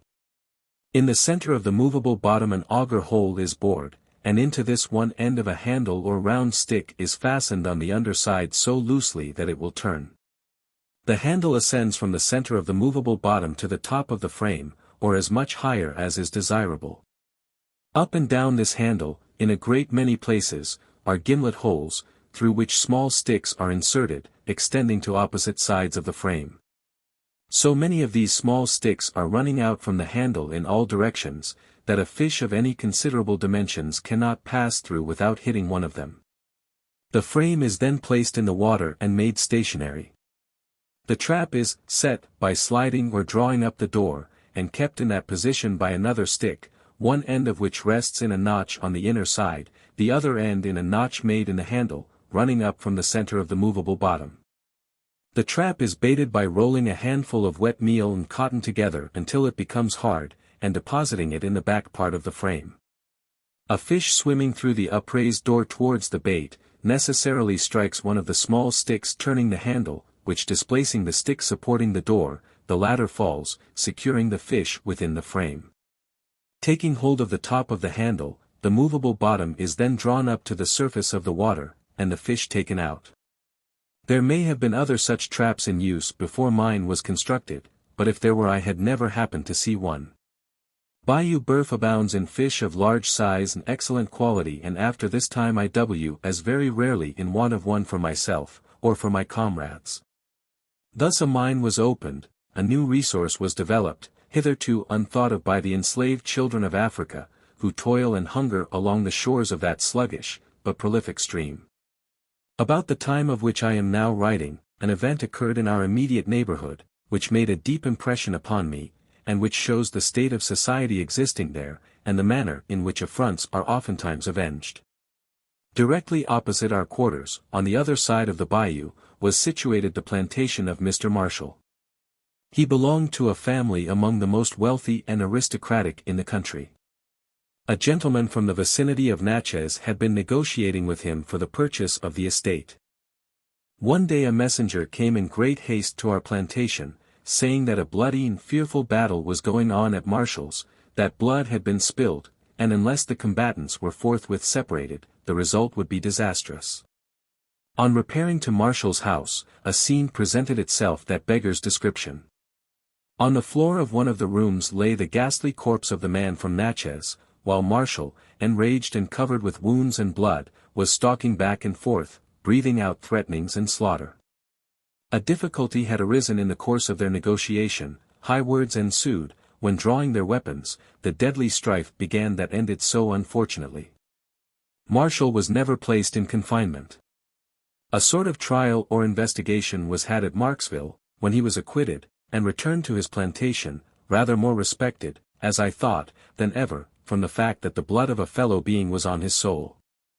Epps interested himself in his behalf, accompanying him to Marksville, and on all occasions loudly justifying him, but his services in this respect did not afterwards deter a kinsman of this same Marshall from seeking his life also.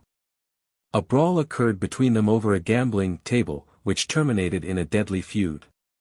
Riding up on horseback in front of the house one day, armed with pistols and bowie knife, Marshall challenged him to come forth and make a final settlement of the quarrel, or he would brand him as a coward, and shoot him like a dog the first opportunity.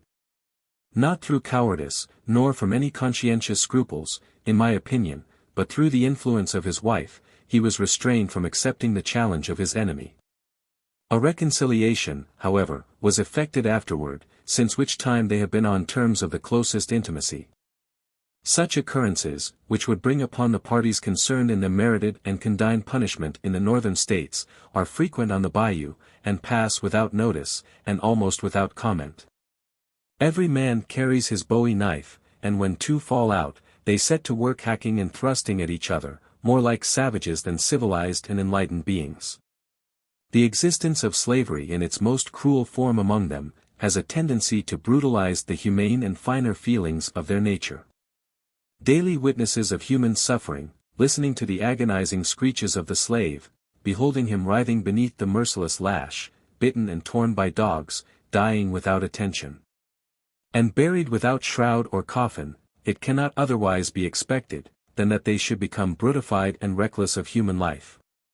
It is true there are many kind-hearted and good men in the parish of Avoyelles, such men as William Ford, who can look with pity upon the sufferings of a slave, just as there are, over all the world, sensitive and sympathetic spirits, who cannot look with indifference upon the sufferings of any creature which the Almighty has endowed with life.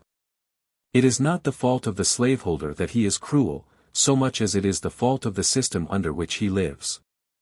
He cannot withstand the influence of habit and associations that surround him. Taught from earliest childhood, by all that he sees and hears, that the rod is for the slave's back, he will not be apt to change his opinions in maturer years.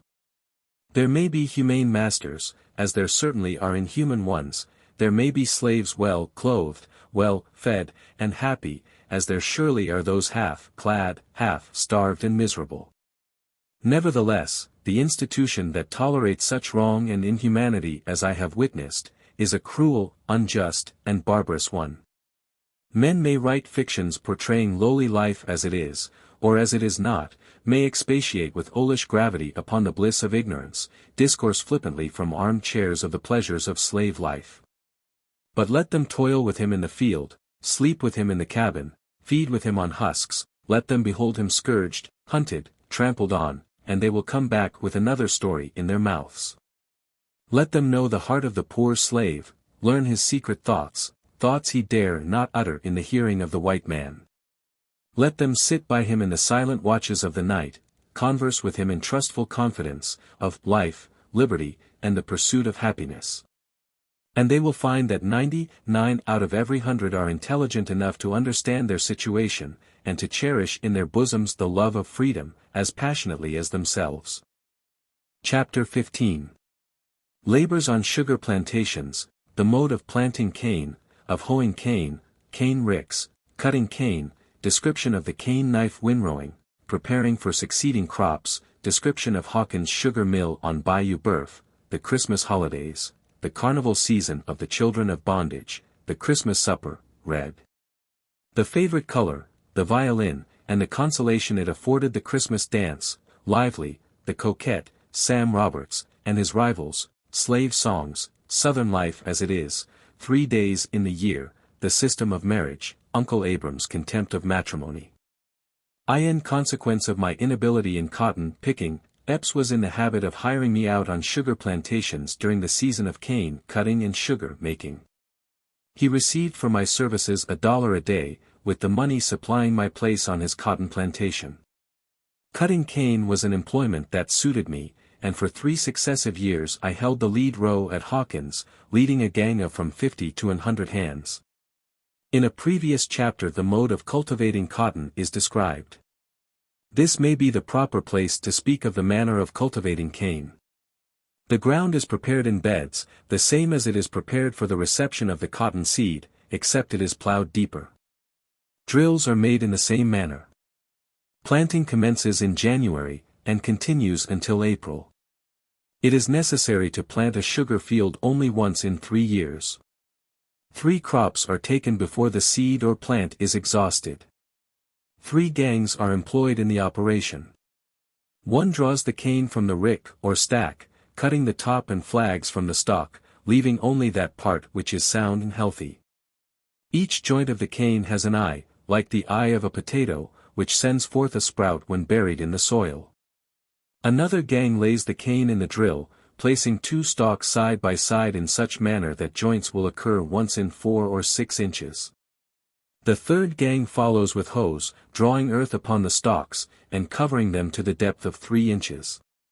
In 4 weeks, at the farthest, the sprouts appear above the ground, and from this time forward grow with great rapidity.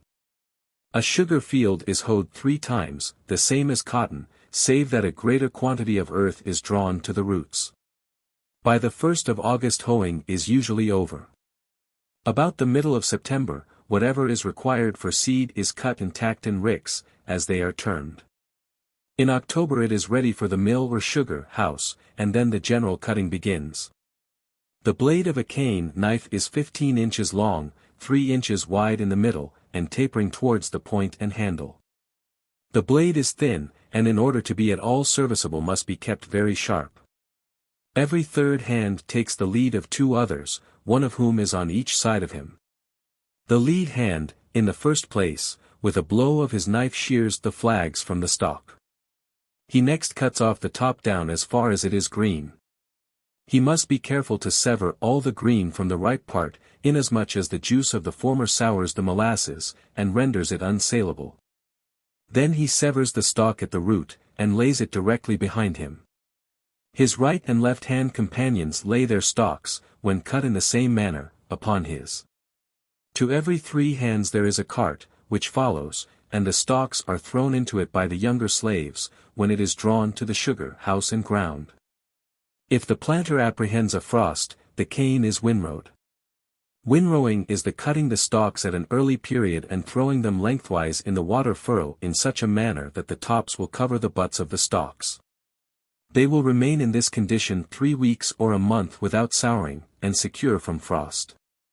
When the proper time arrives, they are taken up, trimmed and carted to the sugar house. In the month of January the slaves enter the field again to prepare for another crop. The ground is now strewn with the tops, and flags cut from the past year's cane. On a dry day fire is set to this combustible refuse, which sweeps over the field, leaving it bare and clean, and ready for the hoes. The earth is loosened about the roots of the old stubble, and in process of time another crop springs up from the last year's seed. It is the same the year following. But the 3rd year the seed has exhausted its strength, and the field must be plowed and planted again. The 2nd year the cane is sweeter and yields more than the 1st, and the 3rd year more than the 2nd. During the 3 seasons I labored on Hawkins' plantation, I was employed a considerable portion of the time in the sugar house. He is celebrated as the producer of the finest variety of white sugar. The following is a general description of his sugar house and the process of manufacture. The mill is an immense brick building, standing on the shore of the bayou. Running out from the building is an open shed, at least 100 feet in length and 40 or 50 feet in width. The boiler in which the steam is generated is situated outside the main building. The machinery and engine rest on a brick pier, 15 feet above the floor, within the body of the building. The machinery turns 2 great iron rollers, between 2 and 3 feet in diameter and 6 or 8 feet in length. They are elevated above the brick pier, and roll in towards each other. An endless carrier, made of chain and wood, like leather belts used in small mills, extends from the iron rollers out of the main building and through the entire length of the open shed. The carts in which the cane is brought from the field as fast as it is cut, are unloaded at the sides of the shed.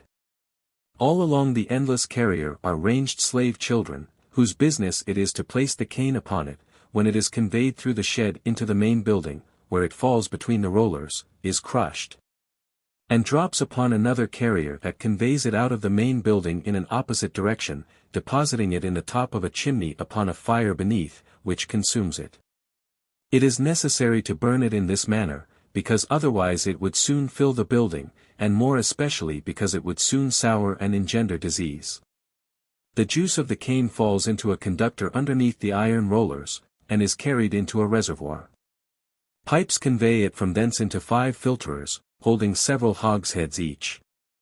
These filterers are filled with bone black, a substance resembling pulverized charcoal. It is made of bones calcinated in close vessels, and is used for the purpose of decolorizing, by filtration, the cane juice before boiling. Through these 5 filters it passes in succession, and then runs into a large reservoir underneath the ground floor, from whence it is carried up, by means of a steam pump, into a clarifier made of sheet iron, where it is heated by steam until it boils.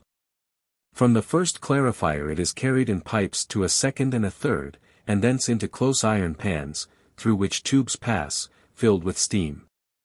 While in a boiling state it flows through 3 pans in succession, and is then carried in other pipes down to the coolers on the ground floor. Coolers are wooden boxes with sieve bottoms made of the finest wire. As soon as the syrup passes into the coolers, and is met by the air, it grains, and the molasses at once escapes through the sieves into a cistern. It is then white or loaf sugar of the finest kind, clear, clean, and as white as snow. When cool, it is taken out, packed in hogsheads, and is ready for market. The molasses is then carried from the cistern into the upper story again, and by another process converted into brown sugar. There are larger mills, and those constructed differently from the one thus imperfectly described, but none, perhaps, more celebrated than this anywhere on Bayou Boeuf. Lambert, of New Orleans, is a partner of Hawkins. He is a man of vast wealth, holding, as I have been told, an interest in over 40 different sugar plantations in Louisiana. The only respite from constant labor the slave has through the whole year, is during the Christmas holidays. Epps allowed us 3, others allow 4, 5 and 6 days, according to the measure of their generosity. It is the only time to which they look forward with any interest or pleasure. They are glad when night comes, not only because it brings them a few hours' repose, but because it brings them one day nearer Christmas. It is hailed with equal delight by the old and the young. Even Uncle Abram ceases to glorify Andrew Jackson, and Patsy forgets her many sorrows amid the general hilarity of the holidays. It is the time of feasting, and frolicking, and fiddling, the carnival season with the children of bondage. They are the only days when they are allowed a little restricted liberty, and heartily indeed do they enjoy it. It is the custom for one planter to give a Christmas supper, inviting the shaves from neighboring plantations to join his own on the occasion. For instance, one year it is given by Epps, the next by Marshall, the next by Hawkins, and so on. Usually from 300 to 500 are assembled, coming together on foot, in carts, on horseback, on mules, riding double and triple, sometimes a boy and girl, at others a girl and 2 boys, and at others again a boy, a girl and an old woman. Uncle Abram astride a mule, with Aunt Phoebe and Patsy behind him, trotting towards a Christmas supper, would be no uncommon sight on Bayou Boeuf. Then, too, of all days the year, they array themselves in their best attire. The cotton coat has been washed clean, the stump of a tallow candle has been applied to the shoes, and if so fortunate as to possess a rimless or a crownless hat, it is placed jauntily on the head. They are welcomed with equal cordiality, however, if they come bare-headed and bare-footed to the feast. As a general thing, the women wear handkerchiefs tied about their heads, but if chance has thrown in their way a fiery red ribbon, or a cast-off bonnet of their mistress-grandmother, it is sure to be worn on such occasions. Red, the deep blood red, is decidedly the favorite color among the enslaved damsels of my acquaintance. If a red ribbon does not encircle the neck, you will be certain to find all the hair of their woolly heads tied up with red strings of one sort or another. The table is spread in the open air, and loaded with varieties of meat and piles of vegetables. Bacon and corn meal at such times are dispensed with. Sometimes the cooking is performed in the kitchen on the plantation, at others in the shade of wide branching trees. In the latter case, a ditch is dug in the ground, and wood laid in and burned until it is filled with glowing coals, over which chickens, ducks, turkeys, pigs, and not unfrequently the entire body of a wild ox, are roasted. They are furnished also with flour, of which biscuits are made, and often with peach and other preserves, with tarts, and every manner and description of pies, except the mince, that being an article of pastry as yet unknown among them. Only the slave who has lived all the years on his scanty allowance of meal and bacon, can appreciate such suppers. White people in great numbers assemble to witness the gastronomical enjoyments. They seat themselves at the rustic table, the males on one side, the females on the other. The two between whom there may have been an exchange of tenderness, invariably managed to sit opposite. For the omnipresent Cupid disdains not to hurl his arrows into the simple hearts of slaves. Unalloyed and exulting happiness lights up the dark faces of them all. The ivory teeth, contrasting with their black complexions, exhibit two long, white streaks the whole extent of the table. All round the bountiful board a multitude of eyes roll in ecstasy. Giggling and laughter and the clattering of cutlery and crockery succeed. Cuffy's elbow hunches his neighbor's side, impelled by an involuntary impulse of delight. Nellie shakes her finger at Sambo and laughs, she knows not why, and so the fun and merriment flows on. When the viands have disappeared, and the hungry maws of the children of toil are satisfied, then, next in the order of amusement, is the Christmas dance. My business on these gala days always was to play on the violin.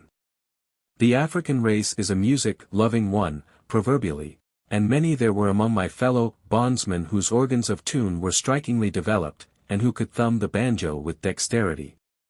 But at the expense of appearing egotistical, I must nevertheless declare that I was considered the old bull of Bayou Boeuf. My master often received letters, sometimes from a distance of 10 miles, requesting him to send me to play at a ball or festival of the whites. He received his compensation, and usually I also returned with many picayunes jingling in my pockets, the extra contributions of those to whose delight I had administered. In this manner I became more acquainted than I otherwise would, up and down the bayou. The young men and maidens of Holmesville always knew there was to be a jollification somewhere, whenever Platt Epps was seen passing through the town with his fiddle in his hand. "Where are you going now, Platt?" And, "What is coming off tonight, Platt?" Would be interrogatories issuing from every door and window, and many a time when there was no special hurry, yielding to pressing importunities, Platt would draw his bow, and sitting astride his mule, perhaps, discourse musically to a crowd of delighted children, gathered around him in the street. Alas! Had it not been for my beloved violin, I scarcely can conceive how I could have endured the long years of bondage. It introduced me to great houses, relieved me of many days' labor in the field, supplied me with conveniences for my cabin, with pipes and tobacco, and extra pairs of shoes, and oftentimes led me away from the presence of a hard master, to witness scenes of jollity and mirth. It was my companion, the friend of my bosom, triumphing loudly when I was joyful, and uttering its soft, melodious consolations when I was sad. Often, at midnight, when sleep had fled affrighted from the cabin, and my soul was disturbed and troubled with the contemplation of my fate, it would sing me a song of peace. On holy Sabbath days, when an hour or two of leisure was allowed, it would accompany me to some quiet place on the bayou bank, and, lifting up its voice, discourse kindly and pleasantly indeed. It heralded my name round the country, made me friends, who, otherwise would not have noticed me, gave me an honored seat at the yearly feasts, and secured the loudest and heartiest welcome of them all at the Christmas dance. The Christmas dance! Oh, ye pleasure-seeking sons and daughters of idleness, who move with measured step, listless and snail-like, through the slow, winding cotilin, if ye wish to look upon the celerity, if not the poetry of motion, upon genuine happiness. Rampant and unrestrained, go down to Louisiana, and see the slaves dancing in the starlight of a Christmas night. On that particular Christmas I have now in my mind, a description whereof will serve as a description of the day generally. Miss Lively and Mr. Sam, the first belonging to Stewart, the latter to Roberts, started the ball. It was well known that Sam cherished an ardent passion for Lively, as also did one of Marshall's and another of Carey's boys, for Lively was lively indeed, and a heart-breaking coquette withal. It was a victory for Sam Roberts, when, rising from the repast, she gave him her hand for the first figure, in preference to either of his rivals. They were somewhat crest-fallen, and, shaking their heads angrily, rather intimated they would like to pitch into Mr. Sam and hurt him badly. But not an emotion of wrath ruffled the placid bosom of Samuel as his legs flew like drum sticks down the outside and up the middle, by the side of his bewitching partner. The whole company cheered them vociferously, and, excited with the applause, they continued tearing down after all the others had become exhausted and halted a moment to recover breath. But Sam's superhuman exertions overcame him finally, leaving Lively alone, yet whirling like a top. Thereupon one of Sam's rivals, Pete Marshall, dashed in, and, with might and main, leaped and shuffled and threw himself into every conceivable shape, as if determined to show Miss Lively and all the world that Sam Roberts was of no account. Pete's affection, however, was greater than his discretion. Such violent exercise took the breath out of him directly, and he dropped like an empty bag. Then was the time for Harry Carey to try his hand. But Lively also soon out-winded him, amidst hurrahs and shouts, fully sustaining her well-earned reputation of being the fastest gal on the bayou. One set off, another takes its place, he or she remaining longest on the floor receiving the most uproarious commendation, and so the dancing continues until broad daylight. It does not cease with the sound of the fiddle, but in that case they set up a music peculiar to themselves. This is called padding, accompanied with one of those unmeaning songs, composed rather for its adaptation to a certain tune or measure, than for the purpose of expressing any distinct idea. The padding is performed by striking the hands on the knees, then striking the hands together, then striking the right shoulder with one hand, the left with the other, all the while keeping time with the feet and singing, perhaps, this song. Harper's Creek and Roarin' Ribber. Thar, my dear, we'll live forber. Den we'll go to the Injun nation. All I walls in dis creation is pretty little wife and big plantation. Chorus. Up dat oak and down dat ribber. 2 overseers and 1 little nigger. Or, if these words are not adapted to the tune called for, it may be that Old Hog Eye is a rather solemn and startling specimen of versification, not, however, to be appreciated unless heard at the South. It runneth as follows. Who's been here since I've been gone? Pretty little gal wid a Josie on. Hog Eye. Old Hog Eye. And Hosey too. Never see the like since I was born. Here come a little gal wid a Josie on. Hog Eye. Old Hog Eye. And Hosey too. Or, maybe the following, perhaps, equally nonsensical, but full of melody, nevertheless, as it flows from the Negro's mouth. Ebo Dick and Jordan's Joe. Them 2 niggers stole my yo. Chorus. Hop Jim along. Walk Jim along. Talk Jim along, etc. Old Black Dan, as black as tar. He damn glad he was not dar. Hop Jim along, etc. During the remaining holidays succeeding Christmas, they are provided with passes, and permitted to go where they please within a limited distance, or they may remain and labor on the plantation, in which case they are paid for it. It is very rarely, however, that the latter alternative is accepted. They may be seen at these times hurrying in all directions, as happy-looking mortals as can be found on the face of the earth. They are different beings from what they are in the field, the temporary relaxation, the brief deliverance from fear, and from the lash, producing an entire metamorphosis in their appearance and demeanor. In visiting, riding, renewing old friendships, or, perchance, reviving some old attachment, or pursuing whatever pleasure may suggest itself, the time is occupied. Such is Southern life as it is, 3 days in the year, as I found it, the other 362 being days of weariness, and fear, and suffering, and unremitting labor. Marriage is frequently contracted during the holidays, if such an institution may be said to exist among them. The only ceremony required before entering into that holy estate, is to obtain the consent of the respective owners. It is usually encouraged by the masters of female slaves. Either party can have as many husbands or wives as the owner will permit, and either is at liberty to discard the other at pleasure. The law in relation to divorce, or to bigamy, and so forth, is not applicable to property, of course. If the wife does not belong on the same plantation with the husband, the latter is permitted to visit her on Saturday nights, if the distance is not too far. Uncle Abram's wife lived 7 miles from Epps, on Bayou Huff Power. He had permission to visit her once a fortnight, but he was growing old, as has been said, and truth to say, had latterly well nigh forgotten her. Uncle Abram had no time to spare from his meditations on General Jackson, connubial dalliance being well enough for the young and thoughtless, but unbecoming a grave and solemn philosopher like himself. Chapter 16. Overseers, how they are armed and accompanied, the homicide, his execution at Marksville, slave drivers, appointed driver on removing to Bayou Boeuf, practice makes perfect, Epps's attempt to cut Platt's throat, the escape from him, protected by the mistress, forbids reading and writing, obtain a sheet of paper after 9 years' effort, the letter, Armsby.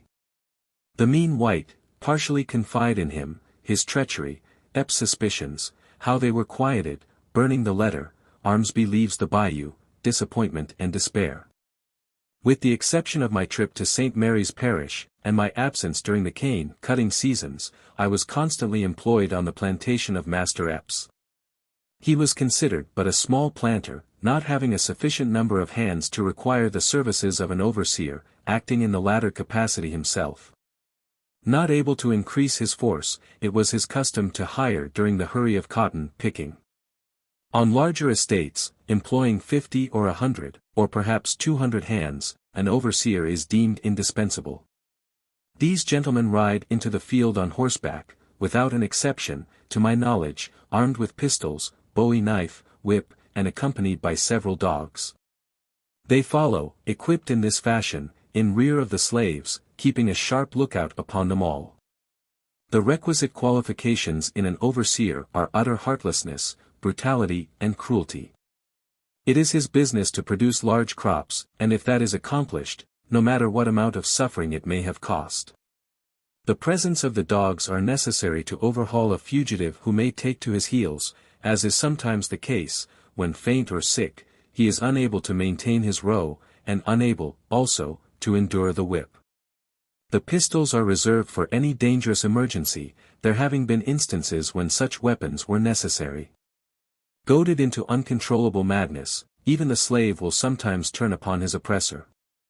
The gallows were standing at Marksville last January, upon which one was executed a year ago for killing his overseer. It occurred not many miles from Epps' plantation on Red River.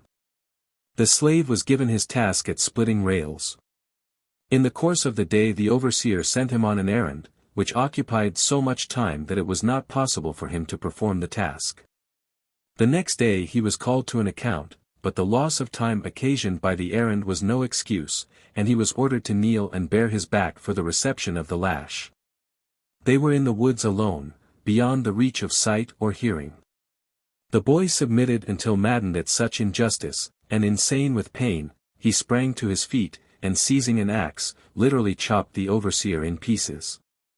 He made no attempt whatever at concealment, but hastening to his master, related the whole affair, and declared himself ready to expiate the wrong by the sacrifice of his life.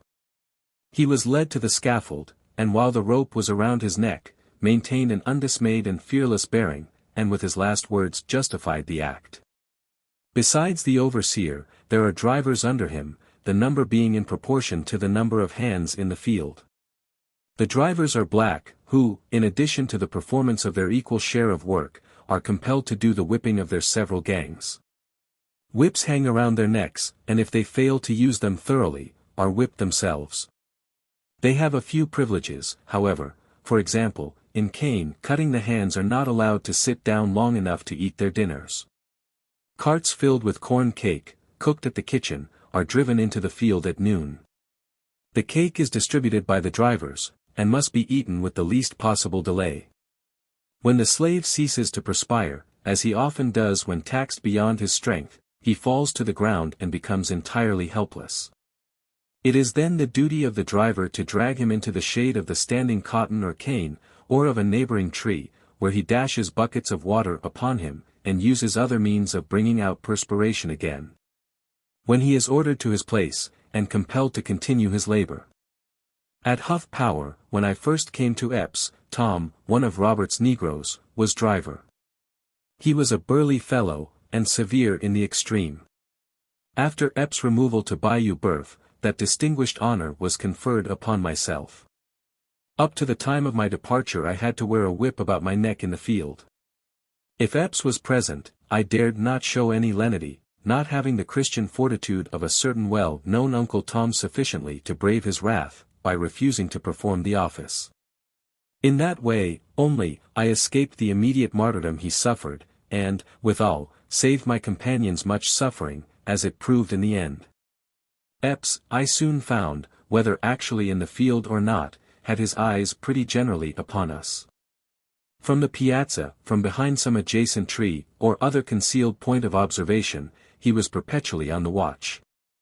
If one of us had been backward or idle through the day, we were apt to be told all about it on returning to the quarters, and as it was a matter of principle with him to reprove every offence of that kind that came within his knowledge. The offender not only was certain of receiving a castigation for his tardiness, but I likewise was punished for permitting it.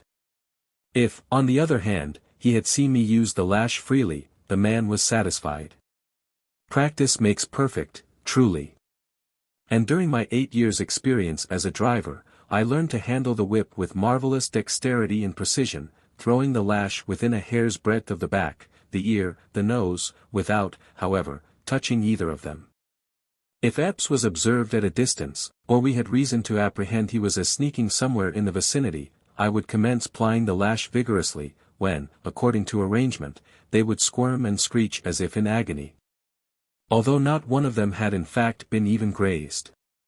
Patsy would take occasion, if he made his appearance presently, to mumble in his hearing some complaints that Platt was lashing them the whole time, and Uncle Abram, with an appearance of honesty peculiar to himself, would declare roundly I had just whipped them worse than General Jackson whipped the enemy at New Orleans. If Epps was not drunk, and in one of his beastly humors, this was, in general, satisfactory. If he was, some one or more of us must suffer, as a matter of course. Sometimes his violence assumed a dangerous form, placing the lives of his human stock in jeopardy. On one occasion the drunken madman thought to amuse himself by cutting my throat. He had been absent at Holmesville, in attendance at a shooting match, and none of us were aware of his return. While hoeing by the side of Patsy, she exclaimed in a low voice, suddenly, "Platt, d'ye see old hog jaw beckoning me to come to him?" Glancing sideways, I discovered him in the edge of the field, motioning and grimacing, as was his habit when half intoxicated. Aware of his lewd intentions, Patsy began to cry. I whispered her not to look up, and to continue at her work, as if she had not observed him. Suspecting the truth of the matter, however, he soon staggered up to me in a great rage. "What did you say to Pats?" he demanded, with an oath.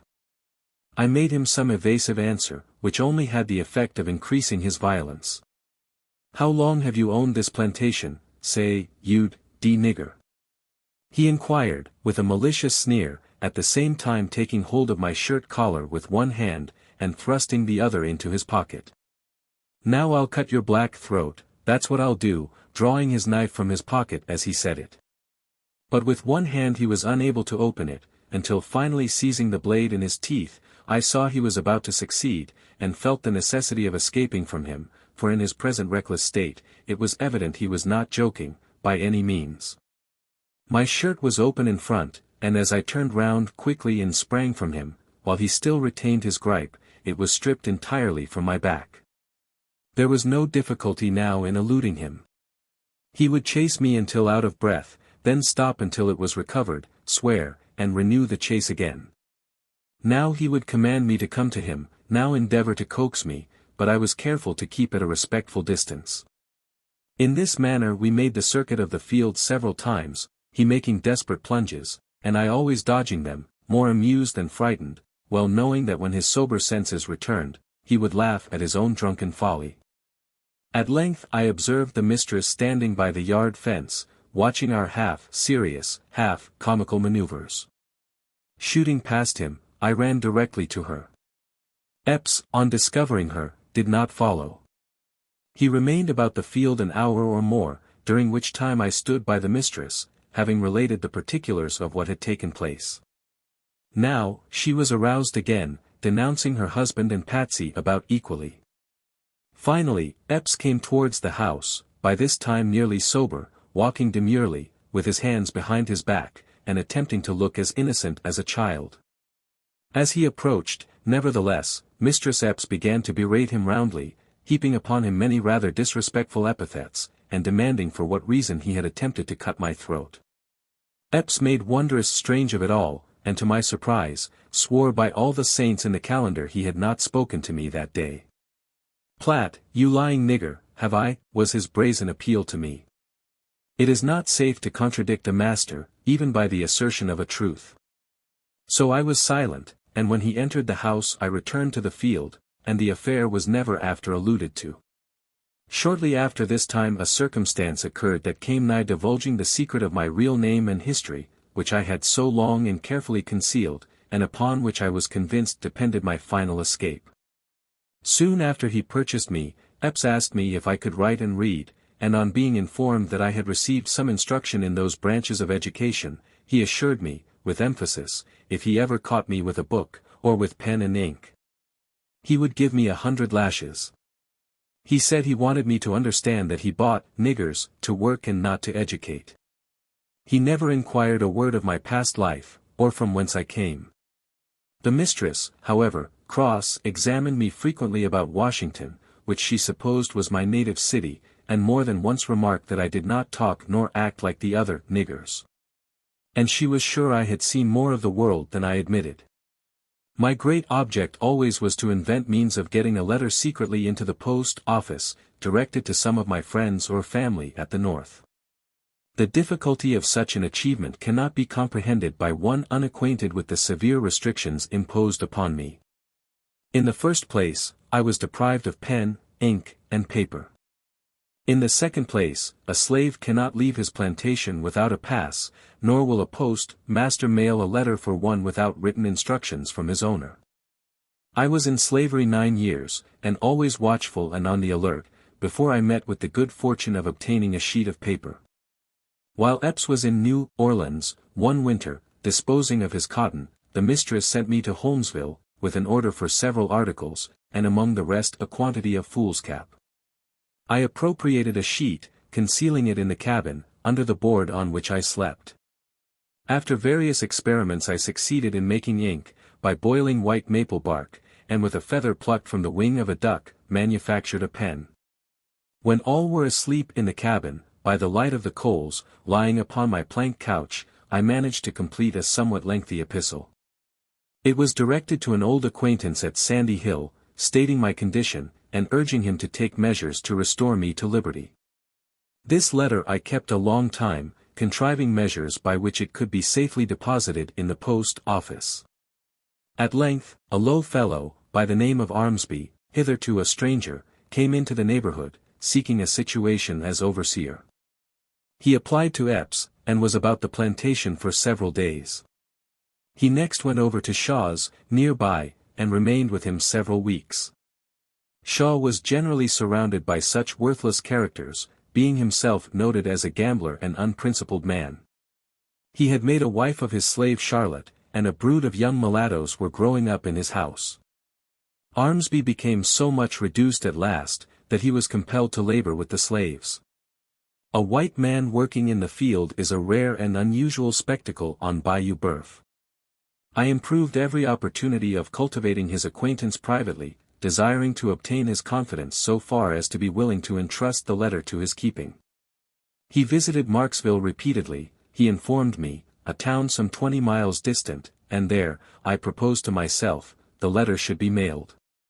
Carefully deliberating on the most proper manner of approaching him on the subject, I concluded finally to ask him simply if he would deposit a letter for me in the Marksville post office the next time he visited that place, without disclosing to him that the letter was written, or any of the particulars it contained. For I had fears that he might betray me, and knew that some inducement must be held out to him of a pecuniary nature, before it would be safe to confide in him. As late as 1 o'clock one night I stole noiselessly from my cabin, and, crossing the field to Shaw's, found him sleeping on the piazza.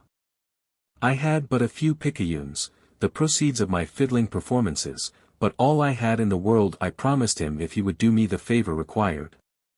I begged him not to expose me if he could not grant the request.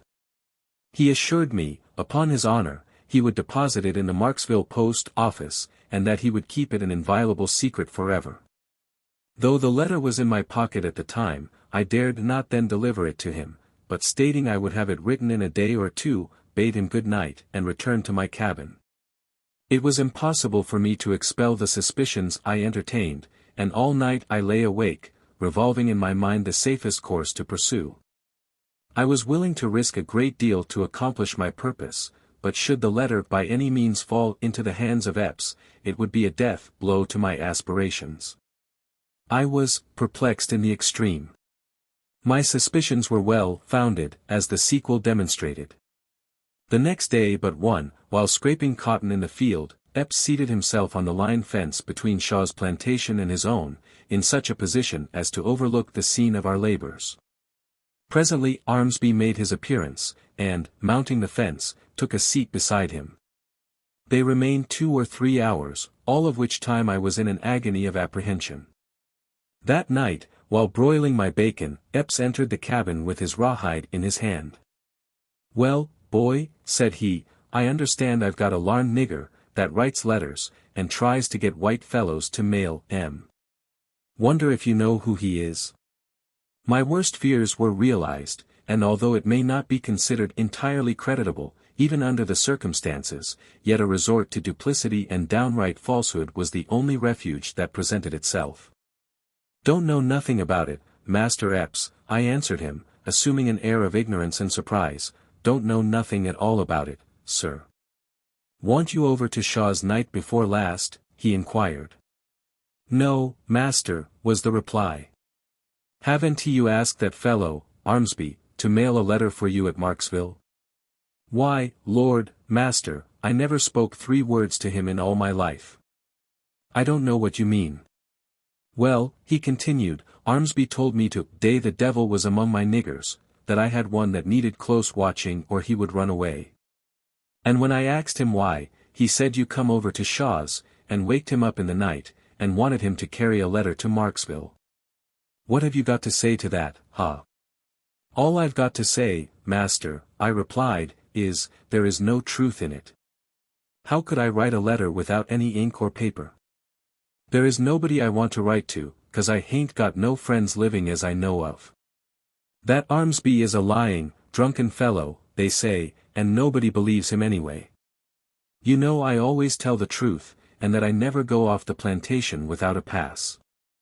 Now, master, I can see what that Armsby is after, plain enough.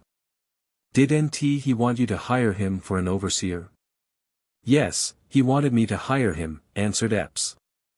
"That's it," said I, "he wants to make you believe we're all going to run away, and then he thinks you'll hire an overseer to watch us. He just made that story out of whole cloth, 'cause he wants to get a situation. It's all a lie, master, you may depend on't." Epps mused a while, evidently impressed with the plausibility of my theory, and exclaimed, "I'm D. Platt, if I don't believe you tell the truth.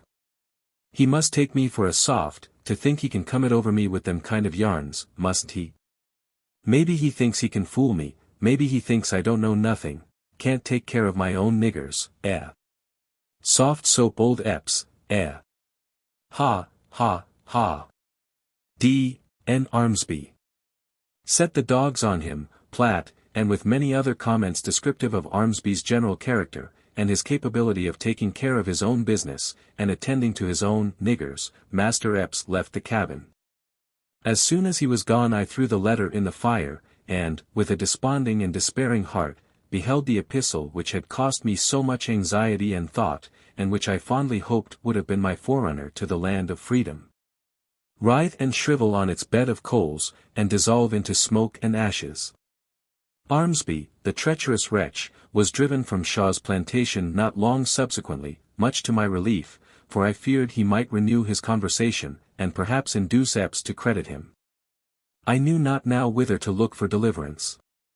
Hope sprang up in my heart only to be crushed and blighted. The summer of my life was passing away, I felt I was growing prematurely old. That a few years more, and toil, and grief, and the poisonous miasma of the swamps would accomplish their work on me, would consign me to the grave's embrace, to moulder and be forgotten. Repelled, betrayed, cut off, from the hope of succor, I could only prostrate myself upon the earth and groan in unutterable anguish.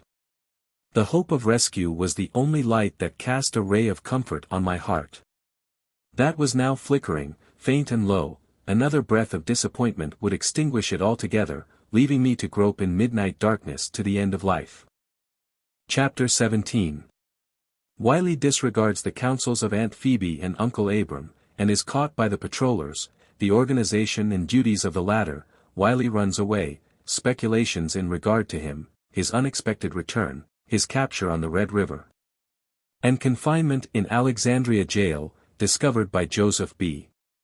Robert subduing dogs in anticipation of escape, the fugitives in the Great Pine Woods, captured by Adam Tatum and the Indians, Augustus killed by dogs, Nellie, Eldritch slave woman, the story of Celeste, the concerted movement, Lou Cheney. The traitor, the idea of insurrection. The year 1850, down to which time I have now arrived, omitting many occurrences uninteresting to the reader, was an unlucky year for my companion Wiley, the husband of Phoebe, whose taciturn and retiring nature has thus far kept him in the background.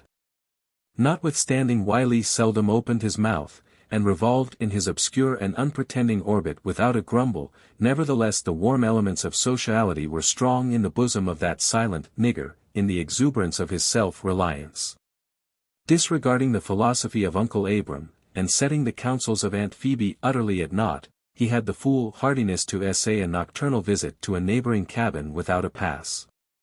So attractive was the society in which he found himself, that Wiley took little note of the passing hours, and the light began to break in the east before he was aware. Speeding homeward as fast as he could run, he hoped to reach the quarters before the horn would sound, but, unhappily, he was spied on the way by a company of patrollers. How it is in other dark places of slavery, I do not know, but on Bayou Boeuf there is an organization of patrollers, as they are styled, whose business it is to seize and whip any slave they may find wandering from the plantation.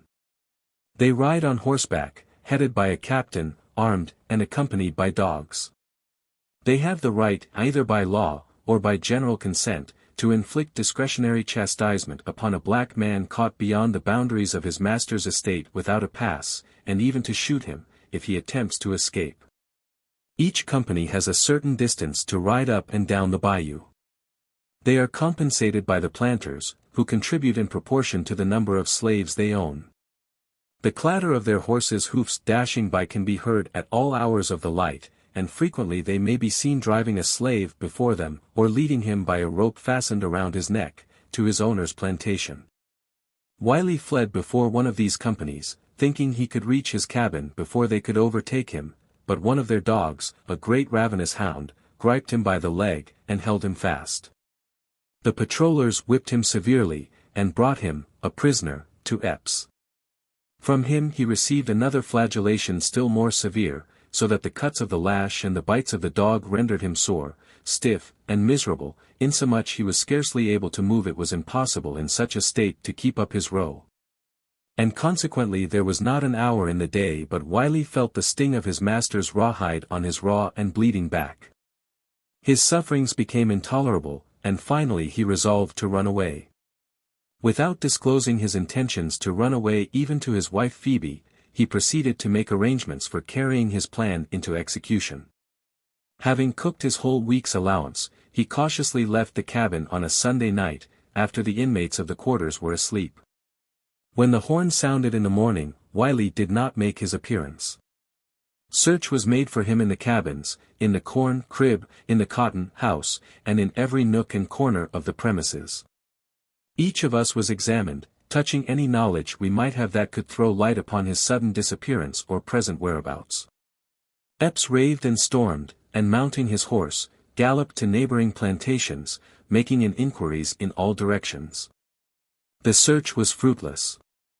Nothing whatever was elicited, going to show what had become of the missing man. The dogs were led to the swamp, but were unable to strike his trail. They would circle away through the forest, their noses to the ground, but invariably returned in a short time to the spot from whence they started. Wiley had escaped, and so secretly and cautiously as to elude and baffle all pursuit. Days and even weeks passed away, and nothing could be heard of him. Epps did nothing but curse and swear. It was the only topic of conversation among us when alone.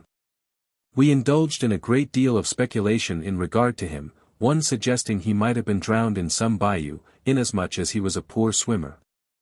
Another, that perhaps he might have been devoured by alligators, or stung by the venomous moccasin, whose bite is certain and sudden death. The warm and hearty sympathies of us all, however, were with poor Wiley, wherever he might be. Many an earnest prayer ascended from the lips of Uncle Abram, beseeching safety for the wanderer. In about 3 weeks, when all hope of ever seeing him again was dismissed, to our surprise, he one day appeared among us. On leaving the plantation, he informed us, it was his intention to make his way back to South Carolina, to the old quarters of Master Buford. During the day he remained secreted, sometimes in the branches of a tree, and at night pressed forward through the swamps. Finally, one morning, just at dawn, he reached the shore of Red River. While standing on the bank, considering how he could cross it, a white man accosted him, and demanded a pass. Without one, and evidently a runaway, he was taken to Alexandria, the shire town of the parish of Rapides, and confined in prison. It happened several days after that Joseph B. Roberts, uncle of Mistress Epps, was in Alexandria, and going into the jail, recognized him.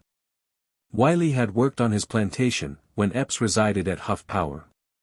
Paying the jail fee, and writing him a pass, underneath which was a note to Epps, requesting him not to whip him on his return, Wiley was sent back to Bayou Boeuf. It was the hope that hung upon this request, and which Roberts assured him would be respected by his master, that sustained him as he approached the house. The request, however, as may be readily supposed, was entirely disregarded. After being kept in suspense 3 days, Wiley was stripped, and compelled to endure one of those inhuman floggings to which the poor slave is so often subjected. It was the first and last attempt of Wiley to run away. The long scars upon his back, which he will carry with him to the grave, perpetually remind him of the dangers of such a step. There was not a day throughout the 10 years I belonged to Epps that I did not consult with myself upon the prospect of escape. I laid many plans, which at the time I considered excellent ones, but one after the other they were all abandoned. No man who has never been placed in such a situation, can comprehend the 1,000 obstacles thrown in the way of the flying slave. Every white man's hand is raised against him, the patrollers are watching for him, the hounds are ready to follow on his track, and the nature of the country is such as renders it impossible to pass through it with any safety. I thought, however, that the time might come, perhaps, when I should be running through the swamps again. I concluded, in that chase, to be prepared for Epps' dogs, should they pursue me. He possessed several, one of which was a notorious slave hunter, and the most fierce and savage of his breed. While out hunting the coon or the opossum, I never allowed an opportunity to escape, when alone, of whipping them severely. In this manner I succeeded at length in subduing them completely. They feared me, obeying my voice at once when others had no control over them whatever. Had they followed and overtaken me, I doubt not they would have shrank from attacking me. Notwithstanding the certainty of being captured, the woods and swamps are, nevertheless, continually filled with runaways. Many of them, when sick, or so worn out as to be unable to perform their tasks, escape into the swamps, willing to suffer the punishment inflicted for such offenses, in order to obtain a day or two of rest. While I belonged to Ford, I was unwittingly the means of disclosing the hiding place of 6 or 8, who had taken up their residence in the Great Pine Woods. Adam Tatum frequently sent me from the mills over to the opening after provisions. The whole distance was then a thick pine forest. About 10 o'clock of a beautiful moonlight night, while walking along the Texas road, returning to the mills, carrying a dressed pig in a bag swung over my shoulder, I heard footsteps behind me, and turning round, beheld 2 black men in the dress of slaves approaching at a rapid pace. When within a short distance, one of them raised a club, as if intending to strike me, the other snatched at the bag. I managed to dodge them both, and seizing a pine knot, hurled it with such force against the head of one of them that he was prostrated apparently senseless to the ground. Just then 2 more made their appearance from one side of the road.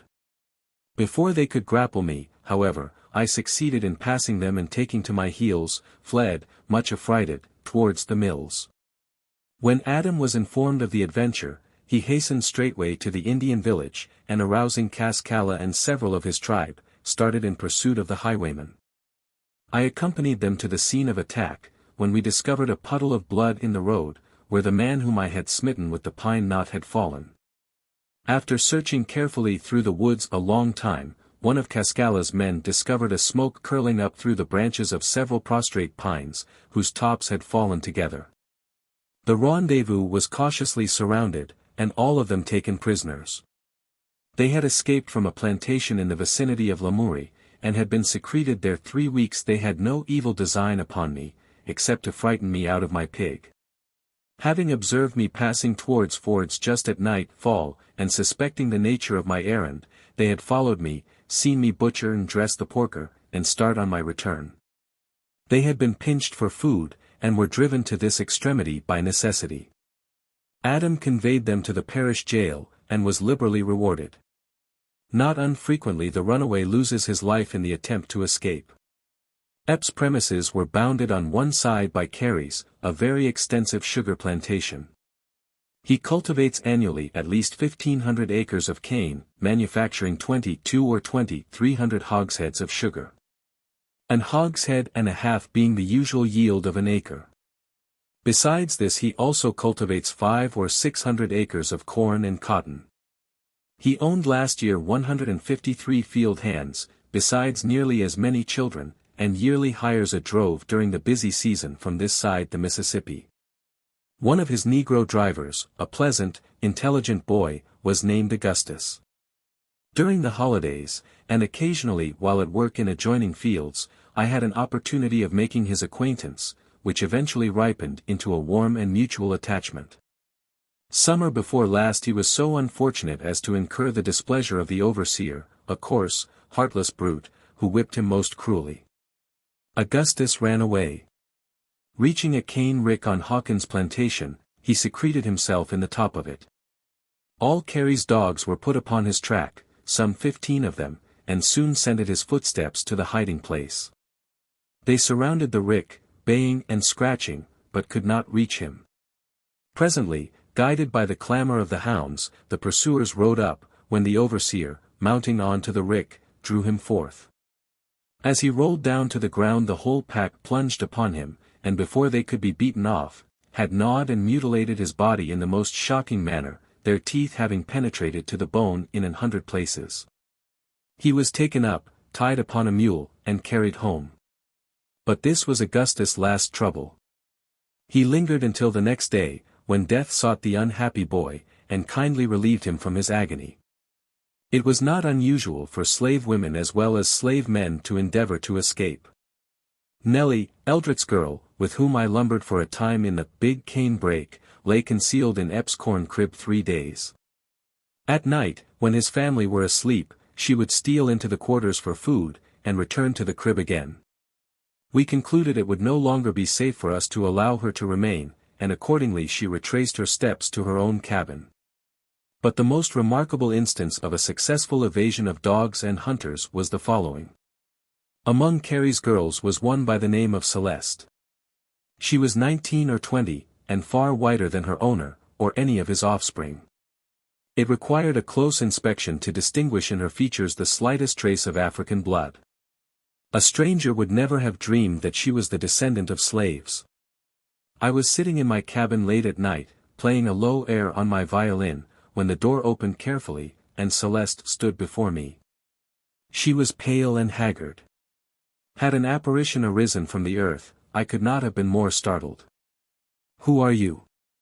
I demanded, after gazing at her a moment. "I'm hungry, give me some bacon," was her reply. My first impression was that she was some deranged young mistress, who, escaping from home, was wandering, she knew not whither, and had been attracted to my cabin by the sound of the violin. The coarse cotton slave dress she wore, however, soon dispelled such a supposition. "What is your name?" I again interrogated. My name is Celeste, she answered. I belong to Carrie, and have been 2 days among the palmettos. I am sick and can't work, and would rather die in the swamp than be whipped to death by the overseer. Carrie's dogs won't follow me. They have tried to set them on. There's a secret between them and Celeste, and they won't mind the devilish orders of the overseer. Give me some meat, I'm starving. I divided my scanty allowance with her, and while partaking of it, she related how she had managed to escape and described the place of her concealment. In the edge of the swamp, not half a mile from Epps' house, was as a large space, thousands of acres in extent, thickly covered with palmetto. Tall trees, whose long arms interlocked each other, formed a canopy above them, so dense as to exclude the beams of the sun. It was like twilight always, even in the middle of the brightest day. In the center of this great space, which nothing but serpents very often explore, a somber and solitary spot, Celeste had erected a rude hut of dead branches that had fallen to the ground, and covered it with the leaves of the palmetto. This was the abode she had selected. She had no fear of Carrie's dogs, any more than I had of Epps. It is a fact, which I have never been able to explain, that there are those whose tracks the hounds will absolutely refuse to follow. Celeste was one of them. For several nights she came to my cabin for food. On one occasion our dogs barked as she approached, which aroused Epps, and induced him to reconnoiter the premises. He did not discover her, but after that it was not deemed prudent for her to come to the yard. When all was silent I carried provisions to a certain spot agreed upon, where she would find them. In this manner Celeste passed the greater part of the summer. She regained her health, and became strong and hardy.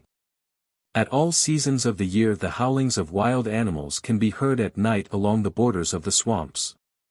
Several times they had made her a midnight call, awakening her from slumbers with a growl. Terrified by such unpleasant salutations, she finally concluded to abandon her lonely dwelling. And, accordingly, returning to her master, was scourged, her neck meanwhile being fastened in the stocks, and sent into the field again. The year before my arrival in the country there was a concerted movement among a number of slaves. On Bayou Boeuf, that terminated tragically indeed. It was, I presume, a matter of newspaper notoriety at the time, but all the knowledge I have of it, has been derived from the relation of those living at that period in the immediate vicinity of the excitement. It has become a subject of general and unfailing interest in every slave hut on the bayou, and will doubtless go down to succeeding generations as their chief tradition. Lew Cheney, with whom I became acquainted, a shrewd, cunning Negro, more intelligent than the generality of his race, but unscrupulous and full of treachery, conceived the project of organizing a company sufficiently strong to fight their way against all opposition, to the neighboring territory of Mexico. A remote spot, far within the depths of the swamp, back of Hawkins' plantation, was selected as the rallying point. Lew flitted from one plantation to another in the dead of night, preaching a crusade to Mexico, and, like Peter the Hermit, creating a furor of excitement wherever he appeared. At length a large number of runaways were assembled. Stolen mules, and corn gathered from the fields, and bacon escaped from smoke houses, had been conveyed into the woods.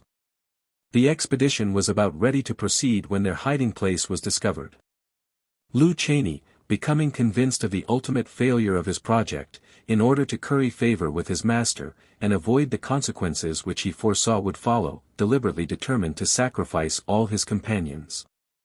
Departing secretly from the encampment, he proclaimed among the planters the number collected in the swamp, and, instead of stating truly the object they had in view, asserted their intention was to emerge from their seclusion the first favorable opportunity, and murder every white person along the bayou. Such an announcement, exaggerated as it passed from mouth to mouth, filled the whole country with terror. The fugitives were surrounded and taken prisoners, carried in chains to Alexandria, and hung by the populace. Not only those, but many who were suspected, though entirely innocent, were taken from the field and from the cabin, and without the shadow of process or form of trial, hurried to the scaffold.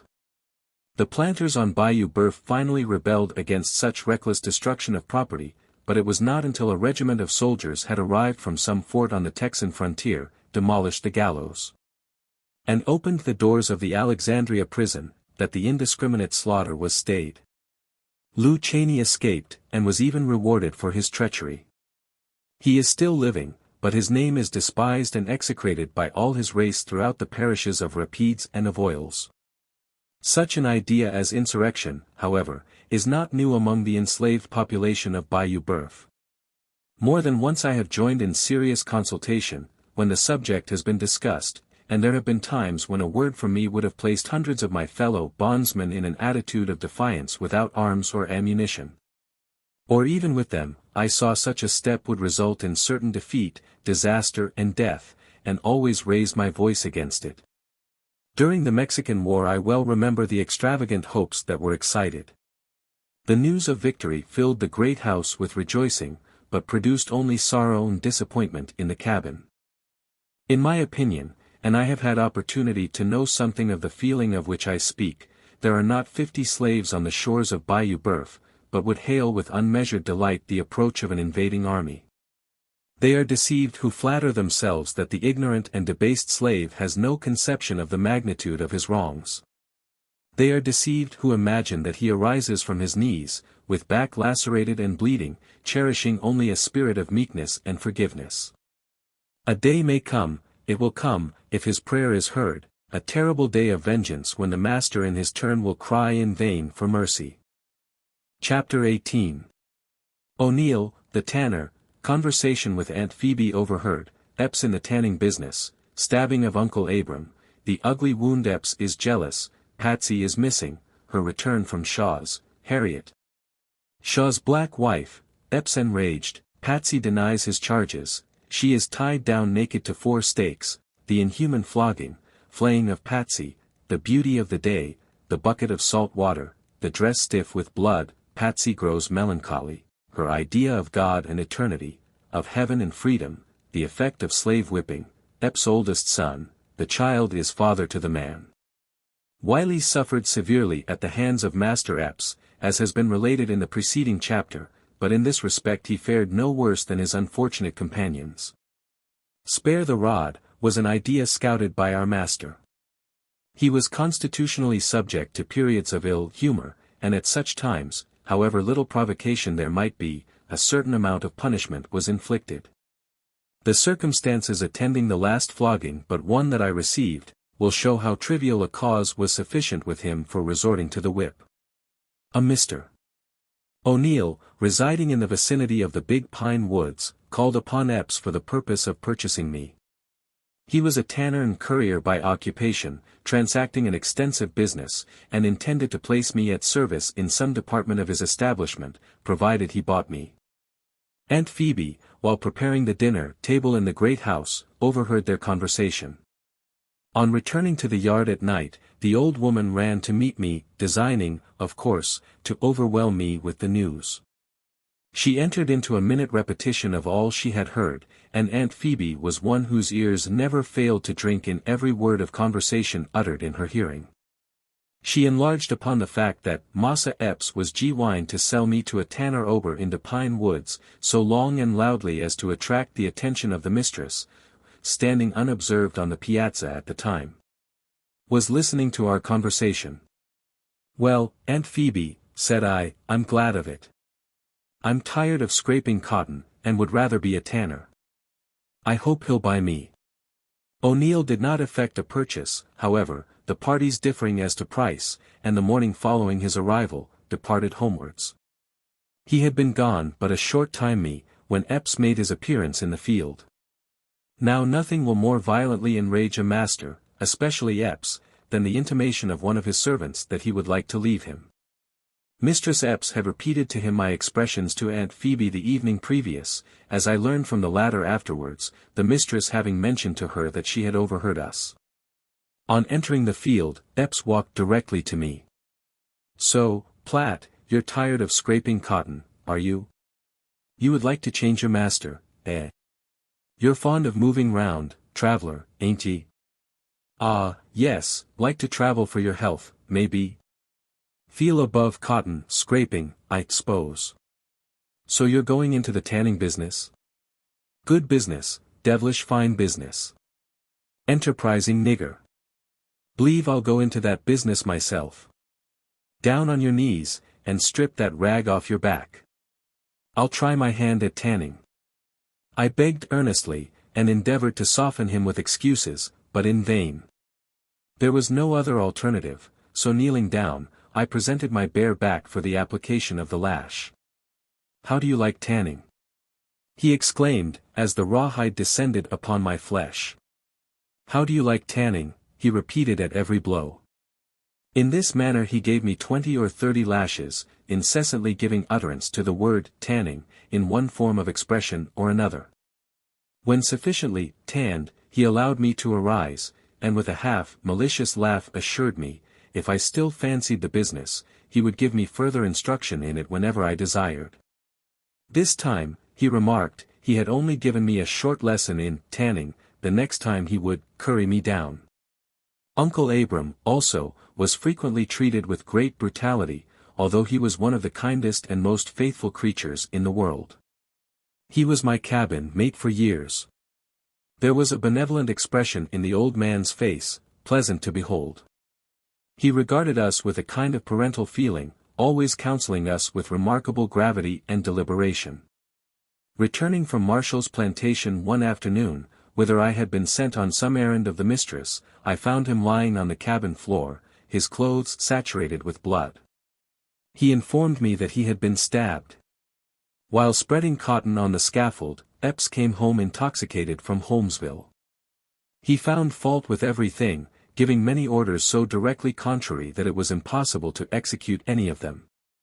Uncle Abram, whose faculties were growing dull, became confused, and committed some blunder of no particular consequence. Epps was so enraged thereat, that, with drunken recklessness, he flew upon the old man, and stabbed him in the back. It was a long, ugly wound, but did not happen to penetrate far enough to result fatally. It was sewed up by the mistress, who censured her husband with extreme severity, not only denouncing his inhumanity, but declaring that she expected nothing else than that he would bring the family to poverty, that he would kill all the slaves on the plantation in some of his drunken fits. It was no uncommon thing with him to prostrate Aunt Phoebe with a chair or stick of wood. But the most cruel whipping that ever I was doomed to witness, one I can never recall with any other emotion than that of horror, was inflicted on the unfortunate Patsy. It has been seen that the jealousy and hatred of Mistress Epps made the daily life of her young and agile slave completely miserable. I am happy in the belief that on numerous occasions I was the means of averting punishment from the inoffensive girl. In Epps' absence the mistress often ordered me to whip her without the remotest provocation. I would refuse, saying that I feared my master's displeasure, and several times ventured to remonstrate with her against the treatment Patsy received. I endeavored to impress her with the truth that the latter was not responsible for the acts of which she complained, but that she being a slave, and subject entirely to her master's will, he alone was answerable. At length, the green-eyed monster crept into the soul of Epps also, and then it was that he joined with his wrathful wife in an infernal jubilee over the girl's miseries. On a Sabbath day in hoeing time, not long ago, we were on the bayou bank, washing our clothes, as was our usual custom. Presently Patsy was missing. Epps called aloud, but there was no answer. No one had observed her leaving the yard, and it was a wonder with us whither she had gone. In the course of a couple of hours she was seen approaching from the direction of Shaw's. This man, as has been intimated, was a notorious profligate, and withal not on the most friendly terms with Epps. Harriet, his wife, knowing Patsy's troubles, was kind to her, in consequence of which the latter was in the habit of going over to see her every opportunity. Her visits were prompted by friendship merely, but the suspicion gradually entered the brain of Epps, that another and a baser passion led her thither, that it was not Harriet she desired to meet, but rather the unblushing libertine, his neighbor. Patsy found her master in a fearful rage on her return. His violence so alarmed her that at first she attempted to evade direct answers to his questions, which only served to increase his suspicions. She finally, however, drew herself up proudly, and in a spirit of indignation boldly denied his charges. "Missus don't give me soap to wash with, as she does the rest," said Patsy, "and you know why." I went over to Harriet's to get a piece, and saying this, she drew it forth from a pocket in her dress and exhibited it to him. "That's what I went to Shaw's for, Massa Epps," continued she, "the Lord knows that was all." "You lie, you black wench," shouted Epps. "I don't lie, Massa. If you kill me, I'll stick to that." "Oh. I'll fetch you down. I'll learn you to go to Shaw's. I'll take the starch out of ye," he muttered fiercely through his shut teeth. Then turning to me, he ordered 4 stakes to be driven into the ground, pointing with the toe of his boot to the places where he wanted them. When the stakes were driven down, he ordered her to be stripped of every article of dress. Ropes were then brought, and the naked girl was laid upon her face, her wrists and feet each tied firmly to a stake. Stepping to the piazza, he took down a heavy whip, and placing it in my hands, commanded me to lash her. Unpleasant as it was, I was compelled to obey him. Nowhere that day, on the face of the whole earth, I venture to say, was there such a demoniac exhibition witnessed as then ensued. Mistress Epps stood on the piazza among her children, gazing on the scene with an air of heartless satisfaction. The slaves were huddled together at a little distance, their countenances indicating the sorrow of their hearts. Poor Patsy prayed piteously for mercy, but her prayers were vain. Epps ground his teeth, and stamped upon the ground, screaming at me, like a mad fiend, to strike harder. "Strike harder, or your turn will come next, you scoundrel," he yelled. "Oh, mercy, Massa, oh. Have mercy, do. Oh, God. Pity me," Patsy exclaimed continually, struggling fruitlessly, and the flesh quivering at every stroke. When I had struck her as many as 30 times, I stopped, and turned round toward Epps, hoping he was satisfied, but with bitter oaths and threats, he ordered me to continue. I inflicted 10 or 15 blows more. By this time her back was covered with long welts, intersecting each other like network. Epps was yet furious and savage as ever, demanding if she would like to go to Shaw's again, and swearing he would flog her until she wished she was in H.L.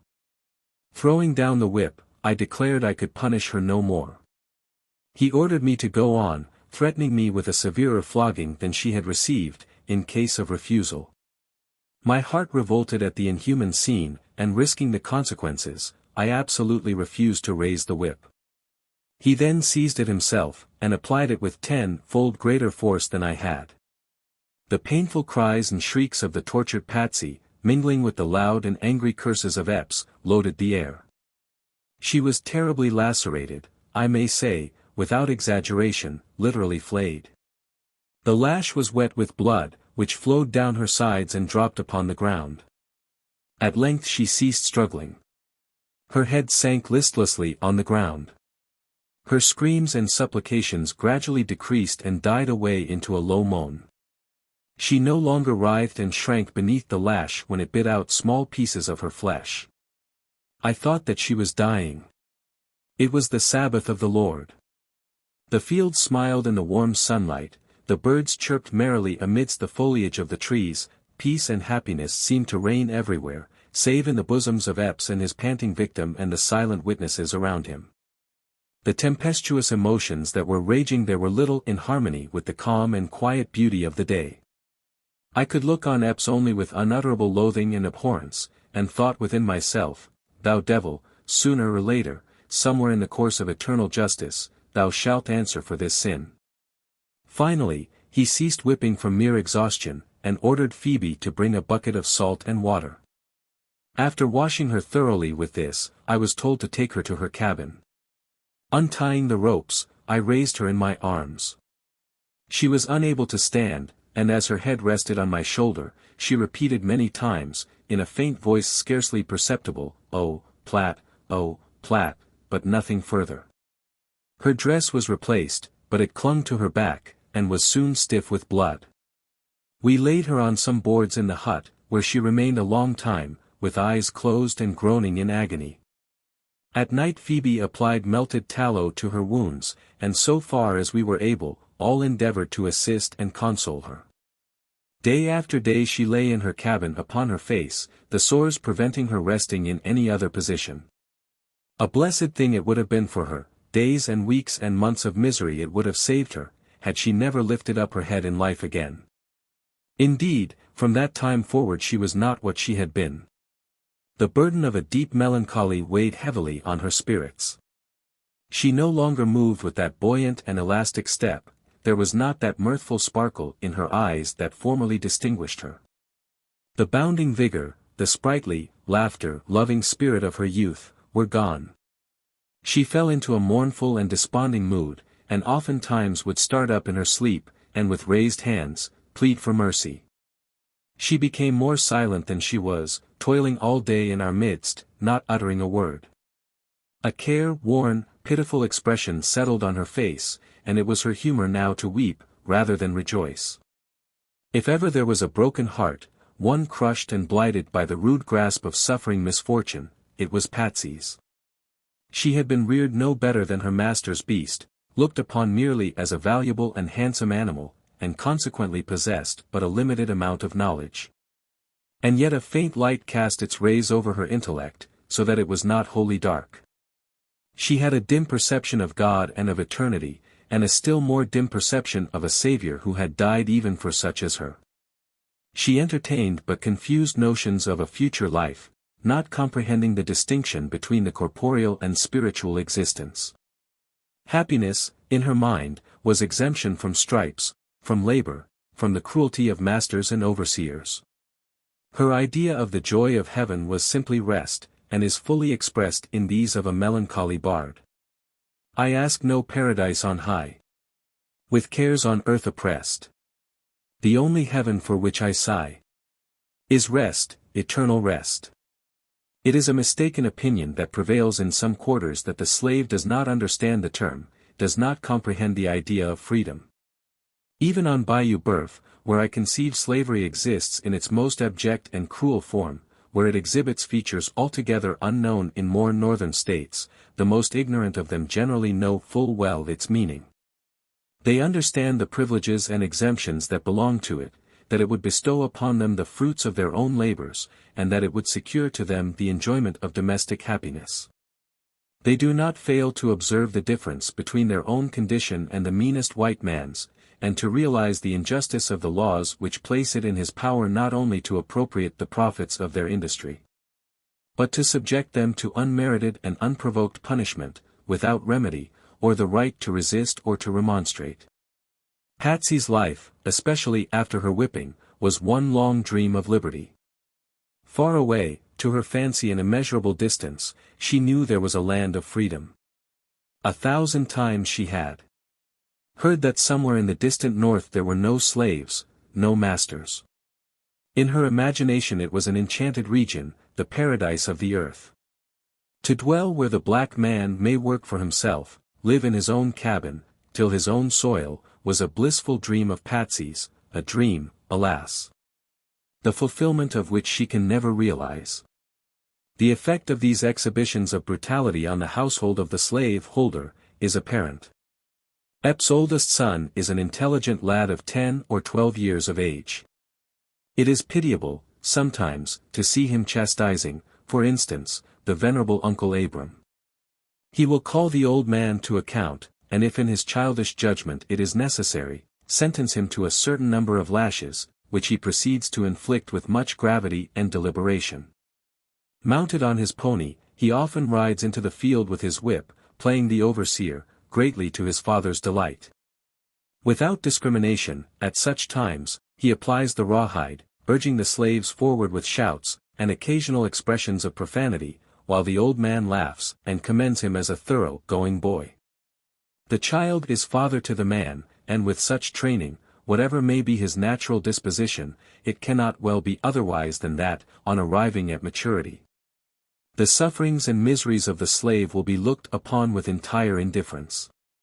The influence of the iniquitous system necessarily fosters an unfeeling and cruel spirit, even in the bosoms of those who, among their equals, are regarded as humane and generous. Young Master Epps possessed some noble qualities, yet no process of reasoning could lead him to comprehend, that in the eye of the Almighty there is no distinction of color. He looked upon the black man simply as an animal, differing in no respect from any other animal, save in the gift of speech and the possession of somewhat higher instincts, and, therefore, the more valuable. To work like his father's mules, to be whipped and kicked and scourged through life, to address the white man with hat in hand, and eyes bent servilely on the earth, in his mind, was the natural and proper destiny of the slave. Brought up with such ideas, in the notion that we stand without the pale of humanity, no wonder the oppressors of my people are a pitiless and unrelenting race. Chapter 19. Avery, on Bayou Rouge, peculiarity of dwellings, Epps builds a new house, base. The carpenter, his noble qualities, his personal appearance and eccentricities, base and Epps discuss the question of slavery, Epps' opinion of base, I make myself known to him, our conversation, his surprise, the midnight meeting on the bayou bank, base assurances, declares war against slavery, why I did not disclose my history, base writes letters, copy of his letter to Messrs. Parker and Perry, the fever of suspense, disappointments, base endeavors to cheer me, my faith in him. I end the month of June, 1852, in pursuance of a previous contract, Mr. Avery, a carpenter of Bayou Rouge, commenced the erection of a house for Master Epps. It has previously been stated that there are no cellars on Bayou Boeuf. On the other hand, such is the low and swampy nature of the ground, the great houses are usually built upon spiles. Another peculiarity is, the rooms are not plastered, but the ceiling and sides are covered with matched cypress boards, painted such color as most pleases the owner's taste. Generally the plank and boards are sawed by slaves with whip saws, there being no water power upon which mills might be built within many miles. When the planter erects for himself a dwelling, therefore, there is plenty of extra work for his slaves. Having had some experience under Tibeats as a carpenter, I was taken from the field altogether, on the arrival of Avery in his hands. Among them was one to whom I owe an immeasurable debt of gratitude. Only for him, in all probability I should have ended my days in slavery. He was my deliverer, a man whose true heart overflowed with noble and generous emotions. To the last moment of my existence I shall remember him with feelings of thankfulness. His name was Base, and at that time he resided in Marksville. It will be difficult to convey a correct impression of his appearance or character. He was a large man, between 40 and 50 years old, of light complexion and light hair. He was very cool and self-possessed, fond of argument, but always speaking with extreme deliberation. He was that kind of person whose peculiarity of manner was such that nothing he uttered ever gave offense. What would be intolerable, coming from the lips of another, could be said by him with impunity. There was not a man on Red River, perhaps, that agreed with him on the subject of politics or religion, and not a man, I venture to say, who discussed either of those subjects half as much. It seemed to be taken for granted that he would espouse the unpopular side of every local question, and it always created amusement rather than displeasure among his auditors. To listen to the ingenious and original manner in which he maintained the controversy.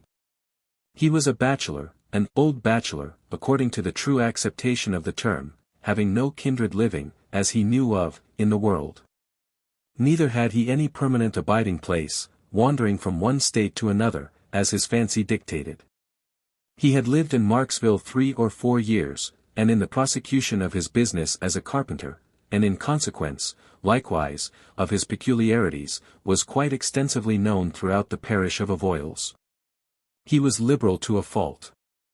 And his many acts of kindness and transparent goodness of heart rendered him popular in the community, the sentiment of which he unceasingly combated. He was a native of Canada, from whence he had wandered in early life, and after visiting all the principal localities in the northern and western states, in the course of his peregrinations, arrived in the unhealthy region of the Red River. His last removal was from Illinois. Whither he has now gone, I regret to be obliged to say, is unknown to me. He gathered up his effects and departed quietly from Marksville the day before I did, the suspicions of his instrumentality in procuring my liberation rendering such a step necessary.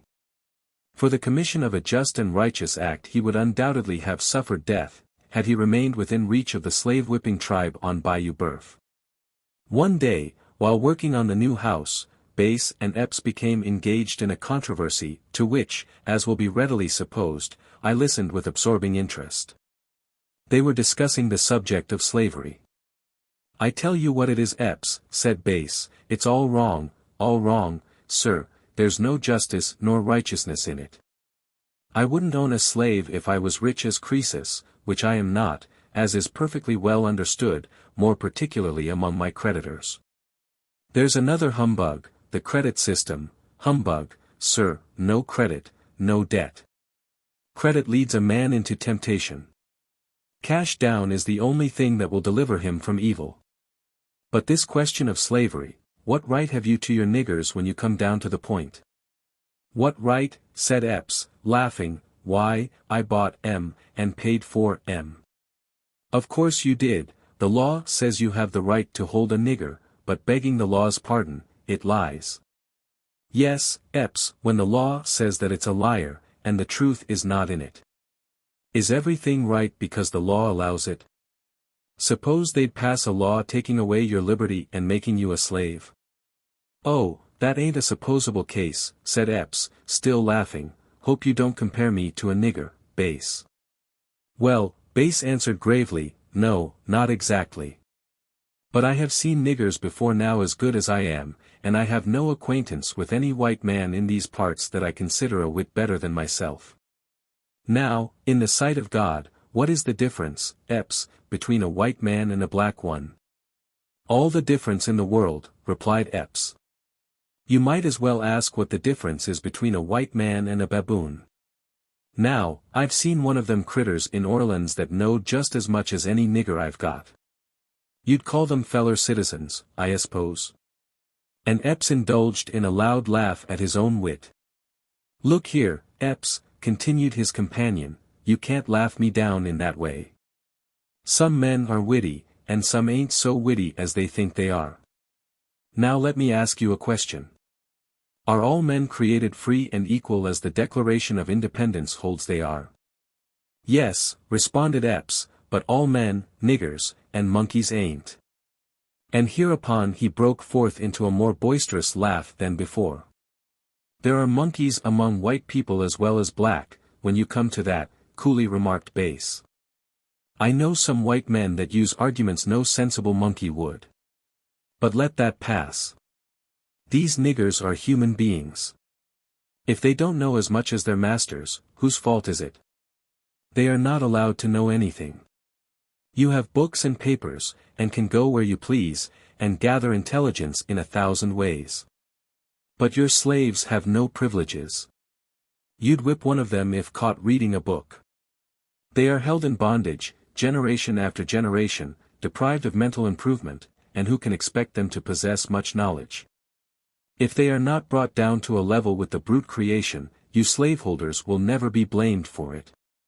If they are baboons, or stand no higher in the scale of intelligence than such animals, you and men like you will have to answer for it. There's a sin, a fearful sin, resting on this nation, that will not go unpunished forever. There will be a reckoning yet, yes, Epps, there's a day coming that will burn as an oven. It may be sooner or it may be later, but it's a coming as sure as the Lord is just. If you lived up among the Yankees in New England," said Epps, "I expect you'd be one of them cursed fanatics that know more than the Constitution, and go about peddling clocks and coaxing niggers to run away." "If I was in New England," returned Bass, "I would be just what I am here. I would say that slavery was an iniquity, and ought to be abolished. I would say there was no reason nor justice in the law, or the Constitution that allows one man to hold another man in bondage. It would be hard for you to lose your property, to be sure, but it wouldn't be half as hard as it would be to lose your liberty. You have no more right to your freedom, in exact justice, than Uncle Abram yonder. Talk about black skin, and black blood, why, how many slaves are there on this bayou as white as either of us? And what difference is there in the color of the soul? Pshaw! The whole system is as absurd as it is cruel. You may own niggers and be hanged, but I wouldn't own one for the best plantation in Louisiana. You like to hear yourself talk, Base, better than any man I know of. You would argue that black was white, or white black, if anybody would contradict you. Nothing suits you in this world, and I don't believe you will be satisfied with the next, if you should have your choice in them. Conversations substantially like the foregoing were not unusual between the two after this, Epps drawing him out more for the purpose of creating a laugh at his expense, than with a view of fairly discussing the merits of the question. He looked upon Base, as a man ready to say anything merely for the pleasure of hearing his own voice, as somewhat self-conceited, perhaps, contending against his faith and judgment, in order, simply, to exhibit his dexterity in argumentation. He remained at Epps, through the summer, visiting Marksville generally once a fortnight. The more I saw of him, the more I became convinced he was a man in whom I could confide. Nevertheless, my previous ill fortune had taught me to be extremely cautious. It was not my place to speak to a white man except when spoken to, but I omitted no opportunity of throwing myself in his way, and endeavored constantly in every possible manner to attract his attention. In the early part of August he and myself were at work alone in the house, the other carpenters having left, and Epps being absent in the field. Now was the time, if ever, to broach the subject, and I resolved to do it, and submit to whatever consequences might ensue. We were busily at work in the afternoon, when I stopped suddenly and said, "Master Base, I want to ask you what part of the country you came from." "Why, Platt, what put that into your head?" he answered. "You wouldn't know if I should tell you." After a moment or two he added, "I was born in Canada, now guess where that is." "Oh, I know where Canada is," said I have been there myself." "Yes, I expect you are well acquainted all through that country," he remarked, laughing incredulously. "As sure as I live, Master Base," I replied, "I have been there. I have been in Montreal and Kingston, and Queenston, and a great many places in Canada, and I have been in York State, too, in Buffalo, and Rochester, and Albany, and can tell you the names of the villages on the Erie Canal and the Champlain Canal." Base turned round and gazed at me a long time without uttering a syllable. "How came you here?" he inquired, at length. "Master Base," I answered, "if justice had been done, I never would have been here." "Well, how's this?" said he. "Who are you? You have been in Canada sure enough, I know all the places you mention. How did you happen to get here? Come, tell me all about it." "I have no friends here," was my reply, "that I can put confidence in. I am afraid to tell you, though I don't believe you would tell Master Epps if I should." He assured me earnestly he would keep every word I might speak to him a profound secret, and his curiosity was evidently strongly excited. It was a long story, I informed him, and would take some time to relate it. Master Epps would be back soon, but if he would see me that night after all were asleep, I would repeat it to him. He consented readily to the arrangement, and directed me to come into the building where we were then at work, and I would find him there. About midnight, when all was still and quiet, I crept cautiously from my cabin, and silently entering the unfinished building, found him awaiting me. After further assurances on his part that I should not be betrayed, I began a relation of the history of my life and misfortunes. He was deeply interested, asking numerous questions in reference to localities and events. Having ended my story, I besought him to write to some of my friends at the North, acquainting them with my situation, and begging them to forward free papers, or take such steps as they might consider proper to secure my release. He promised to do so, but dwelt upon the danger of such an act in case of detection, and now impressed upon me the great necessity of strict silence and secrecy. Before we parted, our plan of operation was arranged. We agreed to meet the next night at a specified place among the high weeds on the bank of the bayou, some distance from Master's dwelling. There he was write down on paper the names and address of several persons, old friends in the North, to whom he would direct letters during his next visit to Marksville. It was not deemed prudent to meet in the new house, inasmuch as the light it would be necessary to use might possibly be discovered. In the course of the day I managed to obtain a few matches and a piece of candle, unperceived, from the kitchen, during a temporary absence of Aunt Phoebe. Bass had pencil and paper in his tool chest. At the appointed hour we met on the bayou bank, and creeping among the high weeds, I lighted the candle, while he drew forth pencil and paper and prepared for business. I gave him the names of William Perry, Cephas Parker and Judge Marvin, all of Saratoga Springs, Saratoga County, New York. I had been employed by the latter in the United States Hotel, and had transacted business with the former to a considerable extent, and trusted that at least one of them would be still living at that place. He carefully wrote the names, and then remarked, thoughtfully, "It is so many years since you left Saratoga, all these men may be dead, or may have removed. You say you obtained papers at the Custom House in New York. Probably there is a record of them there, and I think it would be well to write and ascertain." I agreed with him, and again repeated the circumstances related heretofore, connected with my visit to the Custom House with Brown and Hamilton. We lingered on the bank of the bayou an hour or more, conversing upon the subject which now engrossed our thoughts. I could no longer doubt his fidelity, and freely spoke to him of the many sorrows I had borne in silence, and so long. I spoke of my wife and children, mentioning their names and ages, and dwelling upon the unspeakable happiness it would be to clasp them to my heart once more before I died. I caught him by the hand, and with tears and passionate entreaties implored him to befriend me, to restore me to my kindred and to liberty, promising I would weary heaven the remainder of my life with prayers that it would bless and prosper him. In the enjoyment of freedom, surrounded by the associations of youth, and restored to the bosom of my family, that promise is not yet forgotten, nor shall it ever be so long as I have strength to raise my imploring eyes on high. Oh, blessings on his kindly voice and on his silver hair. And blessings on his whole life long, until he meet me there. He overwhelmed me with assurances of friendship and faithfulness, saying he had never before taken so deep an interest in the fate of any one. He spoke of himself in a somewhat mournful tone, as a lonely man, a wanderer about the world, that he was growing old, and must soon reach the end of his earthly journey, and lie down to his final rest without kith or kin to mourn for him, or to remember him, that his life was of little value to himself, and henceforth should be devoted to the accomplishment of my liberty, and to an unceasing warfare against the accursed shame of slavery. After this time we seldom spoke to, or recognized each other. He was, moreover, less free in his conversation with Epps on the subject of slavery. The remotest suspicion that there was any unusual intimacy, any secret understanding between us, never once entered the mind of Epps, or any other person, white or black, on the plantation.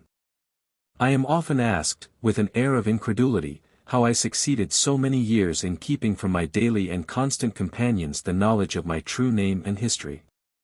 The terrible lesson Birch taught me, impressed indelibly upon my mind the danger and uselessness of asserting I was a freeman. There was no possibility of any slave being able to assist me, while, on the other hand, there was a possibility of his exposing me. When it is recollected the whole current of my thoughts, for 12 years, turned to the contemplation of escape, it will not be wondered at, that I was always cautious and on my guard. It would have been an act of folly to have proclaimed my right to freedom, it would only have subjected me to severe scrutiny, probably have consigned me to some more distant and inaccessible region than even Bayou Boeuf. Edward Epps was a person utterly regardless of a black man's rights or wrongs, utterly destitute of any natural sense of justice, as I well knew.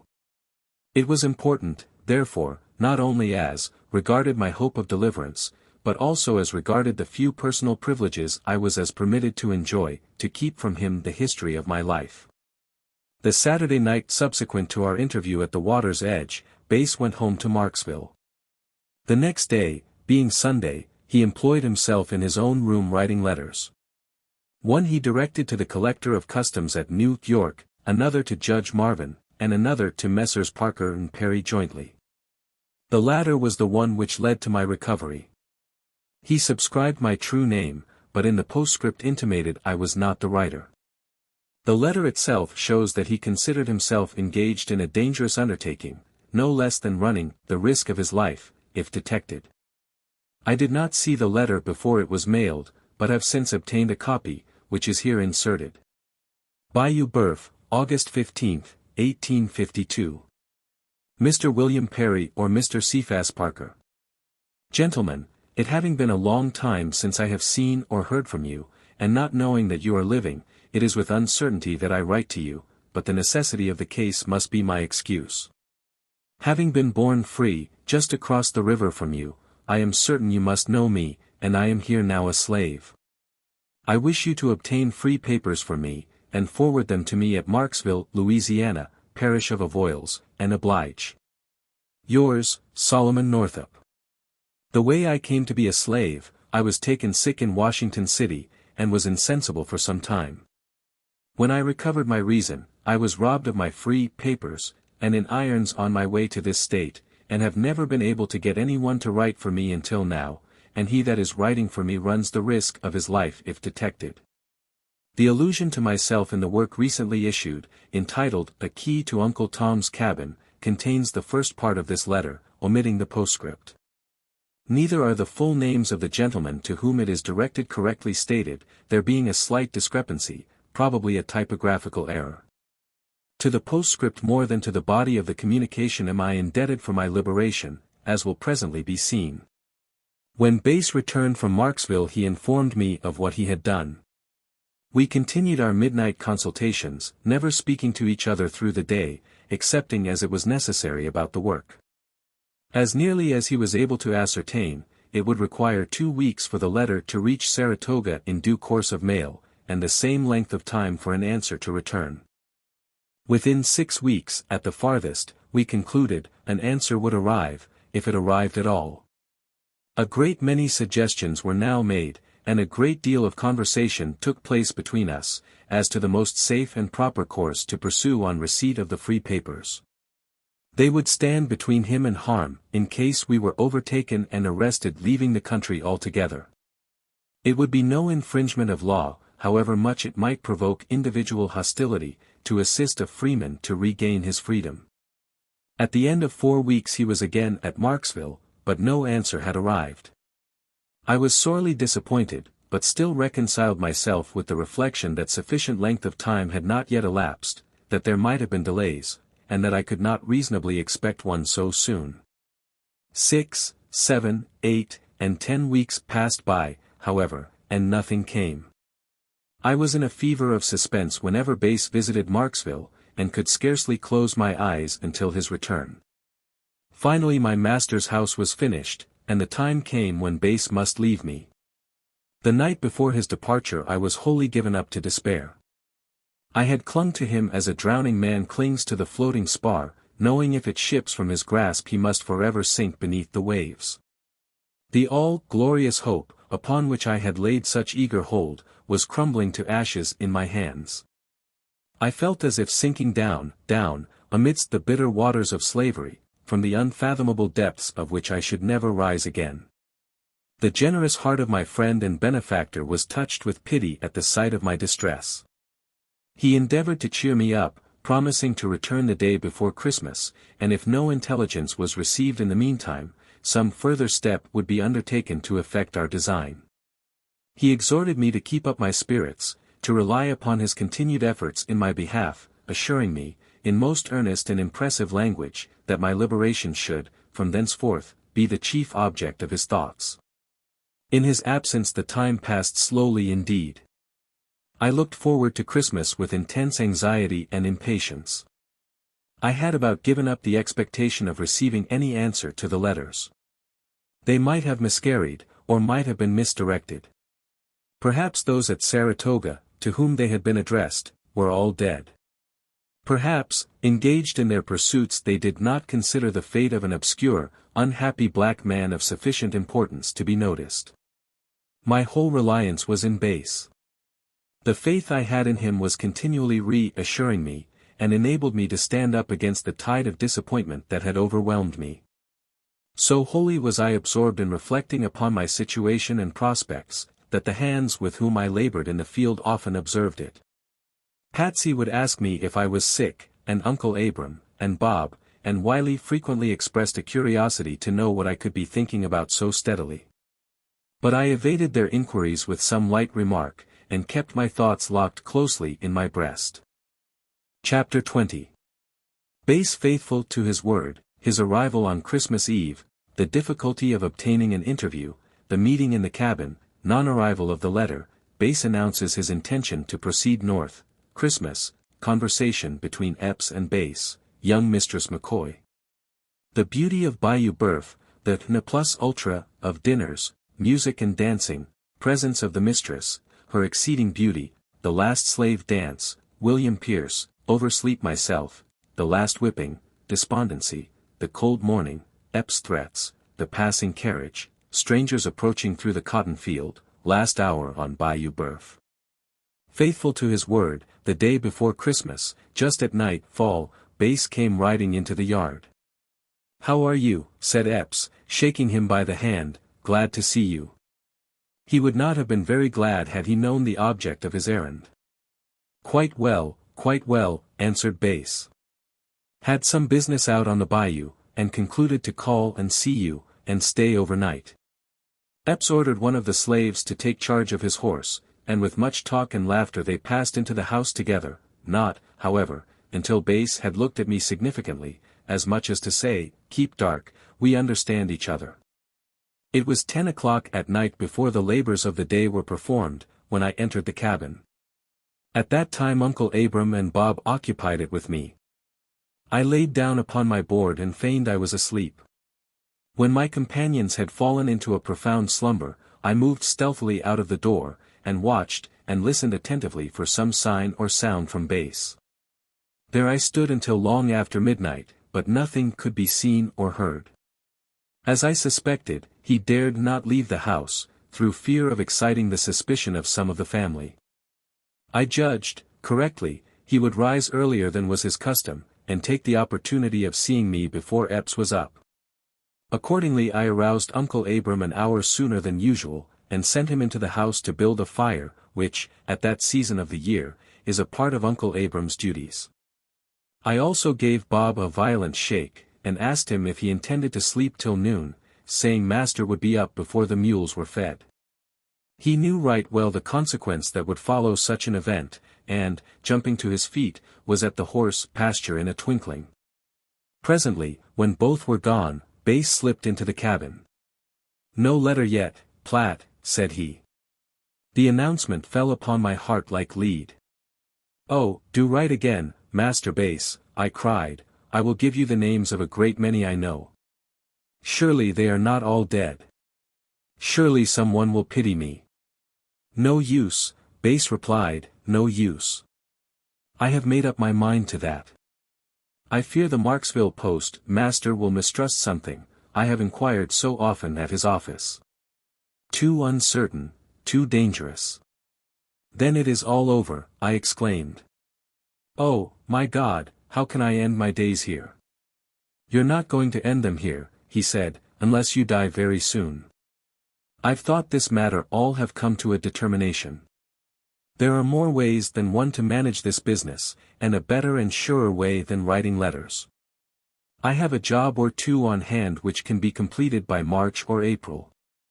By that time I shall have a considerable sum of money, and then, Platt, I am going to Saratoga myself."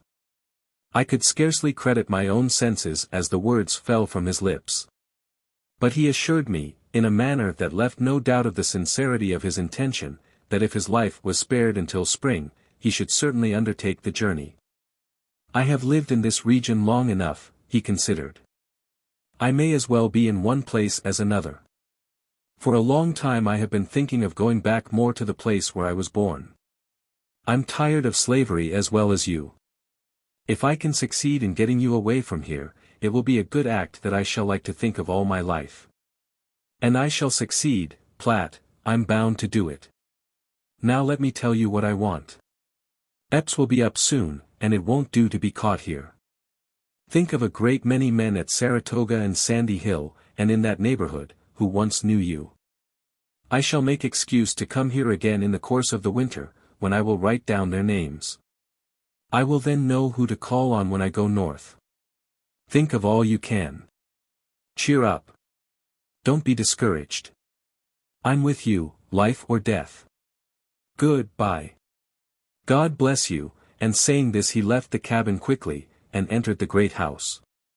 It was Christmas morning, the happiest day in the whole year for the slave. That morning he need not hurry to the field, with his gourd and cotton bag. Happiness sparkled in the eyes and overspread the countenances of all. The time of feasting and dancing had come. The cane and cotton fields were deserted. That day the clean dress was to be donned, the red ribbon displayed. There were to be reunions, and joy and laughter, and hurrying to and fro. It was to be a day of liberty among the children of slavery. Wherefore they were happy, and rejoiced.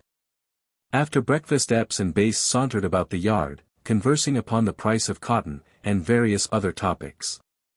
"Where do your niggers hold Christmas?" Bass inquired. "Platt is going to Tanner's to-day. His fiddle is in great demand.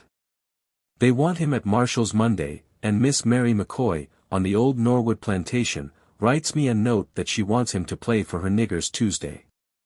He is rather a smart boy, ain't he?" said Bass.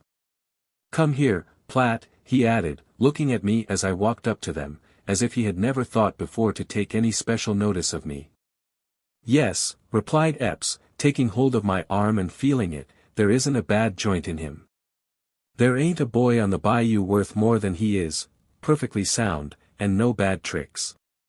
D.N. him, he isn't like other niggers, doesn't look like M, don't act like M. I was offered $1,700 for him last week." "And didn't take it?" Bass inquired, with an air of surprise. "Take it, no, devilish clear of it. Why, he's a reg'lar genius, can make a plow beam, wagon tongue, anything, as well as you can. Marshall wanted to put up one of his niggers egging him and raffle for them, but I told him I would see the devil have him first." "I don't see anything remarkable about him," Bass observed. "Why, just feel of him, no," Epps rejoined. "You don't see a boy very often put together any closer than he is. He's a thin, skinned cuss, and won't bear as much whipping as some, but he's got the muscle in him, and no mistake." Bass felt of me, turned me round, and made a thorough examination, Epps all the while dwelling on my good points. But his visitor seemed to take but little interest finally in the subject, and consequently it was dropped. Bass soon departed, giving me another sly look of recognition and significance, as he trotted out of the yard. When he was gone I obtained a pass, and started for Tanner's, not Peter Tanner's, of whom mention has previously been made, but a relative of his. I played during the day and most of the night, spending the next day, Sunday, in my cabin. Monday I crossed the bayou to Douglas Marshall's, all Epps slaves accompanying me, and on Tuesday went to the old Norwood place, which is the third plantation above Marshall's, on the same side of the water. This estate is now owned by Miss Mary McCoy, a lovely girl, some 20 years of age. She is the beauty and the glory of Bayou Buff. She owns about 100 working hands, besides a great many house servants, yard boys, and young children. Her brother-in-law, who resides on the adjoining estate, is her general agent. She is beloved by all her slaves, and good reason indeed have they to be thankful that they have fallen into such gentle hands. Nowhere on the bayou are there such feasts, such merrymaking, as at young Madam McCoy's. Thither, more than to any other place, do the old and the young for miles around love to repair in the time of the Christmas holiday. For nowhere else can they find such delicious repasts, nowhere else can they hear a voice speaking to them so pleasantly. No one is so well beloved, no one fills so large a space in the hearts of 1,000 slaves, as young Madam McCoy, the orphan mistress of the old Norwood estate. On my arrival at her place, I found 200 or 300 had assembled. The table was prepared in a long building, which she had erected expressly for her slaves to dance in. It was covered with every variety of food the country afforded, and was pronounced by general acclamation to be the rarest of dinners. Roast turkey, pig, chicken, duck, and all kinds of meat, baked, boiled, and broiled, formed a line the whole length of the extended table, while the vacant spaces were filled with tarts, jellies, and frosted cake, and pastry of many kinds. The young mistress walked around the table, smiling and saying a kind word to each one, and seemed to enjoy the scene exceedingly. When the dinner was over, the tables were removed to make room for the dancers. I tuned my violin and struck up a lively air, while some joined in a nimble reel, others patted and sang their simple but melodious songs, filling the great room with music mingled with the sound of human voices and the clatter of many feet. In the evening the mistress returned, and stood in the door a long time, looking at us. She was magnificently arrayed. Her dark hair and eyes contrasted strongly with her clear and delicate complexion. Her form was slender but commanding, and her movement was a combination of unaffected dignity and grace. As she stood there, clad in her rich apparel, her face animated with pleasure, I thought I had never looked upon a human being half so beautiful. I dwell with delight upon the description of this fair and gentle lady, not only because she inspired me with emotions of gratitude and admiration, but because I would have the reader understand that all slave owners on Bayou Boeuf are not like Epps, or Tibeats, or Jim Burns. Occasionally can be found, rarely it may be, indeed, a good man like William Ford, or an angel of kindness like young Mistress McCoy. Tuesday concluded the 3 holidays Epps yearly allowed us. On my way home, Wednesday morning, while passing the plantation of William Pierce, that gentleman hailed me, saying he had received a line from Epps, brought down by William Varnell, permitting him to detain me for the purpose of playing for his slaves that night. It was the last time I was destined to witness a slave dance on the shores of Bayou Boeuf. The party at Pierce's continued their jollification until broad daylight, when I returned to my master's house, somewhat wearied with the loss of rest, but rejoicing in the possession of numerous bits and picayunes, which the whites, who were pleased with my musical performances, had contributed. On Saturday morning, for the first time in years, I overslept myself. I was frightened on coming out of the cabin to find the slaves were already in the field. They had preceded me some 15 minutes. Leaving my dinner and water gourd, I hurried after them as fast as I could move. It was not yet sunrise, but Epps was on the piazza as I left the hut, and cried out to me that it was a pretty time of day to be getting up. By extra exertion my row was up when he came out after breakfast. This, however, was no excuse for the offense of oversleeping. Bidding me strip and lie down, he gave me 10 or 15 lashes, at the conclusion of which he inquired if I thought, after that, I could get up sometime in the morning. I expressed myself quite positively that I could, and, with back stinging with pain, went about my work. The following day, Sunday, my thoughts were upon Base, and the probabilities and hopes which hung upon his action and determination. I considered the uncertainty of life, that if it should be the will of God that he should die, my prospect of deliverance, and all expectation of happiness in this world, would be wholly ended and destroyed. My sore back, perhaps, did not have a tendency to render me unusually cheerful. I felt down-hearted and unhappy all day long, and when I laid down upon the hard board at night, my heart was oppressed with such a load of grief. It seemed that it must break. Monday morning, the 3rd of January, 1853, we were in the field betimes. It was a raw, cold morning, such as is unusual in that region. I was in advance, Uncle Abram next to me, behind him Bob, Patsy and Wiley, with our cotton bags about our necks. Epps happened, a rare thing, indeed, to come out that morning without his whip. He swore, in a manner that would shame a pirate, that we were doing nothing. Bob ventured to say that his fingers were so numb with cold he couldn't pick fast. Epps cursed himself for not having brought his rawhide, and declared that when he came out again he would warm us well. Yes, he would make us all hotter than that fiery realm in which I am sometimes compelled to believe he will himself eventually reside. With these fervent expressions, he left us. When out of hearing, we commenced talking to each other, saying how hard it was to be compelled to keep up our tasks with numb fingers, how unreasonable master was, and speaking of him generally in no flattering terms. Our conversation was interrupted by a carriage passing rapidly towards the house. Looking up, we saw 2 men approaching us through the cotton field. Having now brought down this narrative to the last hour I was to spend on Bayou Boeuf, having gotten through my last cotton picking, and about to bid Master Epps farewell, I must beg the reader to go back with me to the month of August. To follow Bay's letter on its long journey to Saratoga.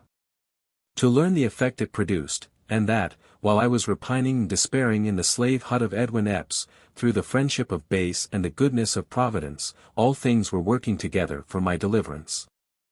Chapter 21. The letter reaches Saratoga, is forwarded to Anne, is laid before Henry B. Northup, the statute of May 14, 1840, its provisions, Anne's memorial to the governor, the affidavits accompanying it, Senator Soul's letter, departure of the agent appointed by the governor, arrival at Marksville, the Honorable John P. Waddell, the conversation on New York politics, it suggests a fortunate idea, the meeting with Base, the secret out, legal proceedings instituted, departure of Northup and the sheriff from Marksville for Bayou Boeuf, arrangements on the way, reach Epps plantation, discover his slaves in the cotton field, the meeting, the farewell. I am indebted to Mr. Henry B. Northup and others for many of the particulars contained in this chapter.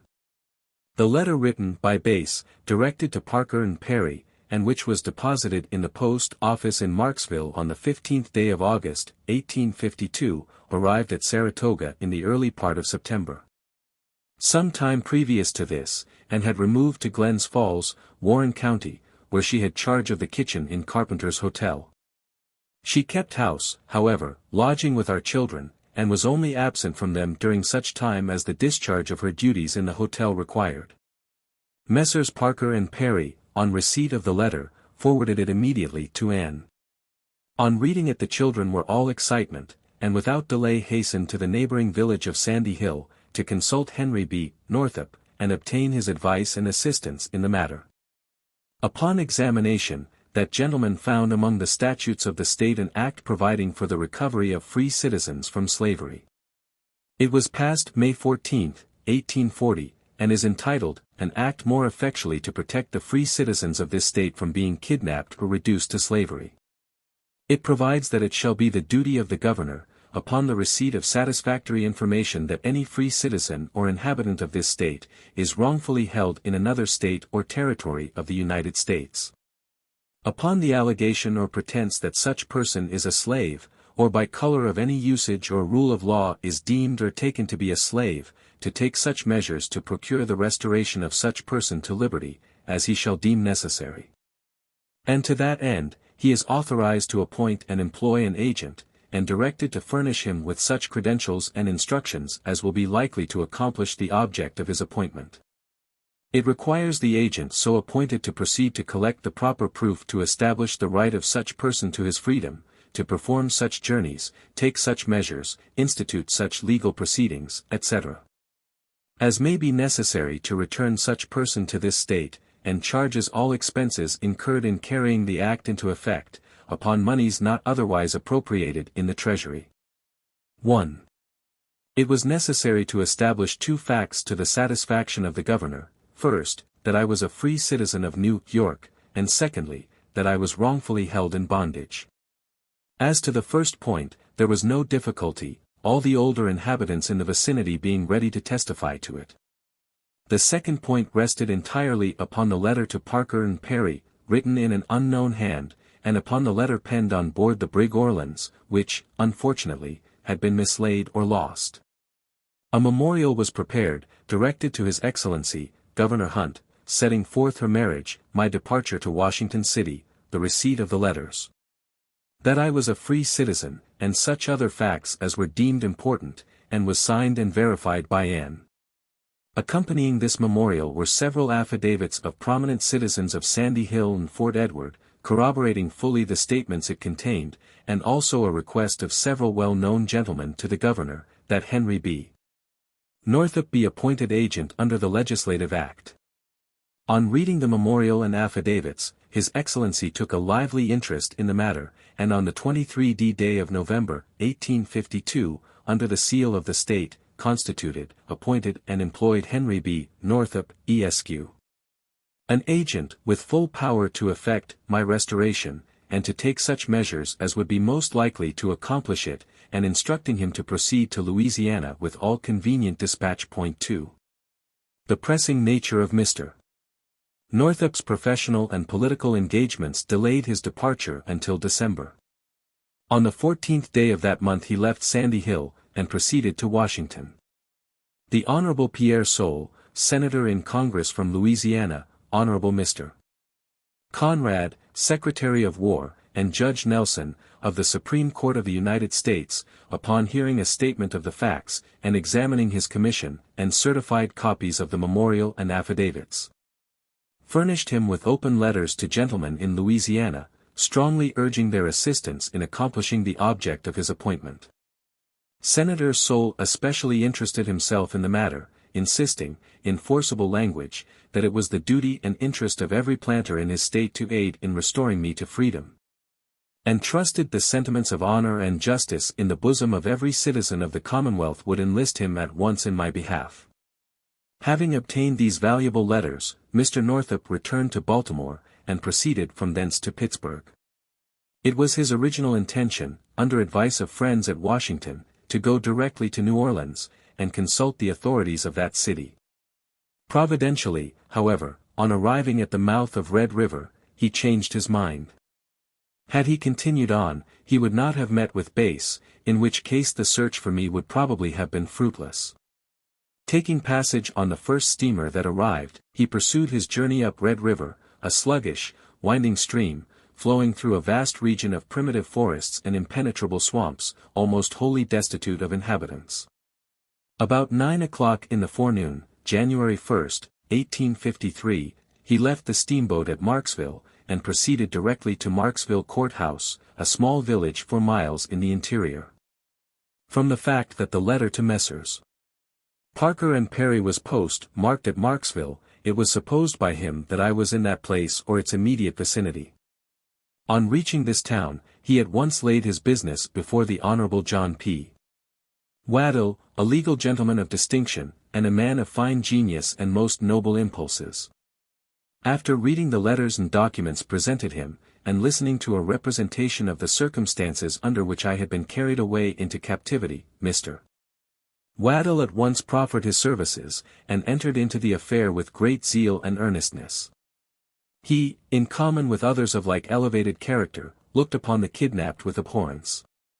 The title of his fellow parishioners and clients to the property which constituted the larger proportion of their wealth, not only depended upon the good faith in which slave sales were transacted, but he was a man in whose honorable heart emotions of indignation were aroused by such an instance of injustice.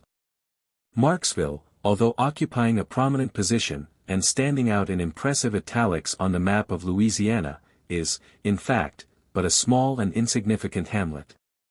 Aside from the tavern, kept by a jolly and generous Boniface, the court-house, inhabited by lawless cows and swine in the seasons of vacation, and a high gallows, with its dissevered rope dangling in the air, there is little to attract the attention of the stranger.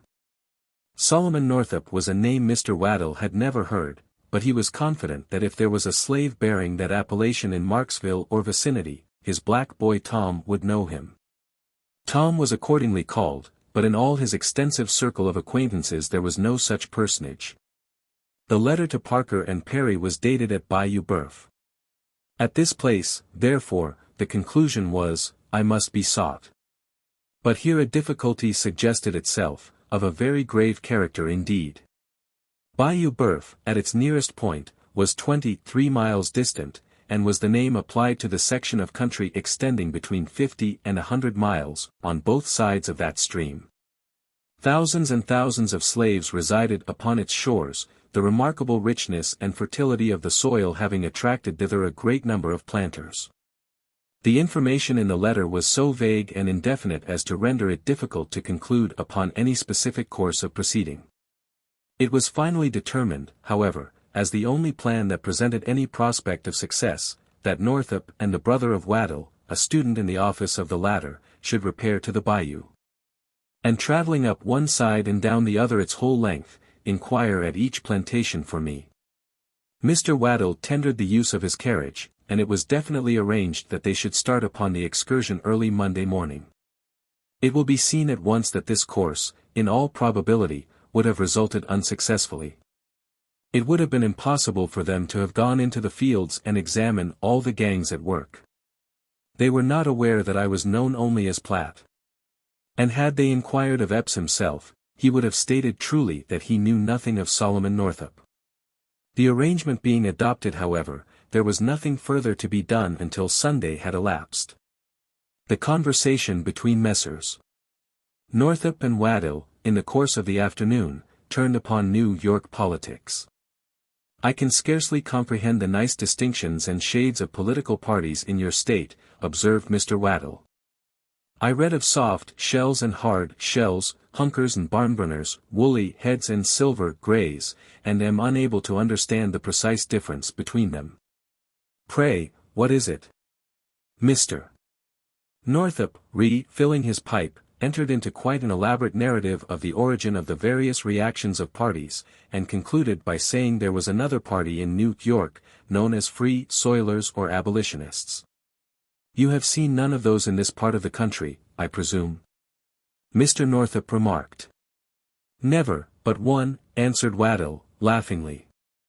"We have one here in Marksville, an eccentric creature, who preaches abolitionism as vehemently as any fanatic at the North. He is a generous, inoffensive man, but always maintaining the wrong side of an argument. It affords us a deal of amusement. He is an excellent mechanic, and almost indispensable in this community. He is a carpenter. His name is Bass." Some further good-natured conversation was had at the expense of Bass' peculiarities, when Waddell all at once fell into a reflective mood, and asked for the mysterious letter again. "Let me see, Letmessee.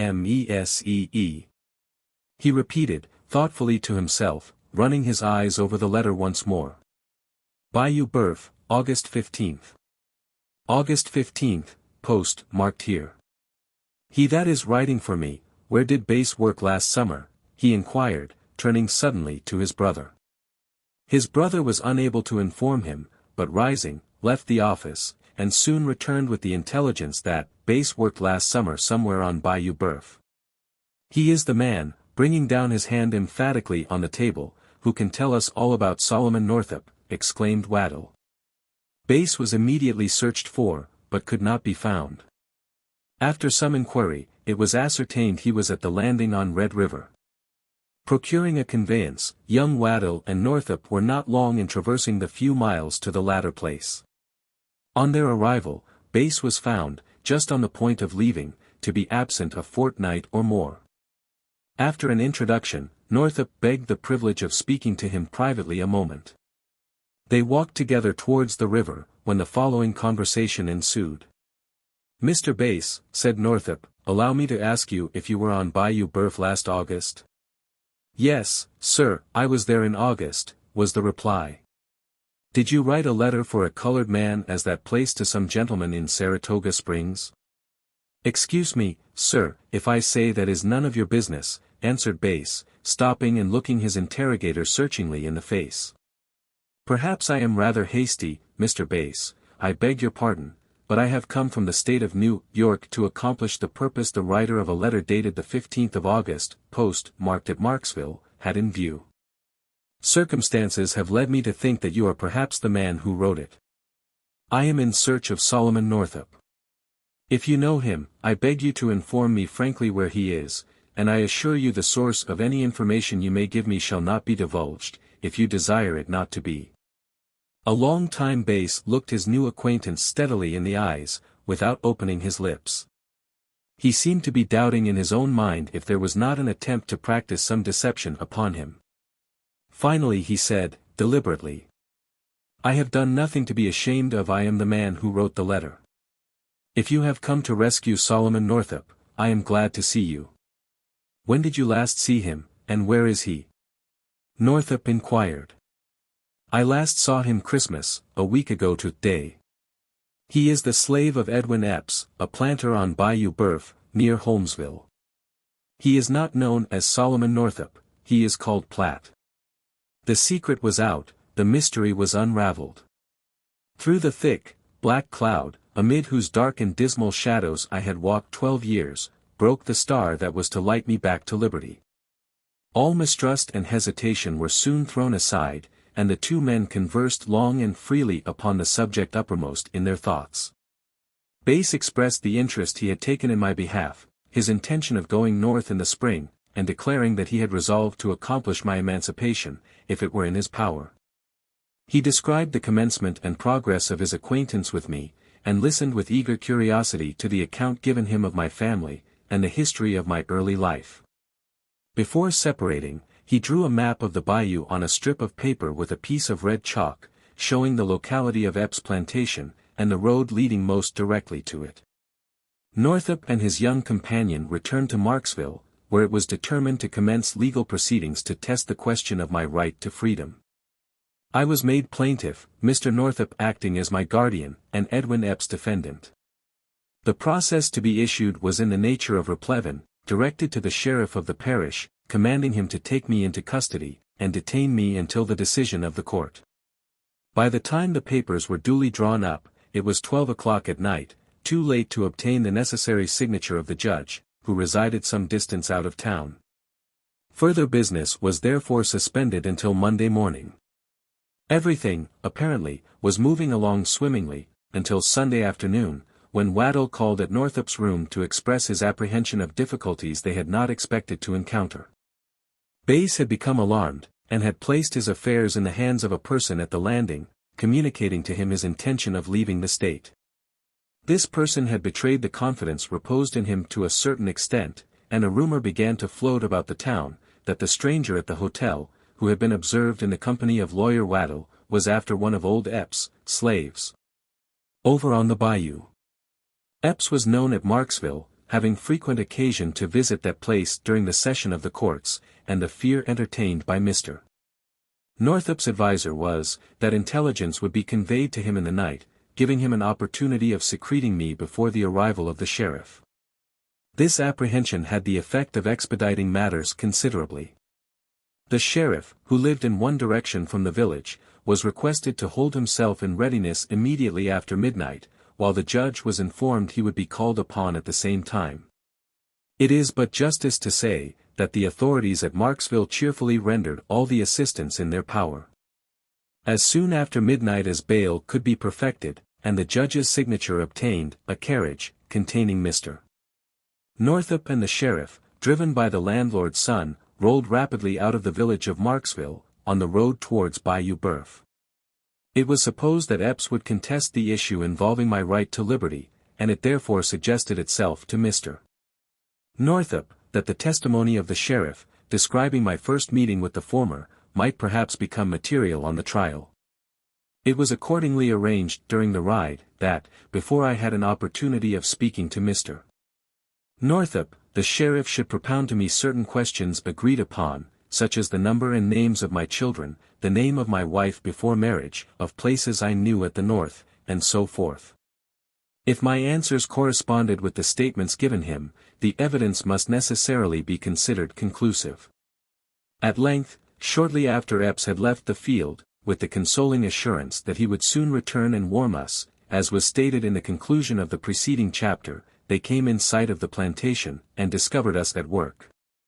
Alighting from the carriage, and directing the driver to proceed to the great house, with instructions not to mention to anyone the object of their errand until they met again, Northup and the sheriff turned from the highway, and came towards us across the cotton field. We observed them, on looking up at the carriage, one several rods in advance of the other.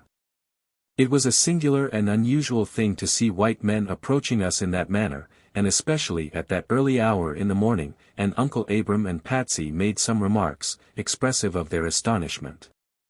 Walking up to Bob, the sheriff inquired, "Where's the boy they call Platt?"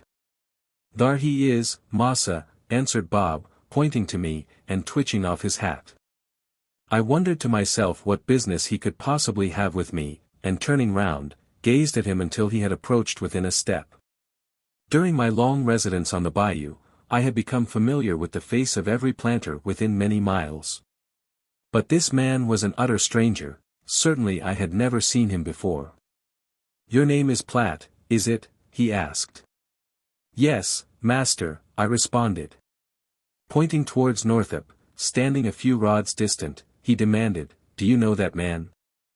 I looked in the direction indicated, and as my eyes rested on his countenance, a world of images thronged my brain, a multitude of well-known faces, Anne's, and the dear children's, and my old dead father's. All the scenes and associations of childhood and youth.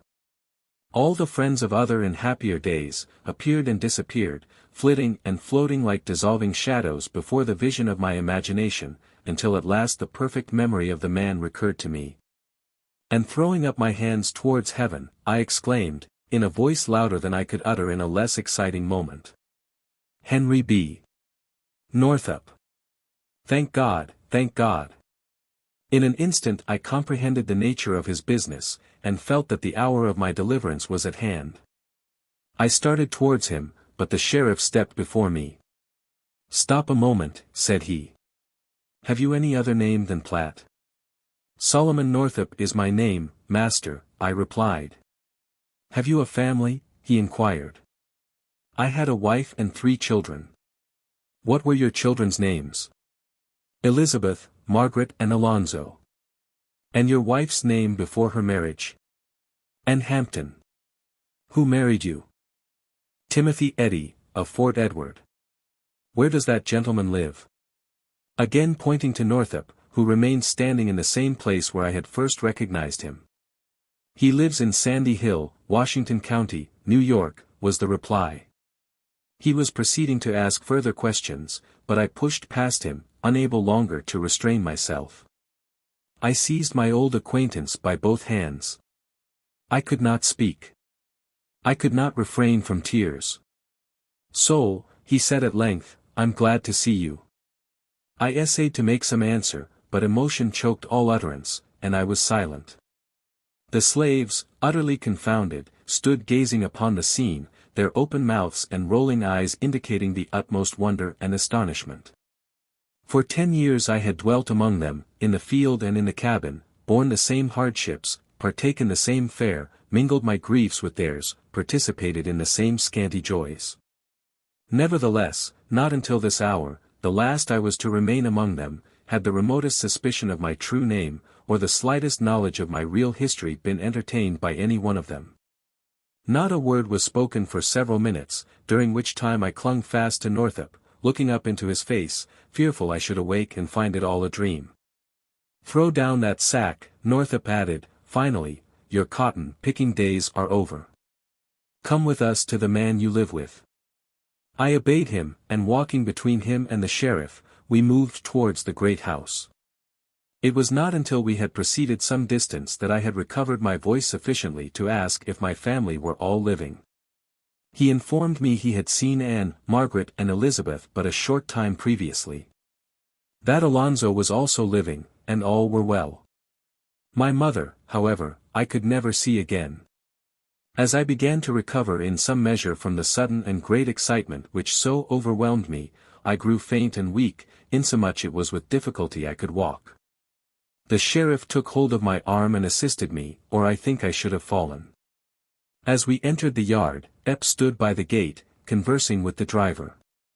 That young man, faithful to his instructions, was entirely unable to give him the least information in answer to his repeated inquiries of what was going on. By the time we reached him he was almost as much amazed and puzzled as Bob or Uncle Abram. Shaking hands with the sheriff, and receiving an introduction to Mr. Northup, he invited them into house, ordering me, at the same time, to bring in some wood. It was some time before I succeeded in cutting an armful, having, somehow, unaccountably lost the power of wielding the axe with any manner of precision. When I entered with it at last, the table was strewn with papers, from one of which Northup was reading. I was probably longer than necessity required, in placing the sticks upon the fire, being particular as to the exact position of each individual one of them. I heard the words, "the said Solomon Northup," and, the deponent further says, and, "free citizen of New York," repeated frequently, and from these expressions understood that the secret I had so long retained from Master and Mistress Epps was finally developing. I lingered as long as prudence permitted, and was about leaving the room, when Epps inquired. "Platt, do you know this gentleman?" "Yes, master," I replied, I have known him as long as I can remember. Where does he live? He lives in New York. Did you ever live there? Yes, master, born and bred there. You was free, then. Now you'd, nigger, he exclaimed, why did you not tell me that when I bought you? Master Epps, I answered, in a somewhat different tone than the one in which I had been accustomed to address him. Master Epps, you did not take the trouble to ask me. Besides, I told one of my owners, the man that kidnapped me, that I was free, and was whipped almost to death for it. It seems there has been a letter written for you by somebody.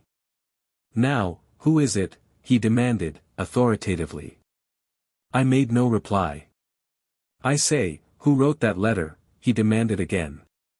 Perhaps I wrote it myself, I said. You haven't been to Marksville Post Office and back before light, I know. He insisted upon my informing him, and I insisted I would not.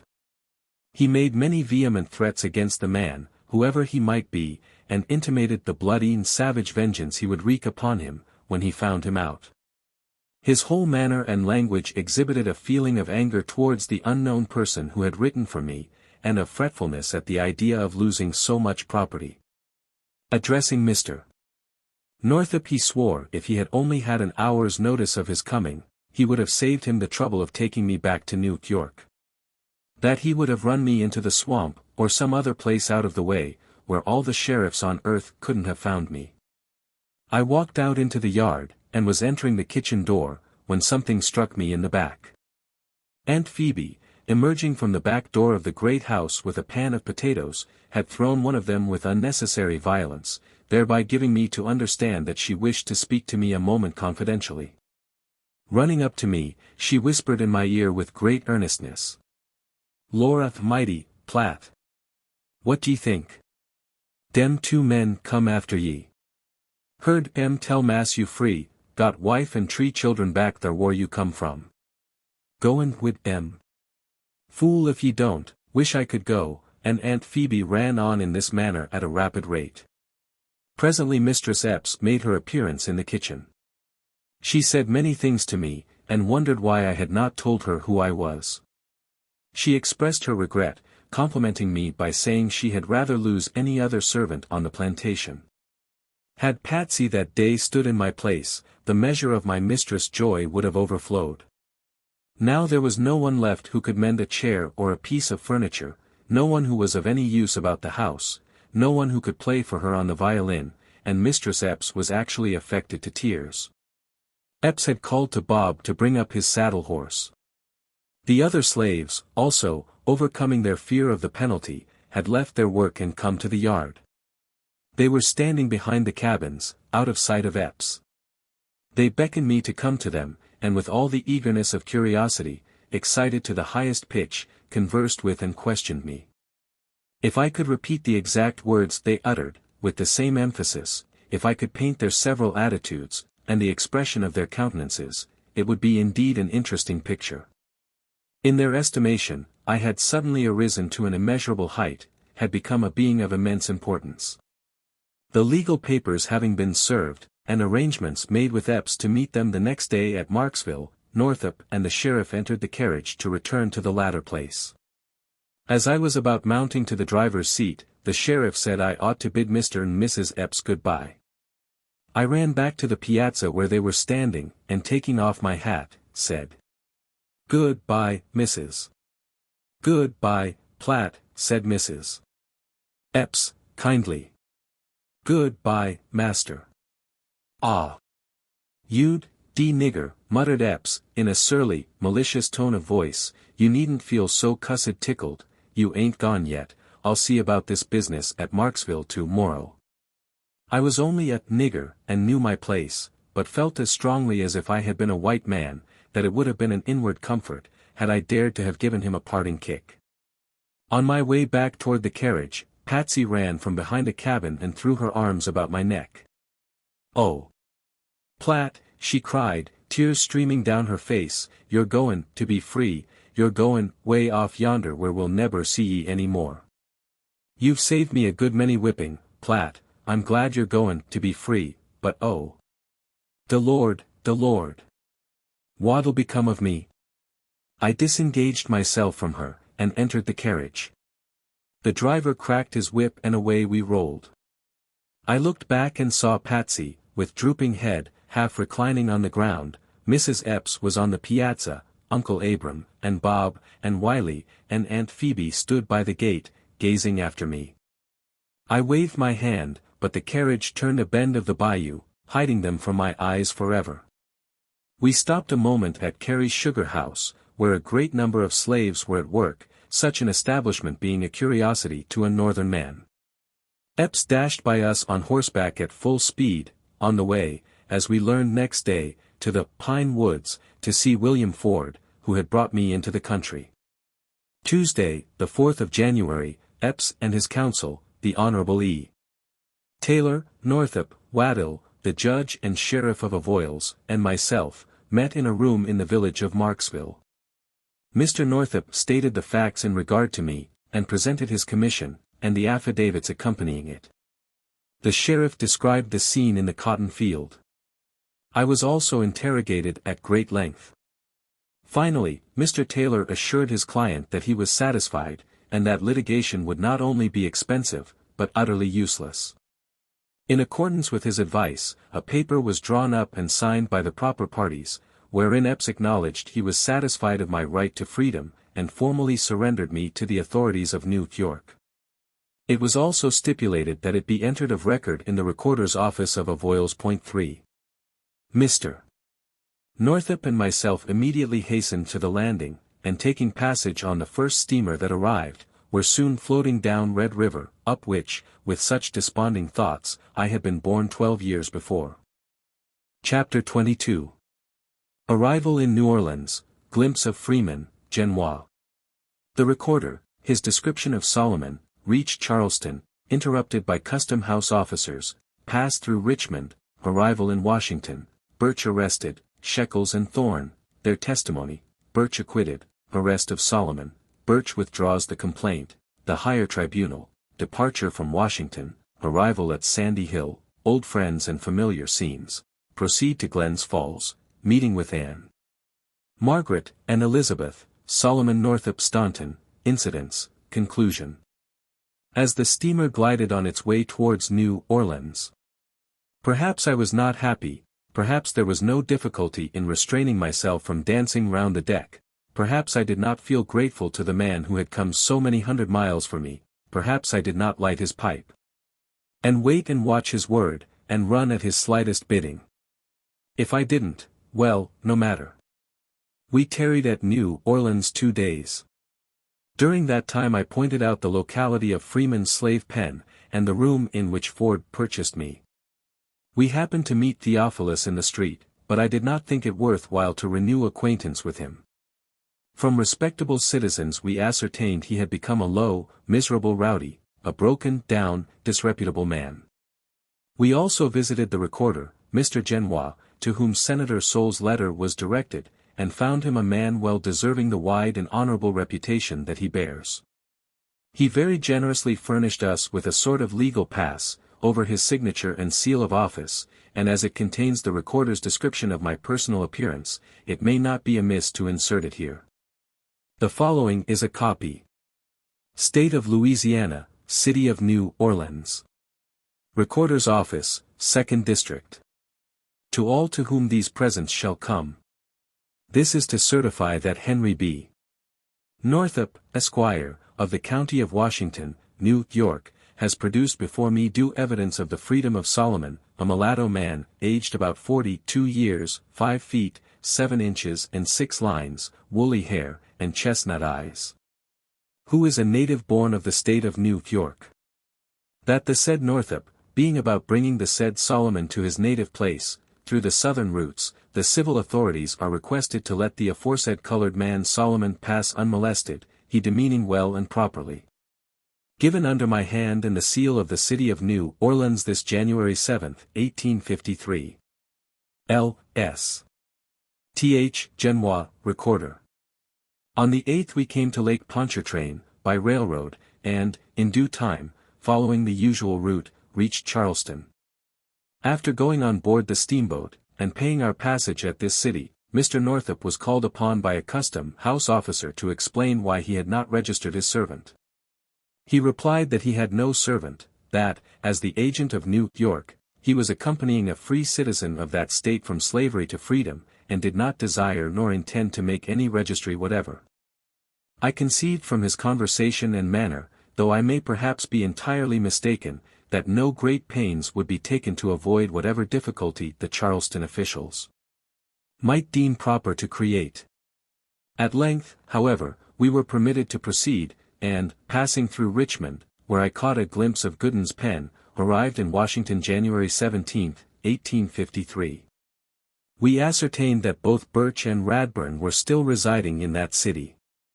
Immediately a complaint was entered with a police magistrate of Washington, against James H. Birch, for kidnapping and selling me into slavery. He was arrested upon a warrant issued by Justice Goddard, and returned before Justice Mansell, and held to bail in the sum of $3,000. When first arrested, Birch was much excited, exhibiting the utmost fear and alarm, and before reaching the justice's office on Louisiana Avenue, and before knowing the precise nature of the complaint, begged the police to permit him to consult Benjamin O.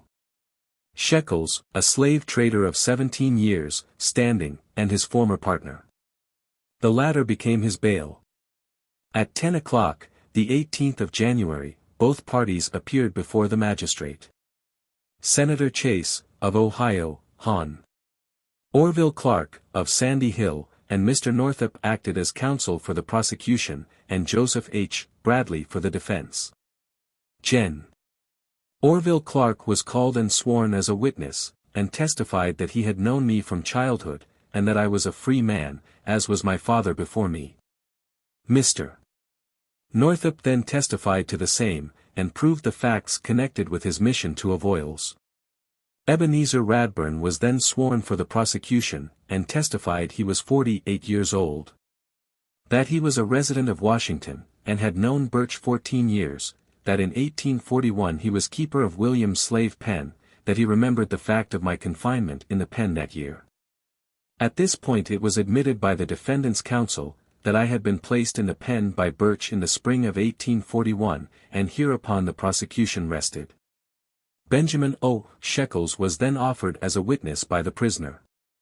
Benjamin is a large, coarse, featured man, and the reader may perhaps get a somewhat correct conception of him by reading the exact language he used in answer to the first question of defendant's lawyer. He was asked the place of his nativity, and his reply, uttered in a sort of rowdyish way, was in these very words. I was born in Ontario County, New York, and weighed 14 pounds. Benjamin was a prodigious baby.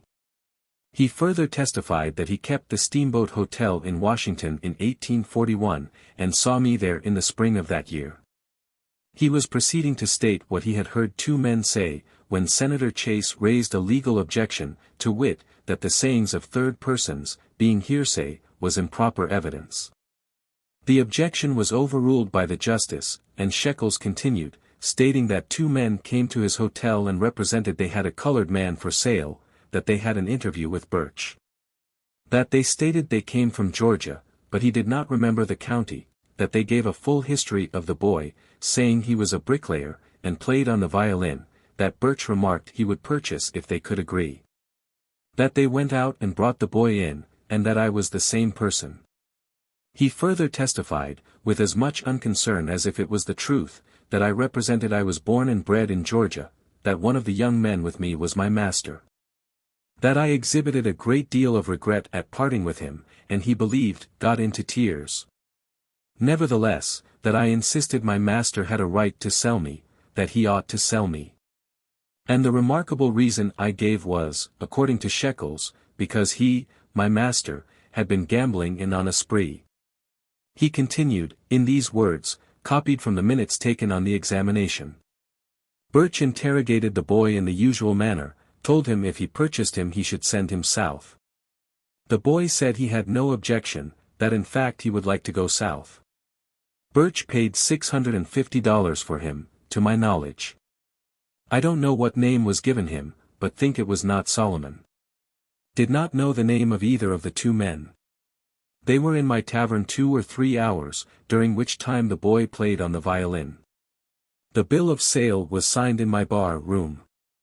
It was a printed blank, filled up by Birch. Before 1838 Birch was my partner. Our business was buying and selling slaves. After that time he was a partner of Theophilus Freeman, of New Orleans. Birch bought here, Freeman sold there. Shekels, before testifying, had heard my relation of the circumstances connected with the visit to Washington with Brown and Hamilton, and therefore, it was, undoubtedly, he spoke of 2 men, and of my playing on the violin. Such was his fabrication, utterly untrue, and yet there was found in Washington a man who endeavored to corroborate him. Benjamin A. Thorne testified he was at Shekels in 1841, and saw a colored boy playing on a fiddle. Shekels said he was for sale. Heard his master tell him he should sell him. The boy acknowledged to me he was a slave. I was not present when the money was paid. Will not swear positively this is the boy. The master came near shedding tears. I think the boy did. I have been engaged in the business of taking slaves south, off and on, for 20 years. When I can't do that I do something else.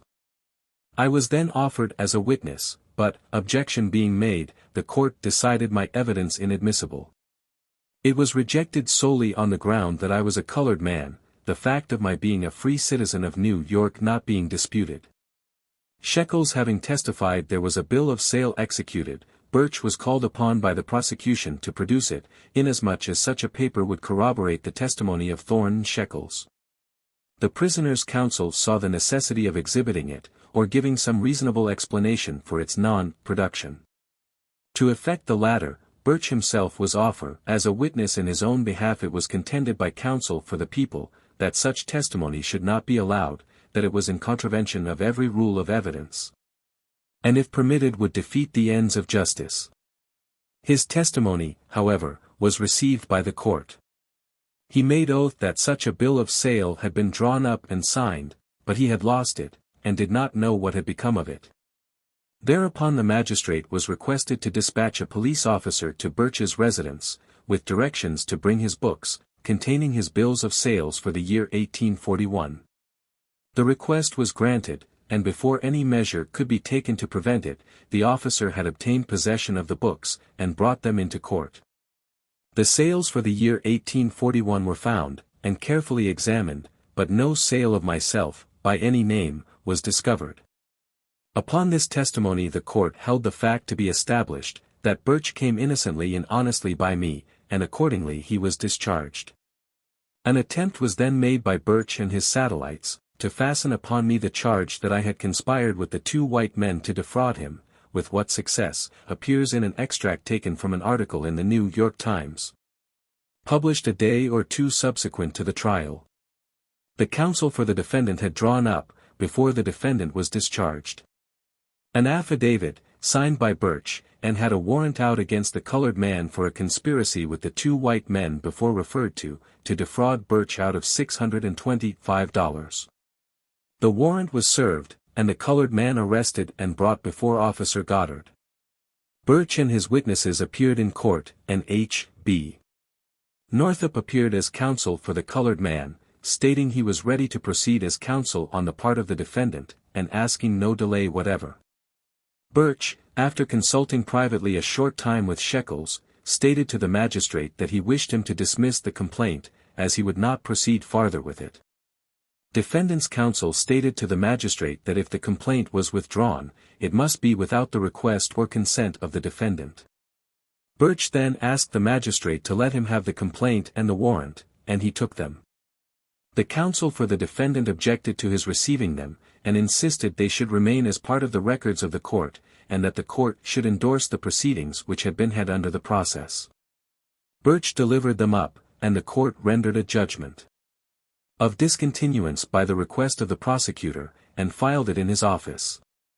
There may be those who will affect to believe the statement of the slave trader, those, in whose minds his allegations will weigh heavier than mine.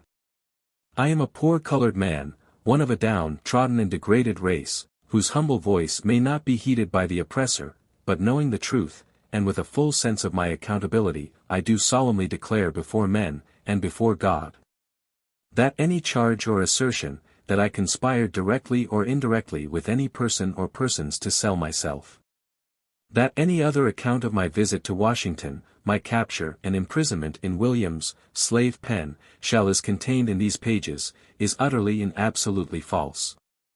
I never played on the violin in Washington. I never was in the Steamboat Hotel, and never saw Thorne or Shekels, to my knowledge, in my life, until last January. The story of the trio of slave traders is a fabrication as absurd as it is base and unfounded. Were it true, I should not have turned aside on my way back to Liberty for the purpose of prosecuting Birch. I should have avoided rather than sought him. I should have known that such a step would have resulted in rendering me infamous.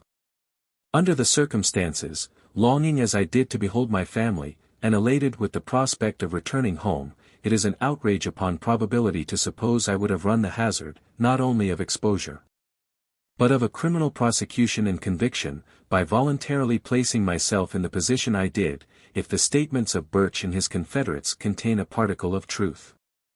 I took pains to seek him out, to confront him in a court of law, charging him with the crime of kidnapping. And the only motive that impelled me to this step, was a burning sense of the wrong he had inflicted upon me, and a desire to bring him to justice. He was acquitted, in the manner, and by such means as have been described. A human tribunal has permitted him to escape, but there is another and a higher tribunal, where false testimony will not prevail, and where I am willing, so far at least as these statements are concerned, to be judged at last.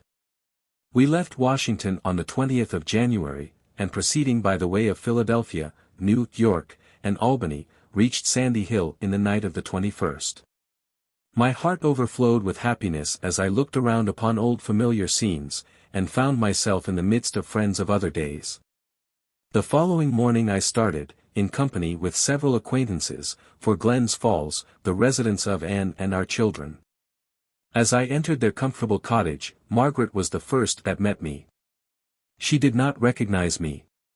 When I left her, she was but 7 years old, a little prattling girl, playing with her toys. Now she was grown to womanhood, was married, with a bright-eyed boy standing by her side. Not forgetful of his enslaved, unfortunate grandfather, she had named the child Solomon Northup Staunton. When told who I was, she was overcome with emotion, and unable to speak. Presently Elizabeth entered the room, and then came running from the hotel, having been informed of my arrival. They embraced me, and with tears flowing down their cheeks, hung upon my neck. But I draw a veil over a scene which can better be imagined than described.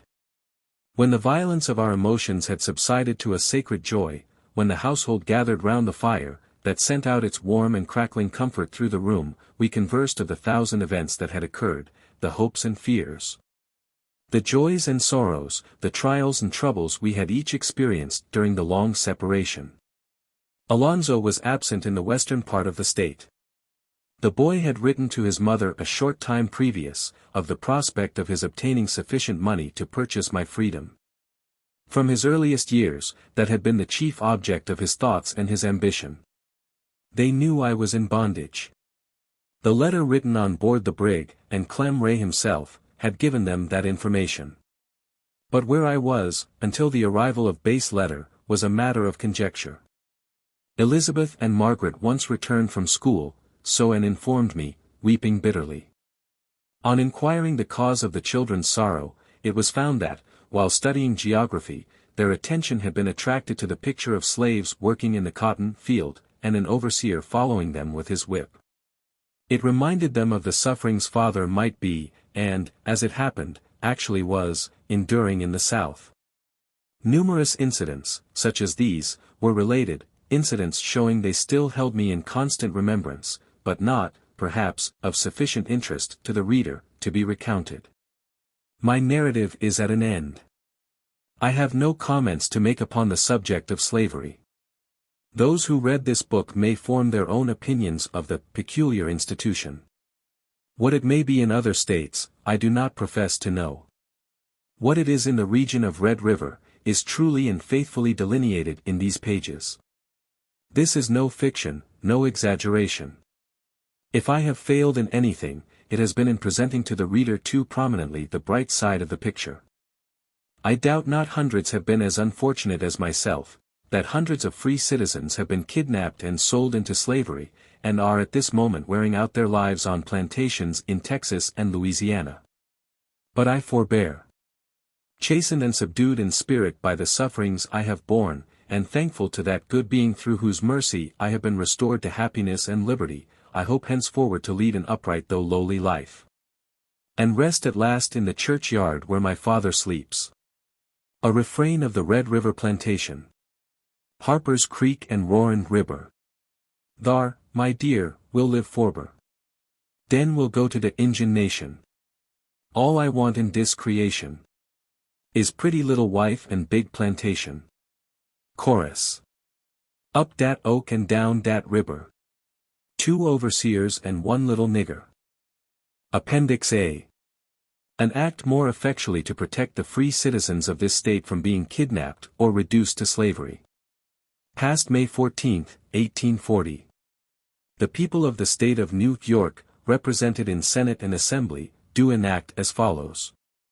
Whenever the governor of this state shall receive information satisfactory to him that any free citizen or any inhabitant of this state has been kidnapped or transported away out of this state into any other state or territory of the United States, for the purpose of being there held in slavery, or that such free citizen or inhabitant is wrongfully seized, imprisoned or held in slavery in any of the states or territories of the United States, on the allegation or pretense that such a person is a slave, or by color of any usage or rule of law prevailing in such state or territory, is deemed or taken to be a slave, or not entitled of right to the personal liberty belonging to a citizen. It shall be the duty of the said governor to take such measures as he shall deem necessary to procure such person to be restored to his liberty and return to this state. The governor is hereby authorized to appoint and employ such agent or agents as he shall deem necessary to effect the restoration and return of such person, and shall furnish the said agent with such credentials and instructions as will be likely to accomplish the object of his appointment. The governor may determine the compensation to be allowed to such agent for his services besides his necessary expenses. Such agent shall proceed to collect the proper proof to establish the right of such person to his freedom, and shall perform such journeys, take such measures, institute and procure to be prosecuted such legal proceedings, under the direction of the governor, as shall be necessary to procure such person to be restored to his liberty and return to this state. The accounts for all services and expenses incurred in carrying this act into effect shall be audited by the comptroller, and paid by the treasurer on his warrant, out of any moneys in the treasury of this state not otherwise appropriated. The treasurer may advance, on the warrant of the comptroller, to such agent, such sum or sums as the governor shall certify to be reasonable advances to enable him to accomplish the purposes of his appointment, for which advance such agent shall account, on the final audit of his warrant. This act shall take effect immediately. Appendix B. Memorial of N. To His Excellency, the Governor of the State of New York. The memorial of N. Northup, of the village of Glens Falls, in the county of Warren, state aforesaid, respectfully sets forth that your memorialist, whose maiden name was N. Hampton, was 44 years old on the 14th day of March last, and was married to Solomon Northup, then of Fort Edward, in the county of Washington and state aforesaid, on the 25th day of December, A.D. 1828, by Timothy Eddy, then a justice of the peace. That the said Solomon, after such marriage, lived and kept house with your memorialist in said town until 1830, when he removed with his said family to the town of Kingsbury in said county, and remained there about 3 years. And then removed to Saratoga Springs in the state aforesaid, and continued to reside in said Saratoga Springs and the adjoining town until about the year 1841, as near as the time can be recollected, when the said Solomon started to go to the city of Washington, in the District of Columbia, since which time your memorialist has never seen her said husband.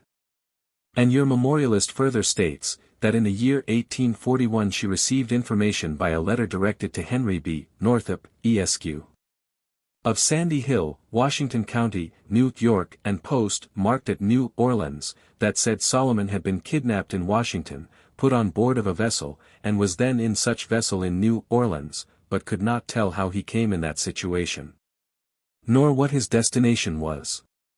That your memorialist ever since the last mentioned period has been wholly unable to obtain any information of where the said Solomon was, until the month of September last, when another letter was received from the said Solomon. Post, marked at Marksville, in the parish of Avoyelles, in the state of Louisiana, stating that he was held there as a slave, which statement your memorialist believes to be true. That the said Solomon is about 45 years of age, and never resided out of the state of New York, in which state he was born, until the time he went to Washington City, as before stated. That the said Solomon Northup is a free citizen of the state of New York, and is now wrongfully held in slavery, in or near Marksville, in the parish of Avoyelles, in the state of Louisiana, one of the United States of America. On the allegation or pretense that the said Solomon is a slave. And your memorialist further states that Mintus Northup was the reputed father of said Solomon, and was a Negro, and died at Fort Edward, on the 22d day of November, 1829. That the mother of said Solomon was a mulatto, or 3/4 white, and died in the county of Oswego, New York, some 5 or 6 years ago, as your memorialist was informed and believes, and never was a slave. That your memorialist and her family are poor and wholly unable to pay or sustain any portion of the expenses of restoring the said Solomon to his freedom. Your Excellency is entreated to employ such agent or agents as shall be deemed necessary to effect the restoration and return of said Solomon Northup, in pursuance of an act of the legislature of the state of New York, passed May 14, 1840. Entitled, An Act More Effectually to Protect the Free Citizens of this State from Being Kidnapped or Reduced to Slavery. And your memorialist will ever pray. Signed, N. Northup. Dated November 19, 1852. State of New York. Washington County, SS. And Northup, of the village of Glens Falls, in the county of Warren, in said state, being duly sworn, doth depose and say that she signed the above memorial, and that the statements therein contained are true. Signed, N. Northup. Subscribed and sworn before me this November 19, 1852. Charles Hughes, Justice Peace. We recommend that the Governor appoint Henry B. Northup, of the village of Sandy Hill, Washington County, New York, as one of the agents to procure the restoration and return of Solomon Northup, named in the foregoing memorial of N. Northup. Dated at Sandy Hill, Washington Company, N.Y. November 20, 1852. Signed. Peter Holbrook, Daniel Sweet. B. F. Hogue, Almond Clark. Charles Hughes, Benjamin Ferris. E. D. Baker, Josiah H. Brown.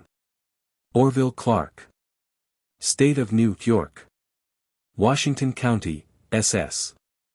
Josiah Hand, of the village of Sandy Hill, in said county, being duly sworn, says, he is 57 years old, and was born in said village, and has always resided there, that he has known Mintus Northup and his son Solomon, named in the annexed memorial of N. Northup, since previous to the year 1816, that Mintus Northup then, and until the time of his death, cultivated a farm in the towns of Kingsbury and Fort Edward, from the time deponent first knew him until he died.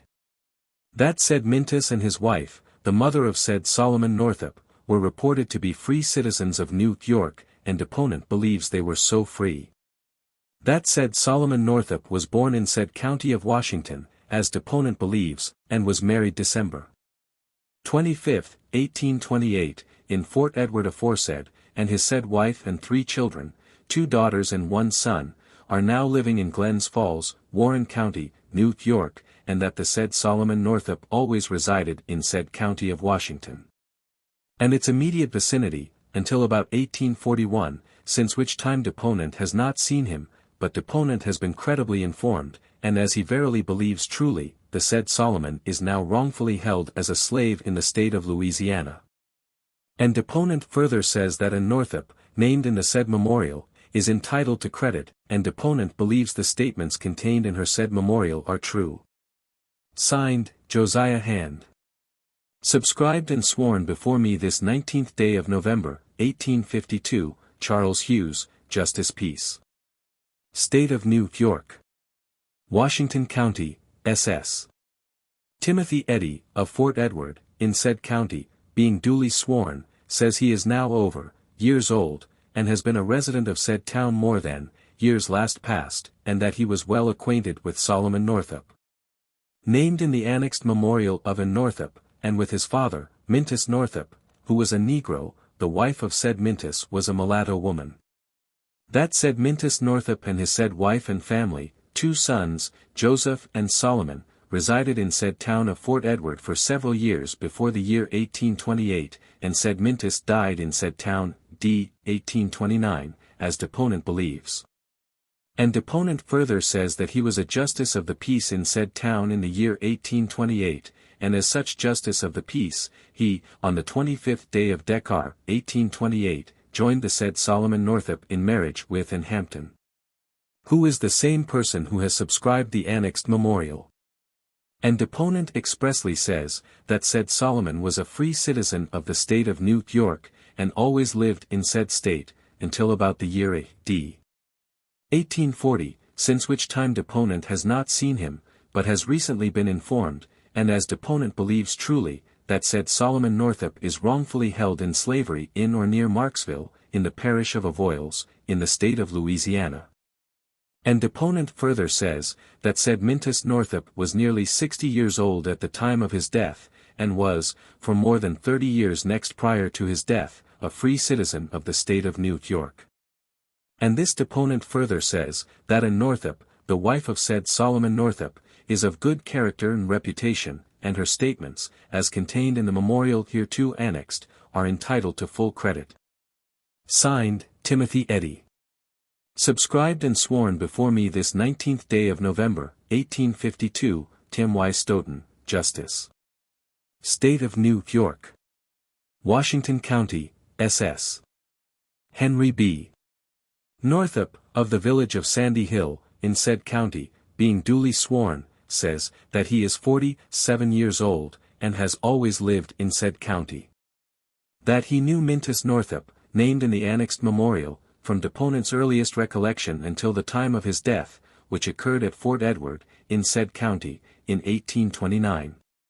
That deponent knew the children of said Mintus, viz., Solomon and Joseph, that they were both born in the county of Washington aforesaid, as deponent believes. That deponent was well acquainted with said Solomon, who is the same person named in the annexed memorial of an Northup, from his childhood. And that said Solomon always resided in said county of Washington and the adjoining counties until about the year 1841, that said Solomon could read and write, that said Solomon and his mother and father were free citizens of the state of New York. That sometime about the year 1841 this deponent received a letter from said Solomon, post, marked New Orleans, stating that while on business at Washington City, he had been kidnapped and his free papers taken from him. And he was then on board a vessel, in irons, and was claimed as a slave, and that he did not know his destination, which the deponent believes to be true, and he urged this deponent to assist in procuring his restoration to freedom. That deponent has lost or mislaid said letter, and cannot find it. That deponent has since endeavored to find where said Solomon was, but could get no farther trace of him until September last, when this deponent ascertained by a letter purporting to have been written by the direction of said Solomon, that said Solomon was held and claimed as a slave in or near Marksville, in the parish of Avoyelles, Louisiana. And that this deponent verily believes that such information is true, and that said Solomon is now wrongfully held in slavery at Marksville aforesaid. Signed, Henry B. Northup. Subscribed and sworn to before me this 20th day of November, 1852, Charles Hughes, J.P. State of New York. Washington County, SS. Nicholas C. Northup, of the visage of Sandy Hill, in said county, being duly sworn, cloth depose and say, that he is now 58 years of age, and has known Solomon Northup, mentioned in the annexed memorial of an Northup, ever since he was born.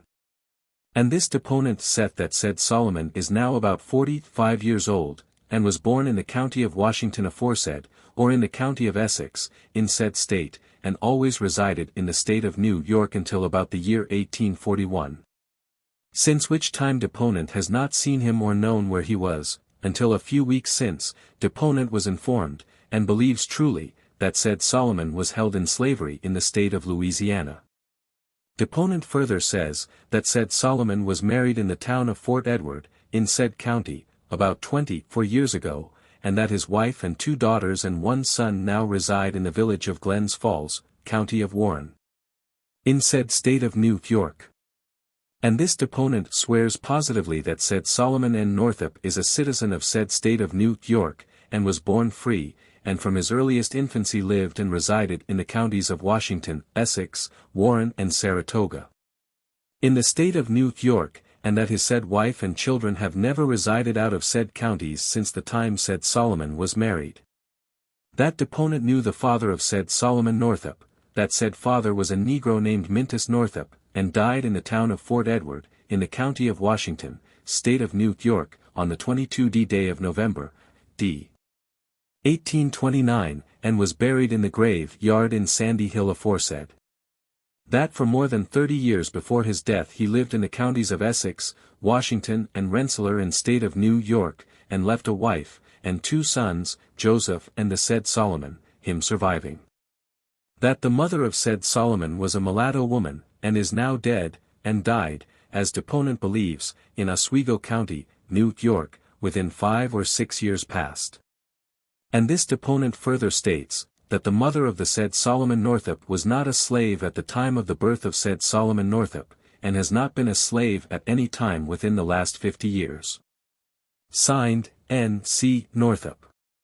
Subscribed and sworn before me this 19th day of November, 1852, Charles Hughes, Justice Peace.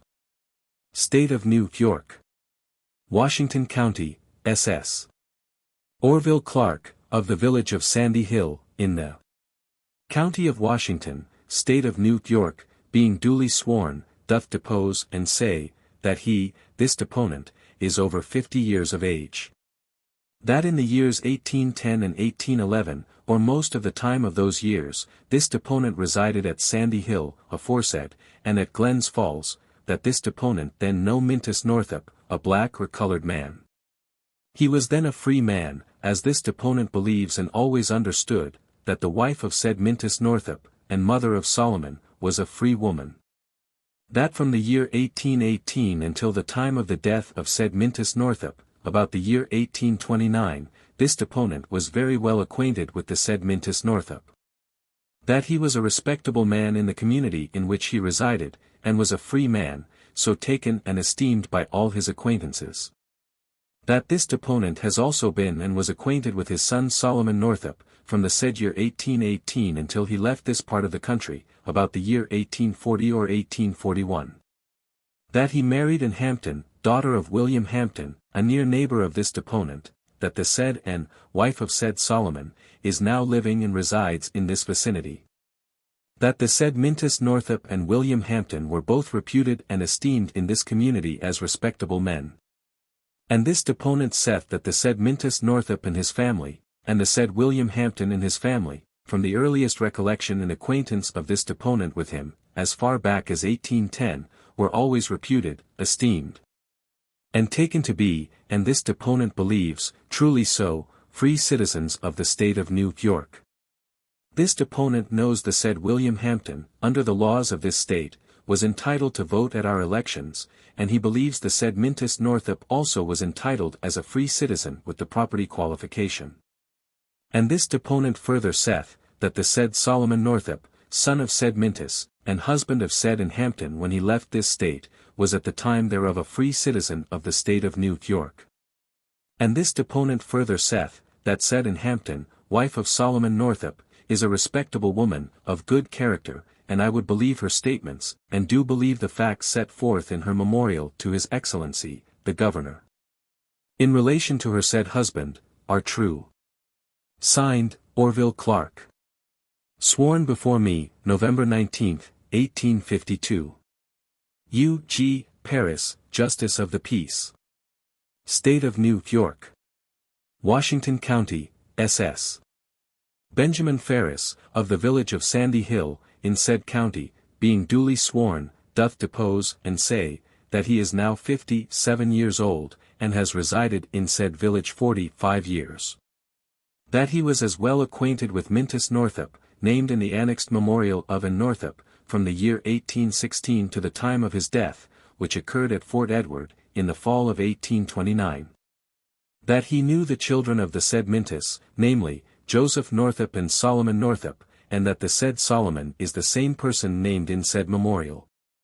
That said Mintus resided in the said county of Washington to the time of his death, and was, during all that time, a free citizen of the said state of New York, as deponent verify believes. That said memorialist, and Northup, is a woman of good character, and the statement contained in her memorial is entitled to credit. Signed, Benjamin Ferris. Sworn before me, November 19, 1852. U. G. Paris, Justice of the Peace. State of New York. Executive Chamber, Albany, November 30, 1852. I hereby certify that the foregoing is a correct copy of certain proofs filed in the Executive Department, upon which I have appointed Henry B. Northup an agent of this state, to take proper proceedings in behalf of Solomon Northup therein mentioned. Signed, Washington Hunt. By the Governor. J. F. R., Private Secretary. State of New York. Executive Department. Washington Hunt, Governor of the State of New York, to whom it may concern, greeting.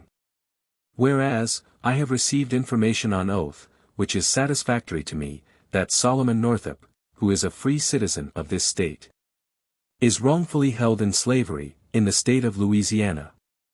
And whereas, it is made my duty, by the laws of this state, to take such measures as I shall deem necessary to procure any citizen so wrongfully held in slavery, to be restored to his liberty and returned to this state. Be it known, that in pursuance of Chapter 375 of the laws of this state, passed in 1840, I have constituted, appointed, and employed Henry B.